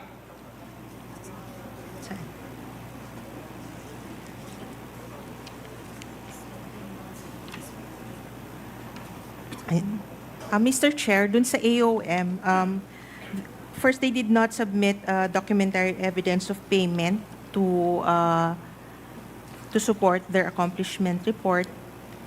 And then, per analysis of the submitted accomplishment report, it was revealed that some of the fund was used for medical and food aid and travel relative to confidential operations, although it was not yet clear if, at that point, if it was used for confidential operations. And then we have the payment of rewards, which were not supported with documents evidencing the success of the information gathering. And then they also did not submit the special budget request and the amended accomplishment report. And then The DV was not properly accomplished by the the DV was not Okay. particularly Now, accomplished. these observations of yours were repeated sa notice of disallowance. Sinagot mo na yung kanina eh. Di ba? Yes, Mr. Yes. Chair. Now, ang susunod na katanungan ko po is, did the Office of the Vice President issue any response in relation to your AOM? Yes, Mr. Chair. That is why the remaining items in the NDs are those that we are not yet satisfied with. Yes, the responses given by the Office of the OVP did not satisfy your requirement. As to the ND, Mr. Chair. Yes. Correct? Yes, Mr. Chair. Now, may in-issue din po kayong notice of suspension dahil hindi nga po acceptable yung sagot ng Office of the Vice President. Yes, Mr. Tama? Chair. Yes, Mr. Chair. Yes. Ano po yun po yung dahilan bakit nag-issue kayo notice of suspension? Hindi nag-comply yung OVP sa mga requirements po ninyo. Hindi nag-comply, Mr. Chair, or their compliance is still not sufficient. Yes. Now, nung naibigay nyo yung notice of suspension po ninyo, pwede po bang malaman ano po yung findings na nilagay nyo ron at saka what steps did the Office of the Vice President take in view of the notice of suspension? As to the notice of suspension, again, the rewards was not fully documented. Some of the accomplishment reports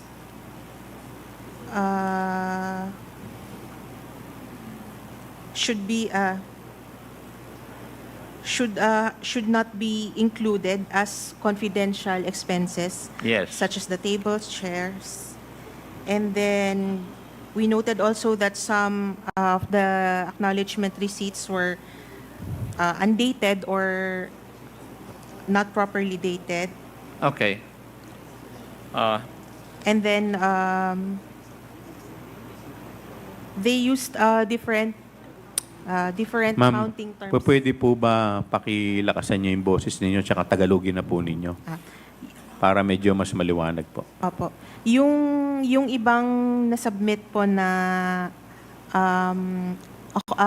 acknowledgement receipts, ibang accounting terms ang ginamit compared sa what is required in the joint circular.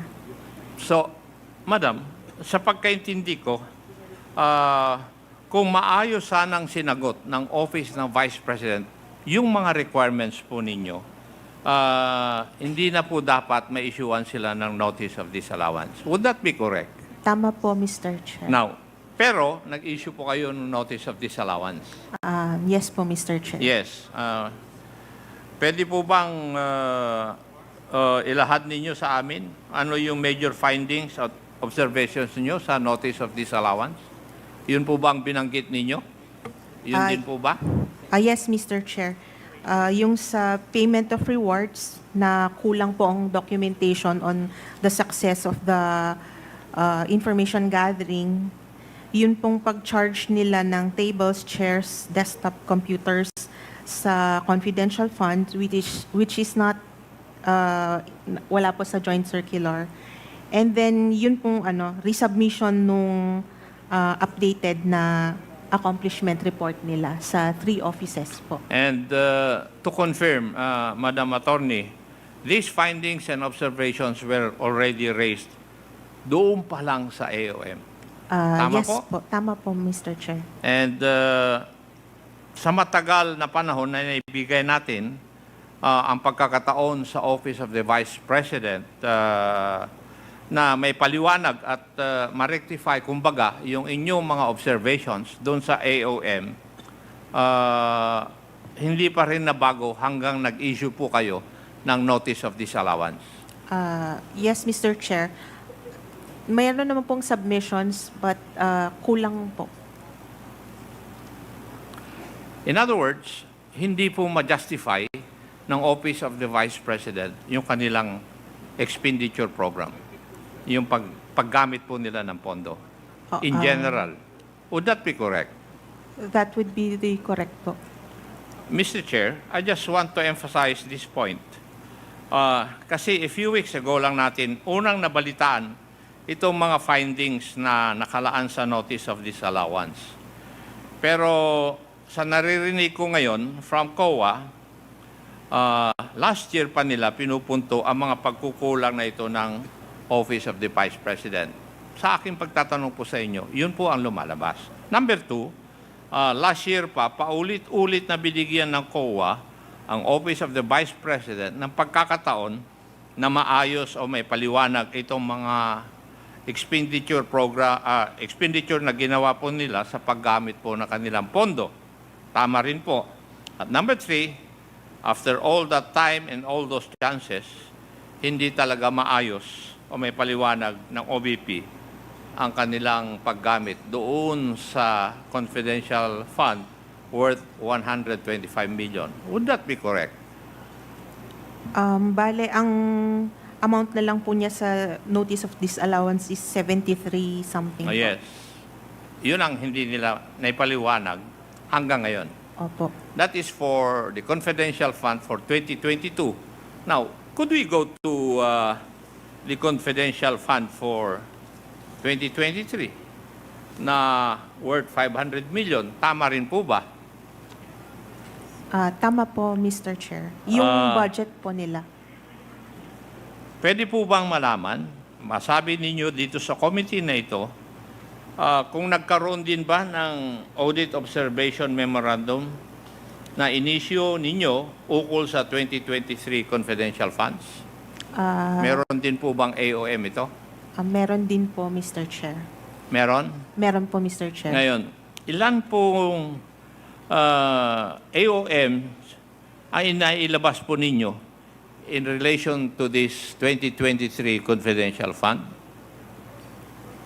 Dalawang AOMs po, Mr. Chair. Dalawang Yes, Mr. AOM. Chair. Tama ba ang aking pagkaintindi na bawat quarterly disbursement ng OVP, insofar as their confidential funds for 2023 are concerned, ay may lumalabas na AOM galing sa inyo? Yes, Mr. Chair. Although yung first and second period, pinagsama na po namin sa isang AOM. Yes, Kaya yung but third period, pinagsama po nyo yung dalawang period. yes, Mr. Chair. Now, would it be true na ang ibig sabihin lahat ng quarterly liquidation ng OVP may problema? Yes, Mr. Ganun po ang lumalabas sa sagot po ninyo. Yes, Mr. Chair. Yes. In general terms, maaari nyo po bang ipresita sa committee ito yung major findings at observations sa bawat AOM na binigay po ninyo sa Office of the Vice President? Mr. Chair, compared Hindi, to sa... tinatanong ko lang naman kung maaari po nyong ibigay dito sa committee. Ang sagot lang po nyo, kung kaya po ninyo, kaya nyo po ba o hindi?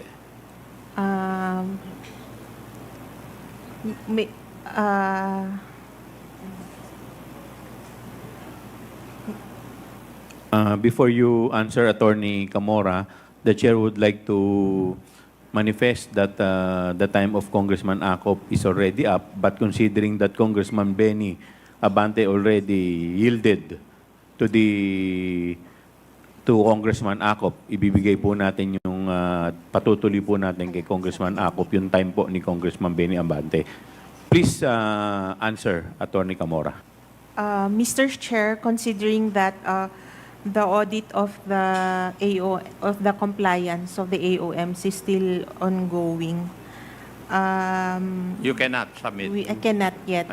Yun lang po ang gusto ko. Ang tanong ko naman po kung maaari nyo ibigay. Kung hindi pwede, you just give us the reason why. Yes. So, you cannot give it dahil ongoing pa yung inyong pan. Okay, thank you. Now,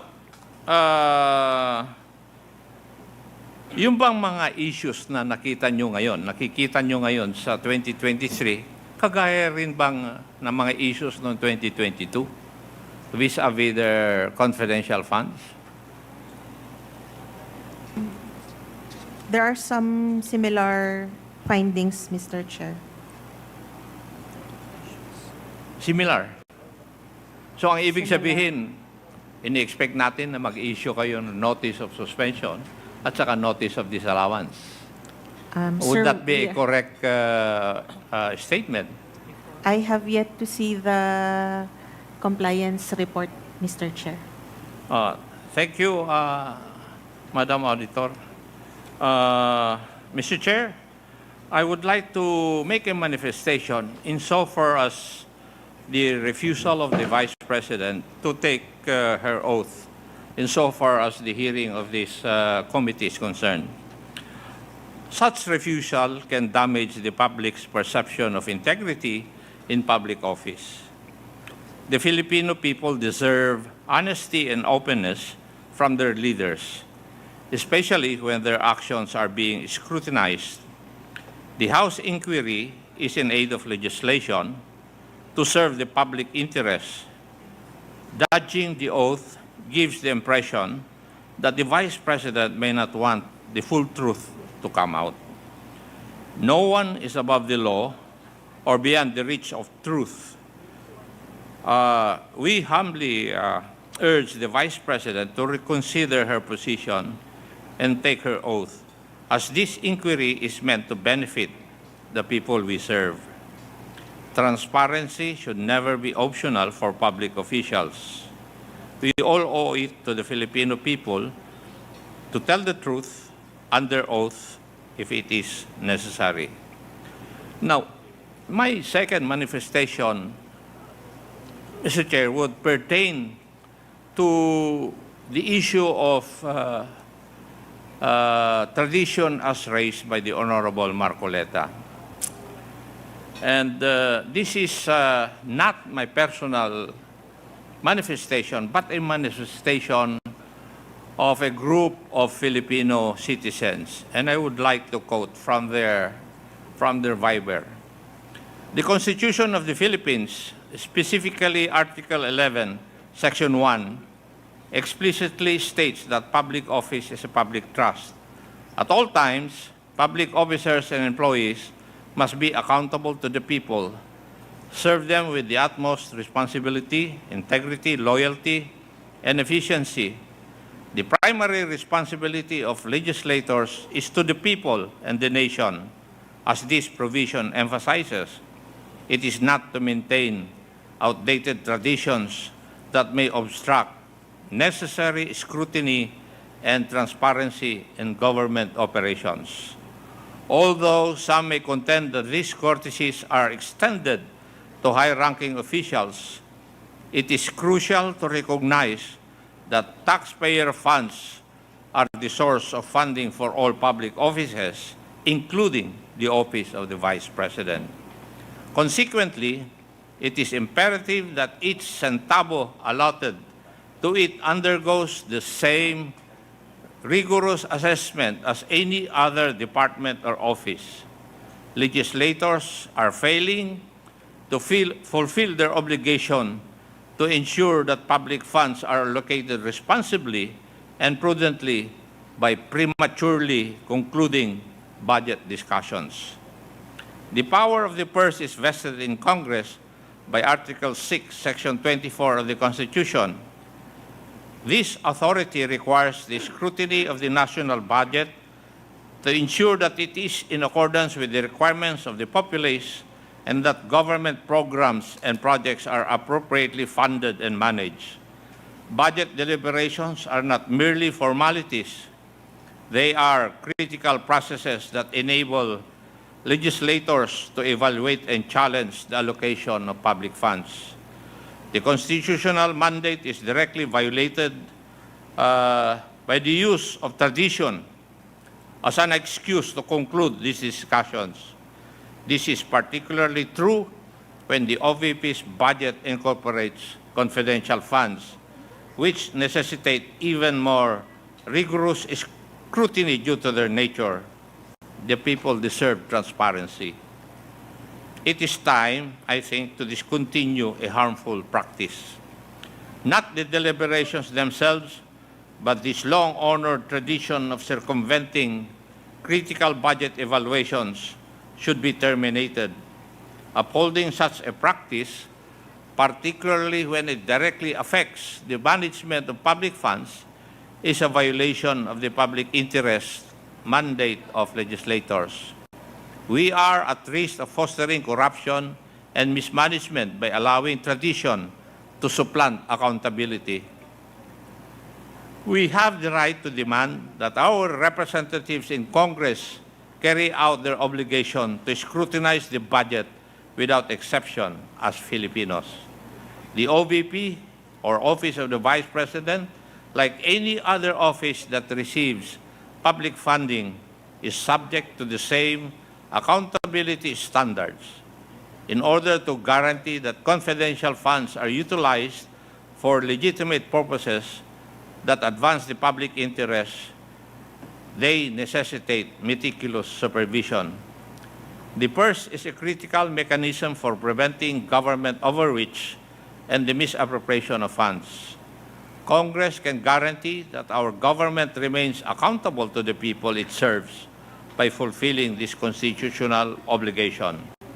The public and our legislators are responsible for rejecting this detrimental tradition in favor of transparency and good governance.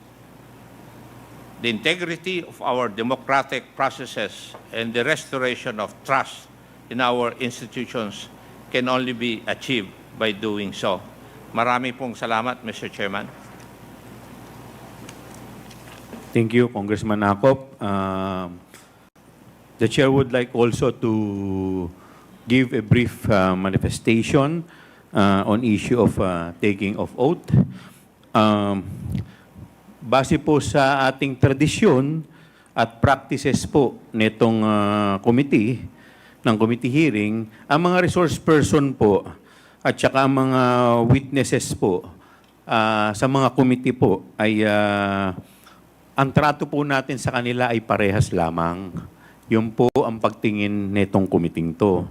Kaya po lahat po ang mga witnesses at lahat po ng mga resource person po ay nire-require po natin sila na mag-take ng oath para po malaman po natin kung sila po ay nagsasabi ng totoo at pawang katotohanan lamang. Ito po ay nakalagay po sa ating rules of procedure at governing po ng inquiries in aid of legislation. At para malaman po natin ang mga testimonya at impormasyon na kanila pong binibigay po sa atin ay totoo at maaasahan po ng committee at ng August body. Kanina po, pinayagan po natin ang ating kagalang-galang na Vice President na hindi po mag-take ng oath at hindi po natin siya pinilit. Dahil sa halip ay hinayaan din po natin siya at pinayagan din po natin siya na mag-manifest o magbigay po ng maiksing pananalita. Alam po ninyo kaya po natin ginawa yan ay dahil po sa pagbigay po natin ng respeto sa posisyon at sa opisina na kanya pong nire-representa bilang Vice President.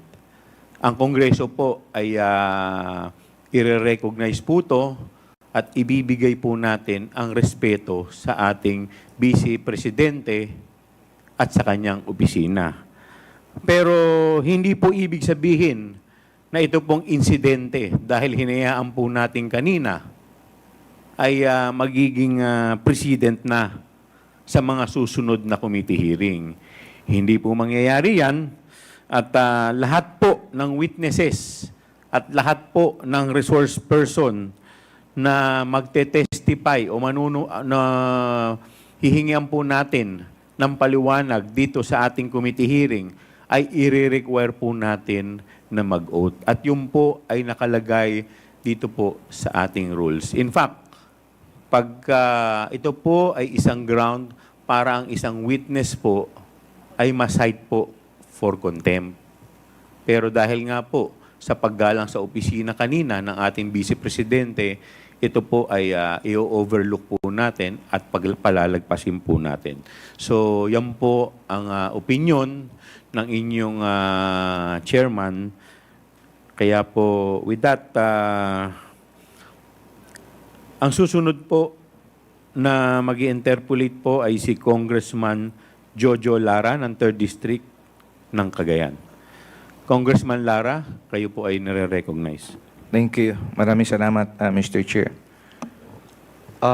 Sa COA,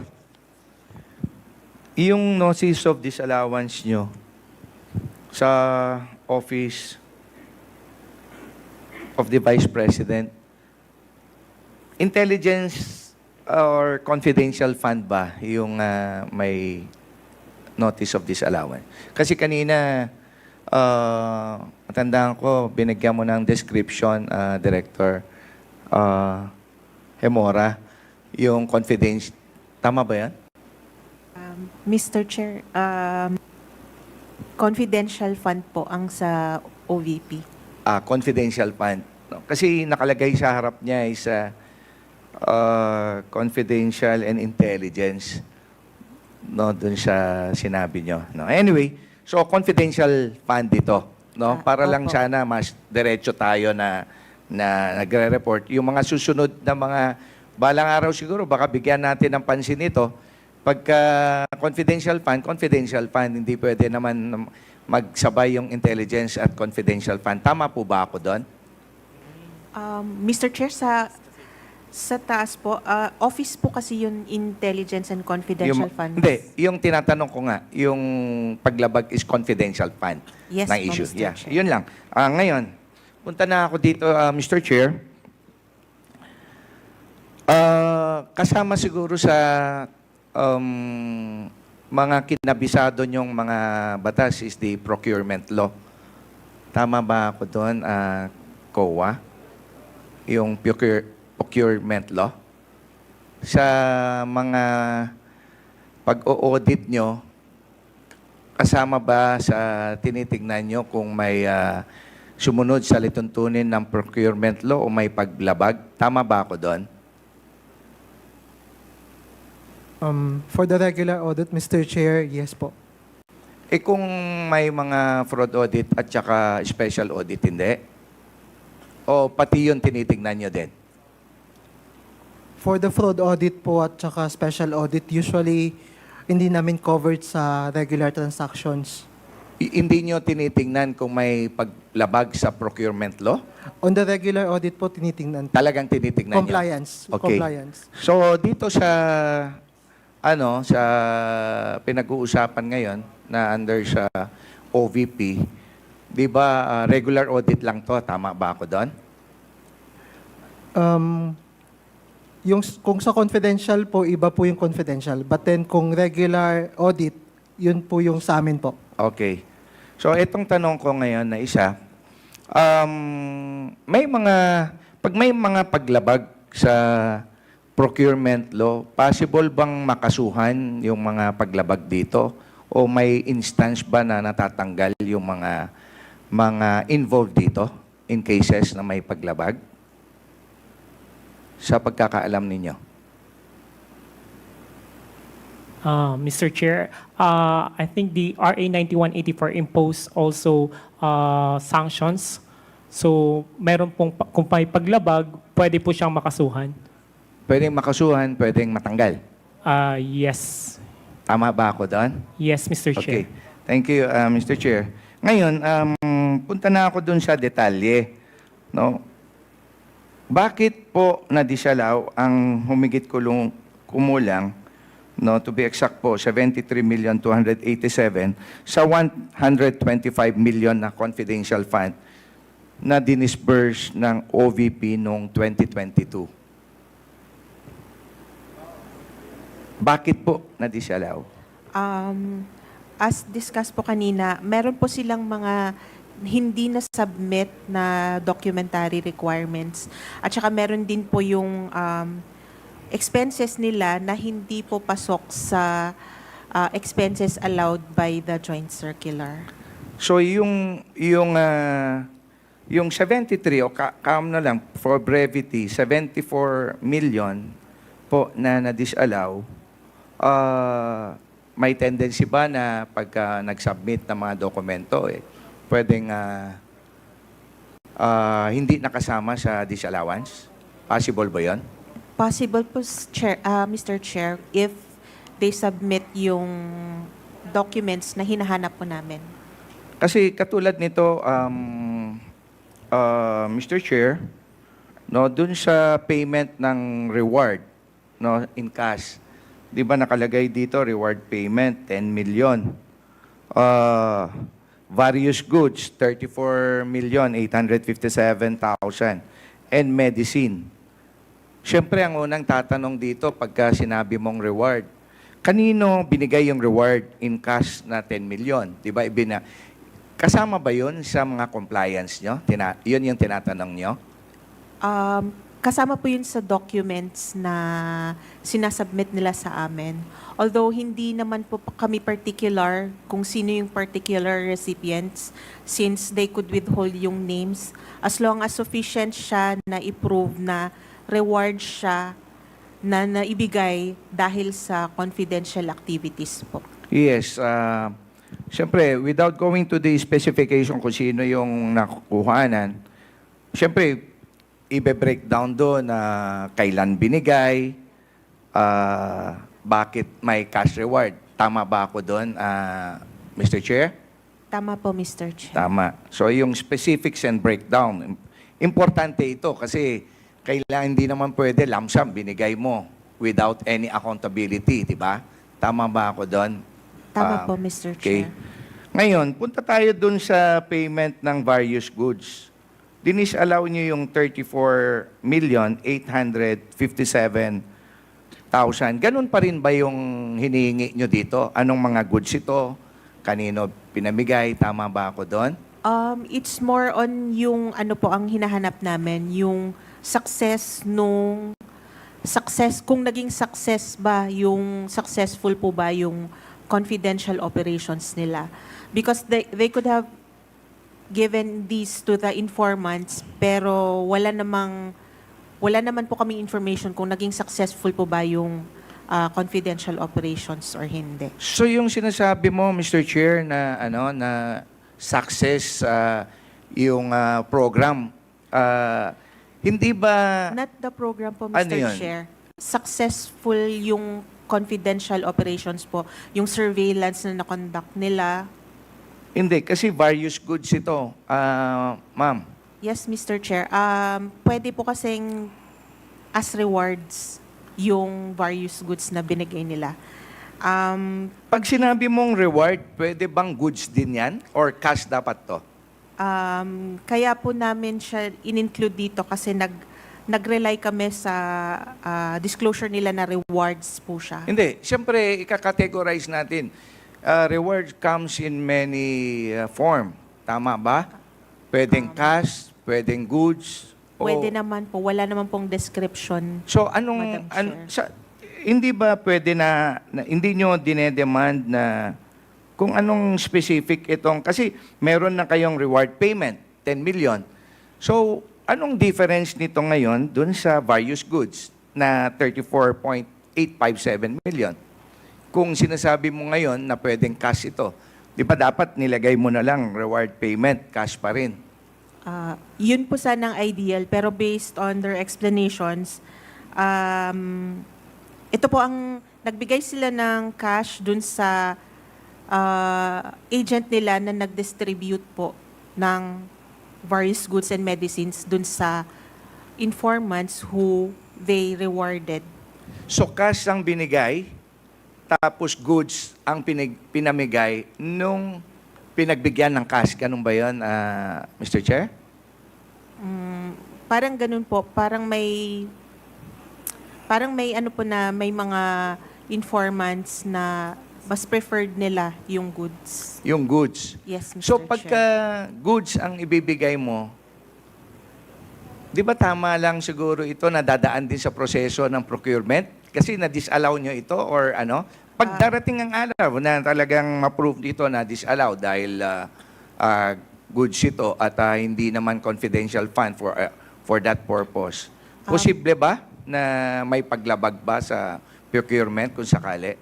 Mr. Chair, pag sa joint circular po kasi, it provides that purchase or rental of supplies, materials, and equipment for confidential operations that cannot be done through regular procedures, such as yung bidding po. Hindi. Once na na-disallow nyo nga ito with finality kasi dumadaan sa proseso kasi sabi mo kanina, hindi na pa naman final ito eh.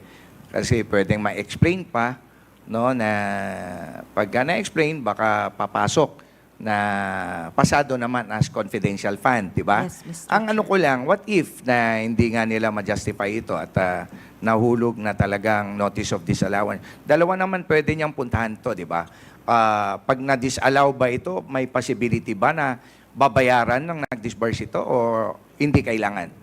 Ibalik o bayaran? Dalawa naman po yan, Mr. Chair. Pwede nilang bayaran as is, or pwede silang mag-appeal on the disallowance. Yes.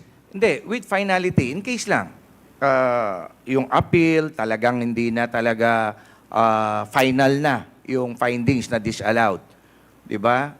Sabi mo, pwedeng bayaran. Tama? Yes, Mr. Chair. Okay. Kung na-disallow ito, syempre, ang pananagutan niya is the whole amount, ibabalik niya. Tama ba? Yung amount po na disallowed, Na-disallow. Mr. Chair. Yes, Okay. Mr. Chair. So ngayon, punta tayo dun sa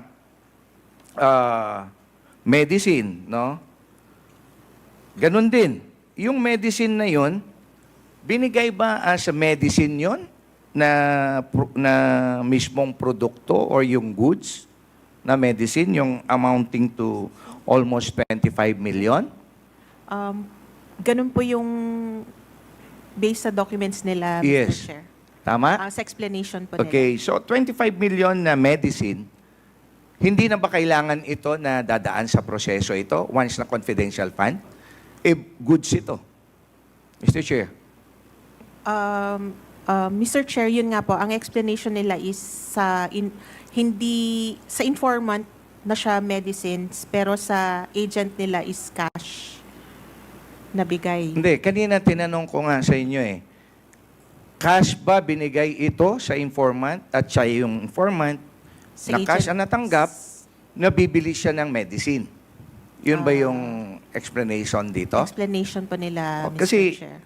same yung issue doon sa various goods kanina. Cash binigay, tapos yung cash binili ng goods. In like manner, dito sa medicine, cash binigay na medicine. Tama ba yun, Mr. Chair? Tama po, Mr. Chair. Okay. Ngayon, meron din kayong tinutukoy sa notice of disallowance na 3.5 million na ginamit raw pambili ng tables, chairs, desktop, computers, and printers. Tama po ba to? Tama po, Mr. Chair. Yung confidential funds sa pinambili ng mesa at upuan, pwede po ba ito, Mr. Chair? Kaya po namin siya nilagay as an observation po kasi wala po siya sa joint circular. So, ang tanong ko dito na naman, Mr. Chair, kung na-disallow ito at balang araw, dalawa naman ang pupuntahan nito, na-disallow na pinababalik mo yung pera or na-disallow na ma-justify.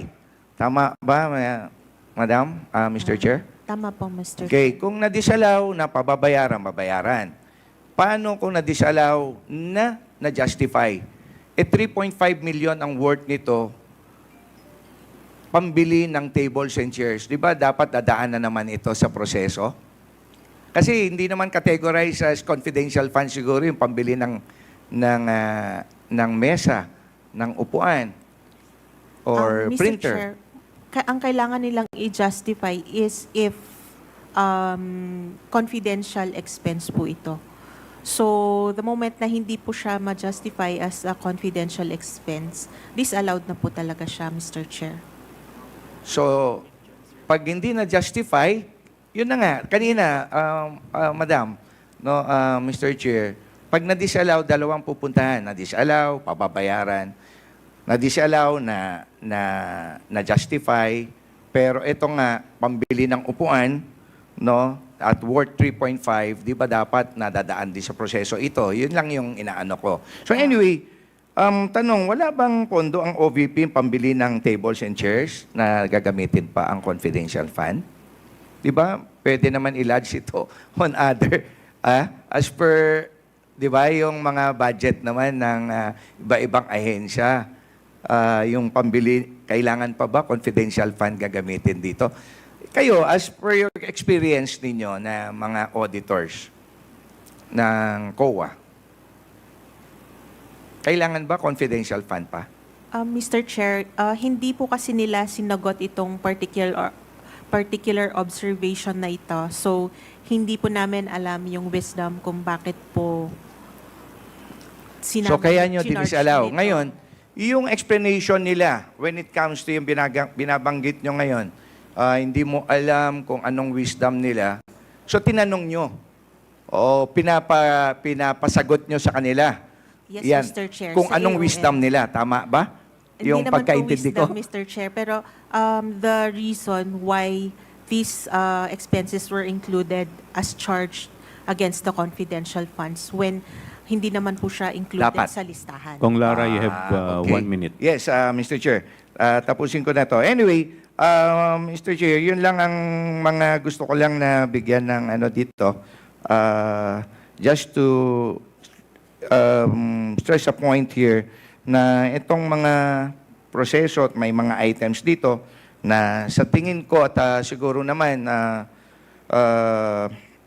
yung mga nanonood na sa atin ngayon, once na sinabi mo, confidential fund, at ito, hindi mo naman kailangan na confidential fund pambili mo dito dahil justifiable ito kung sakaling ipepresent mo ito na pambili ng computer table. No, at panghuli ko na lang, Mr. Chair, no, follow up lang dun sa issue. Kanina, binanggit ni Chairman Paduano, ni Chairman Acop sa duration palagi ng COA reports natin. If ever, Mr. Chair, i-manifest ko na lang in the introduction of, kung sakali man magkakaroon tayo ng legislation to effect no, itong mga sakali na papag-usapan yung paggawa ng mga polisiya, lalo-lalo na sa COA, na i-consider yung time frame, duration, no, ng mga reports ninyo kasi it might happen na ito kasi palagi kong sinasabi ito sa pagdinig, lalo na nga no, nag-start ito dun sa case namin sa Cagayan. It is a deterrent kasi kung mapabilis sana ang proseso natin, hindi na tayo aabot pa ng ganito eh. Palaging sinasabi ko, hindi titigil ang paglabag sa batas. Kung sakali, patayan, kung wala kang mahuli at walang makasuhan at walang masentensyahan, there's no deterrent anymore na gagawin ulit yan. So, ganun din dito sa mga paglabag na ito. And of course, i-ano ko na lang dito, Mr. Chair, na if I may suggest, no, para ito na yung mga COA auditors din, kasi nangyayari dito, with due respect sa inyo, auditor, no, and other auditors, no, kung talagang trabaho lang talaga ginagawa natin with no intent na madidelay ito, no, kailangan balang araw pag talaga yung very subjective ang pagiging cause of delay, dapat hold accountable din ang auditors at magkaroon din ng penalty, no, Mr. Chair, para maging deterrent din sa kanila. Kasi katulad nangyari sa public accounts, Mr. Chair, nagsabi yung in charge to submit all the reports on a particular date. Parang baliwala lang, natatawa pa sila na magsabi, di ba, Chairman Acop, no? Parang wala silang no sense of urgency, no sense of responsibility, kahit ma-delay na. Anong cost? So ito lang, Mr. Chair, sana po mabigyan din natin ng pansin ito at karampatang mga legislation. So yun lamang po, Mr. Chair, maraming salamat. Thank you po, Congressman Lara. Mr. Chair? Yes, the Honorable Vice Chairman Acop. Yes, bago ko po makalimutan. Kanina po nagkaroon po kayo ng manifestation regarding doon po sa hindi pag-undergo ng ating Vice President na mag-take ng oath. May I know if that is also a motion to see to it that such event will not become a precedent insofar as this or the committee hearings of this Congress are concerned? That is the ruling of the chair. So it becomes, shall we say, it has not changed our former rules and regulations. Yes. Thank you, Mr. Chair. Mr. Chair, may I clarify? Yes, Mr. Tumawis of COA. For the regular audit po, ang timeline po ng transmittal or submission ng report, annual audit report, which is September, end of the year. September of each year at after dun sa audit period. So for example po, for 2023 na annual audit report, dapat po ma-transmit po sa Congress, sa OP, and to the management of the OBP on or before September 2024. Thank you. We will now proceed to the next interpellator. Tapos na po tayo sa first round. Sa second round na po tayo, may isa lang pong nagmanifest. The chair would like to recognize the Honorable Franz Castro, the last interpellator. So, thank you, Mr. Chair. Clarify ko lang sa auditor. So, kung ang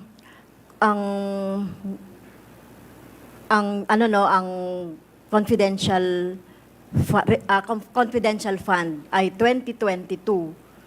So, kailan siya dapat na nagpapasa ng audit report? Confidential fund Attorney Camora. used Who will answer? Attorney 2022. Camora. Attorney Camora, please reply. Mr. Chair, ang confidential fund audit po ay hindi regular audit. So iba po yung sinasabi ni Okay, so Sir paano na po sa timeline. confidential funds? Um, Na nakasama din kasi siya doon sa GAA. O nakasama siya na ginasta doon sa taon na yon. So paano yung submission ng confidential funds? Every quarter. Tama po ba? Opo. Yes So po, every Mr. quarter. Chair. So yung last quarter ng 2022, dapat na i-report, na i-submit na yung report by? Wala pong timeline ang sa joint circular, Mr. Chair. So kaya pala nung Mr. Chair, nung tinatanong ko to at in-expose natin ito nang makabayan ito ng 2023 na budget, ay wala pa doon yung hindi pa sila nakapag-submit ng report. Tama? Yes po, Mr. Chair. So 2022, August 2023, wala pa yung audit report. Ongoing na po nun yung audit pero wala pa po yung report. Okay, ongoing na rin yung report. Pero nakapag-submit na sila ng report. Ay, ng liquidation report, yes, Madam Chair. Yung liquidation. Okay. Thank you, Mr. Chair. So, Mr. Chair, hawak ko ngayon yung notice of disallowance at saka yung accomplishment report ng Office of the Vice President. So, nakikita natin dito yung mga items. Merong 5 items dito, Mr. Chair. Dito sa accomplishment report, utilization of confidential and intelligence funds, submitted by Gina Acosta, Special Disbursing Officer, and approved by Sara Z. Duterte, the Vice President. Pero ito po ay pinirmahan din, sinertify ni Gina Acosta as Special Disbursing Officer, certified purpose of cash advance duly accomplished by Sara Z. Duterte, Vice President, certified supporting documents complete and proper, Chief Accountant Julieta L. Villa del Rey. So para alam po ninyo saan yung pinanggagalingan ng aking... Okay. So nakalagay po dito, Mr. Chair, nanggaling to sa Office of the President, no? Period covered December 11 to December 31, 2022. So ang ibig sabihin niyan, 11 days yung utilization ng fund na 125. So nakalagay dito, total amount is 125 million. Okay, program, projects, activities per physical and financial plan, meron niyang annex kung ano yung mga activities niyan. Nakalagay dito, safe implementation of OBP initiatives and confidence building. Okay? Nakalagay dito rin ang second column, Mr. Chair, actual outcome and accomplishments. Surveillance and monitoring. Nakalagay dito, Mr. Chair, letter A, purchase of information, 14 million. Payment of reward, 10 million. Rental of other incidental expenses relative to the maintenance of the safe houses, 16 million. Letter D, purchase of supplies, 35 million. Letter E, provision of medical and food aid, 40 million. Letter F, payment of incentives or traveling relative to the confidential operations, 10 million. Conducted surveillance, Mr. Chair, 132 areas. Letter B, 100% implementation of activities without untoward security-related incidents. So, yung summary, amount of the period, December 21 to 31, 2022. Okay, isa-isahin natin, Mr. Chair. Dito sa notice of disallowance, based dito sa utilization, may binabanggit kasi dito, number 3, non-submission of the revised accomplishment report to the Office of the President, Senate President, Speaker of the House as required by item 5211 of the JC. So yung tinutukoy natin, yung JC 2015-1.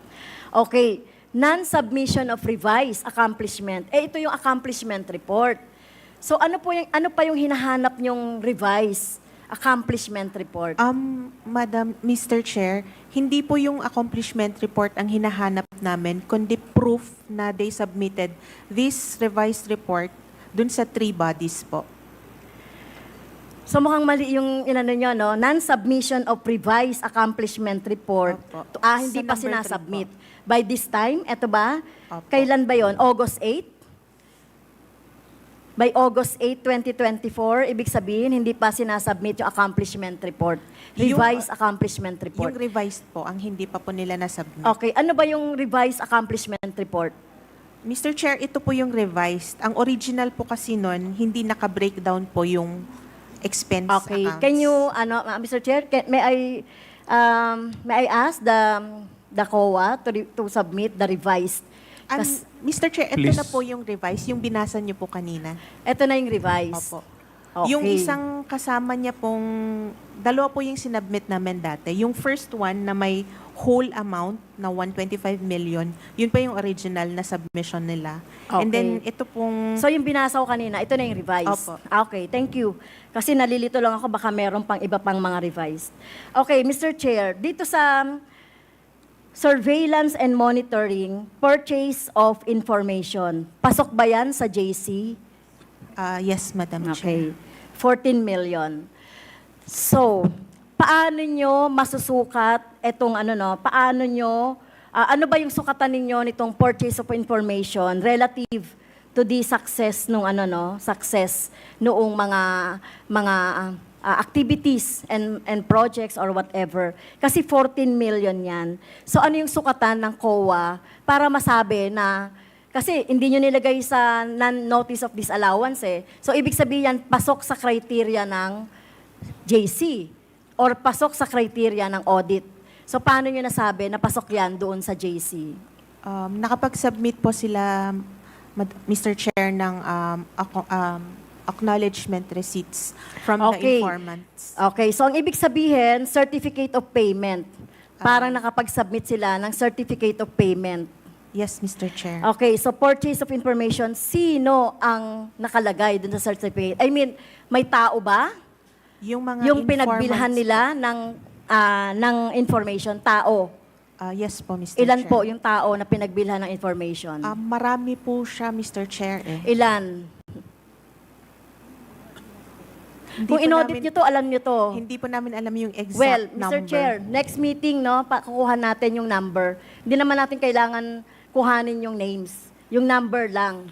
Nitong binayaran nila, ng pinagkuhanan nila ng impormasyon. Certificate of payment daw nakapag-submit daw po. COA, Kompleto. please take note of the manifestation of Congresswoman Castro. Noted po, Mr. Chair. Kung marami yan, hundreds ba yan, thousands ba yan, millions ba yan? Okay. Purchase of information. So, tao din yung pinagbayaran. Anong pagkakaiba ng purchase of information sa pagbabayad ng reward?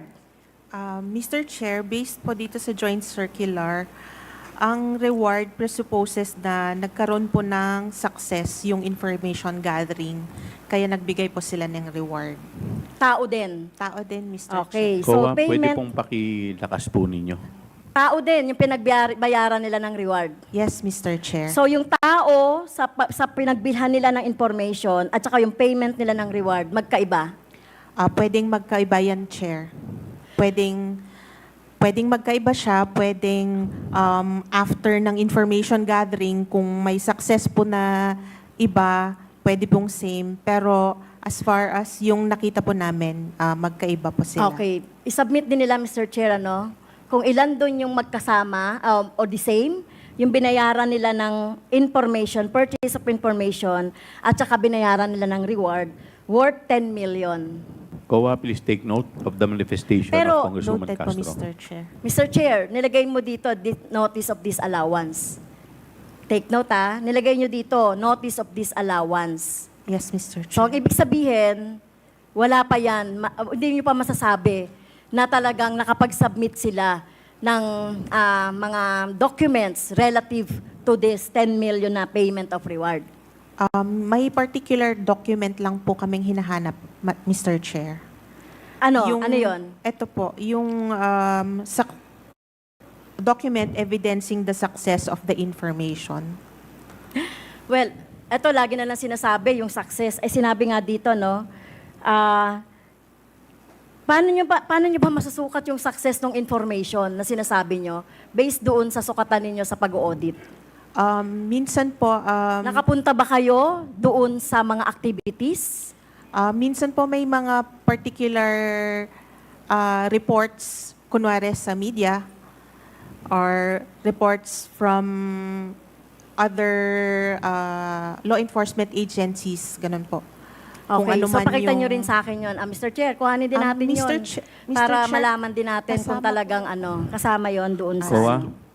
Noted Yes. po, Mr. Chair. Okay, Please take note of the manifestation. Sinasabi dito, Mr. Chair, 105 activities out of 132 conducted surveillance areas attended by the Vice President and those conducted by all the offices during the period of December 13 to 31.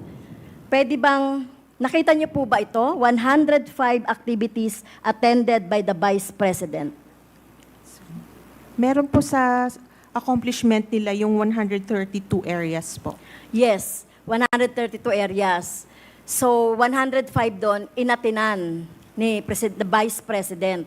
So, can you submit, Mr. Chair, yung 132 areas na yan? COA, please take note of the Yes, Mr. Chair. manifestation. Congresswoman, you have... Yes, Mr. Chair, please wrap up your konti na lang, Mr. Chair. interpellation. So, yung purchase of information, ito kina-question ka pa rin to, Mr. Chair, na pinayagan nila yan, yung payment of reward. Ito, nakalagay dito, Mr. Chair, provision of medical and food aid. Dito sa accomplishment report nila, provision for medical and food aid, which is 40 million. Pero ang nakalagay po dito sa notice of disallowance ninyo ay 34 million and 24 million, a total of 59,787,000. So, may discrepancy po. May part nun po kasi na hindi rewards, kundi regular supplies na ginamit po nila sa confidential operations. So, pwede po yung medical and food aid. Yes, Madam Chair. Okay, Mr. so Chair. ilagay nyo rin po yung pinayagan ninyo. Yes, Mr. Chair. Okay, so payment of incentives or traveling relative to the confidential operations. So, pwede ba yung incentives doon sa ating ano? Part po ng explanation nila na hindi po incentives yon, kundi transportation lang po, which is allowed naman po sa joint circular. Okay, pero nakalagay sa report nila ay incentives. So, pinayagan nyo yung buong 10 million. Tama po ba? Tama po, Mr. Okay, Chair. so eto Mr. Chair, sige, i-wrap up na natin. So ito Mr. Chair, merong purchase of information, tao yan, na makikita natin later on sa submission. Payment of reward, I'm assuming that this is cash. Tapos nagbigay din ng reward, various goods, nagbigay din ng reward na medicines, various medicines, na ang ibig sabihin niyan, per day ay gumagasta sila ng 3.6 million a day para sa various goods. 2.26 million a day para doon sa reward. Considering na 11 days lang na ginamit, itong mga amounts na ito. At kung titignan natin, Mr. Chair, makita natin talaga dito parang in 11 days walang pahinga, no? Even December 25, December 31 o 30 na walang pasok, talagang tuloy-tuloy yung ginagawang pagsa-surveillance. At di natin alam kung paano yon nagagawa. Okay, so yun lang po, Mr. Chair. Gusto natin makita talaga, kasi nakita natin dito, Mr. Chair, halimbawa yung report na yan ng accomplishment report at saka yung sinasabi dito na notice of disallowance, tingin ko meron pang dapat na i-disallow no? Kung hindi ito mabibigyan. At ito yung sinasabing mga 3,500 na tables, chairs, pwede bang malaman ilan ito, ilang tables, ilang chairs, ilang computers, itong 3.5 million? Ang documents po namin is yung amounts po. So kung ilan yung number of tables or chairs, wala po kaming data nun. So yun pa lang, Mr. Chair Pero, di ba, hindi talagang X na ito doon sa confidential. Kasi 3.5, di natin alam kung ano ba yan, binili ba talaga or gumamit lang sila ng mga tables nila sa mga opisina o pinurchase. So talagang may misuse ng funds. So yun na lang po, Mr. Chair, at itutuloy ko po yung aking interpellation doon sa mga nabanggit kong mga pangalan kanina. Thank you, Mr. Chair. Salamat po. Last interpellator, huling hirit na po, Congressman Jojo Lara. You're recognized. Thank you, Mr. Chair. Follow up lang, nakalimutan ko lang. Relative dun sa binanggit ni Kong Castro, actually, sinabi ko kanina sa inyo, Madam, Mr. Chair, yung mga specifics and breakdown. Nung binabanggit ko itong mga disallowance at binabanggit nyo kasi kanina na hindi pa naman final ito, di ba? Na baka ma-justify ito or maging compliant sila. Di ba? Tama ba ako doon? Tama po, Mr. Tama, Chair. okay. Ngayon, doon sa 73,287,000 na disallowed, pag compliant o ma-justify, walang problema. Tama po, Mr. Chair. Pero eto na, once na hindi nila maging compliant, so ibig sabihin, ginamit ito for non-confidential expense. Tama? Tama po. So, ulitin ko, balikan ko lang yung issue ko kanina. Kung sakaling maging final with finality na ma-disallow ito at categorize not as a confidential fund, but a non-confidential fund, may posibilidad ba ito na ipa-account nyo lang at may paglabag ulit ito sa proseso kung in case dumaan ito o yung mga sinasabi natin kanina, procurement of goods, procurement of medicine, and of course, yung procurement ng office furnitures. Mr. Chair, pag na-finalize na po yung notice of disallowance, kailan pong mag-settle nung mga liable persons na po? So either ibabalik. Ibabalik po talaga Ibabalik yun, nila. Mr. Chair. Yun lang ang magiging recommendation. If ever maging Pag final yan. na-final na po. Yes, if Mr. ever Chair. maging final, yun ang magiging recommendation. Although, Mr. Chair, after pa ng COA, meron pa po silang... Yes, yes. Tama ka. Pero as far as COA is concerned, if with finality na non-compliant siya at hindi niya ma-justify, the recommendation will be, yung rekomendasyon nyo, ibabalik yung pera.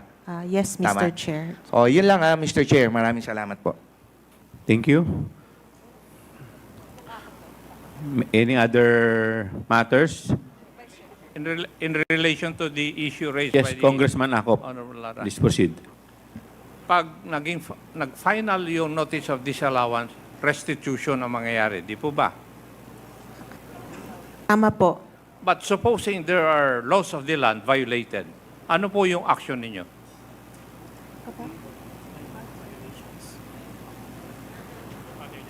Kasi Violations marami ano? kaming naimbestigan na nangyari. Nangyayaring ganun eh. So, if in the process of the conduct of your audit, you will find out that there are certain laws violated by the head of the agency, ano po yung recourse ninyo? Is that in relation to the confidential funds pa rin po, Mr. Kahit Chair? na anong pondo, when you conduct an audit, Mr. Chair, in case of appeal of the notice of disallowance, the commission proper may refer or provide other sanctions. Like, for example, sir, Your Honor, the commission proper may refer it to the ombudsman for appropriate filing of the case, Yes. or may order to restitute the amount. yeah, that is a Disallowed? matter of protocol Yes. for COA. Yes. It is a matter of protocol. It's actually depends on the commission proper. Yeah, kasi kung may Mr. violation Chair. of law, sinong magfa-file kung hindi nyo i-refer sa ombudsman or the appropriate agency? Yun po yung katanungan ko.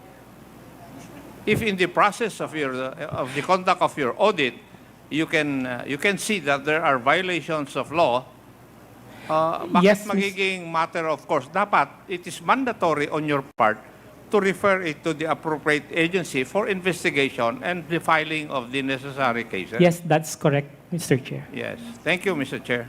Mr. Chair, Mr. Chair, if I may add lang. Oh, yes. One point. Last. Yeah. Congressman Jojo Lara. Of course, yung other charges that goes with the disallowance, di ba? Kayo din magre-recommend doon? Or the commission ang magre-recommend? Mr. Chair, the commission. The commission will recommend yung charges kasi kayo magpa-file, di ba? No, Mr. Chair. Recommendation to the appropriate agency like the ombudsman for the filing of the appropriate charges. For the Mr. Chair. filing of appropriate charges. Yes, Mr. So Chair. it will be up to the ombudsman to determine. Sila bahala mag-determine kung anong mga charges? Yes. Basing dun sa findings nyo? Yes. Yeah. Okay. Thank you, Mr. Chair. Chairman, Mr. Chair. last one point lang po. Yes, In Congressman relation to Caraps. the query asked by Kong Acop, Chairman Acop, kasi yung unang narinig ko is May. Pero cleaner niya, that's your mandate. So mandatory dapat. Di ba? That's mandatory. That the agency, the COA, should recommend to any quasi-judicial body. Di ba? Or doon sa regular court. Di ba? Kung depende po sa COA, but mandatory dapat yan, di ba? Mr. Chair, usually kasi pag violation of laws, talaga pong nire-refer namin yan sa Office of the Ombudsman. Ang tanong kasi, Chairman ako, any violation of laws. So, mandatory yan for the COA to recommend. Yes, Mr. Chair. Di ba? Well, in fact, if there are cases filed in the Ombudsman, mandatory din kayo na dapat i-submit all those findings as supplemental evidence with regards to the case, di ba? Yes, that's correct, Mr. Chair. So it is not may, but they're mandatory. Mr. Chair, Yes, Congressman Abante. there are certain officials that should be invited in the next hearing, DepEd officials, I would like to move to include the former chairman of the Bids and Awards Committee, Attorney Limuel G. Antonio, or Tonyo, and other officials competent to answer questions on the agency's budget, as well as the bid documents for computers purchased from 2022 to 2024, August 31, 2024, and teachers as well who are actually end users. So move, Mr. Chair. The motion is duly seconded. Is there any objection? Hearing none, the motion is carried. Meron pa po bang matters na gusto pong i-discuss? Kung wala na po, Sure. Motion to suspend. yes. Is there any second? Second, Is there any objection? Hearing none, the hearing is now suspended.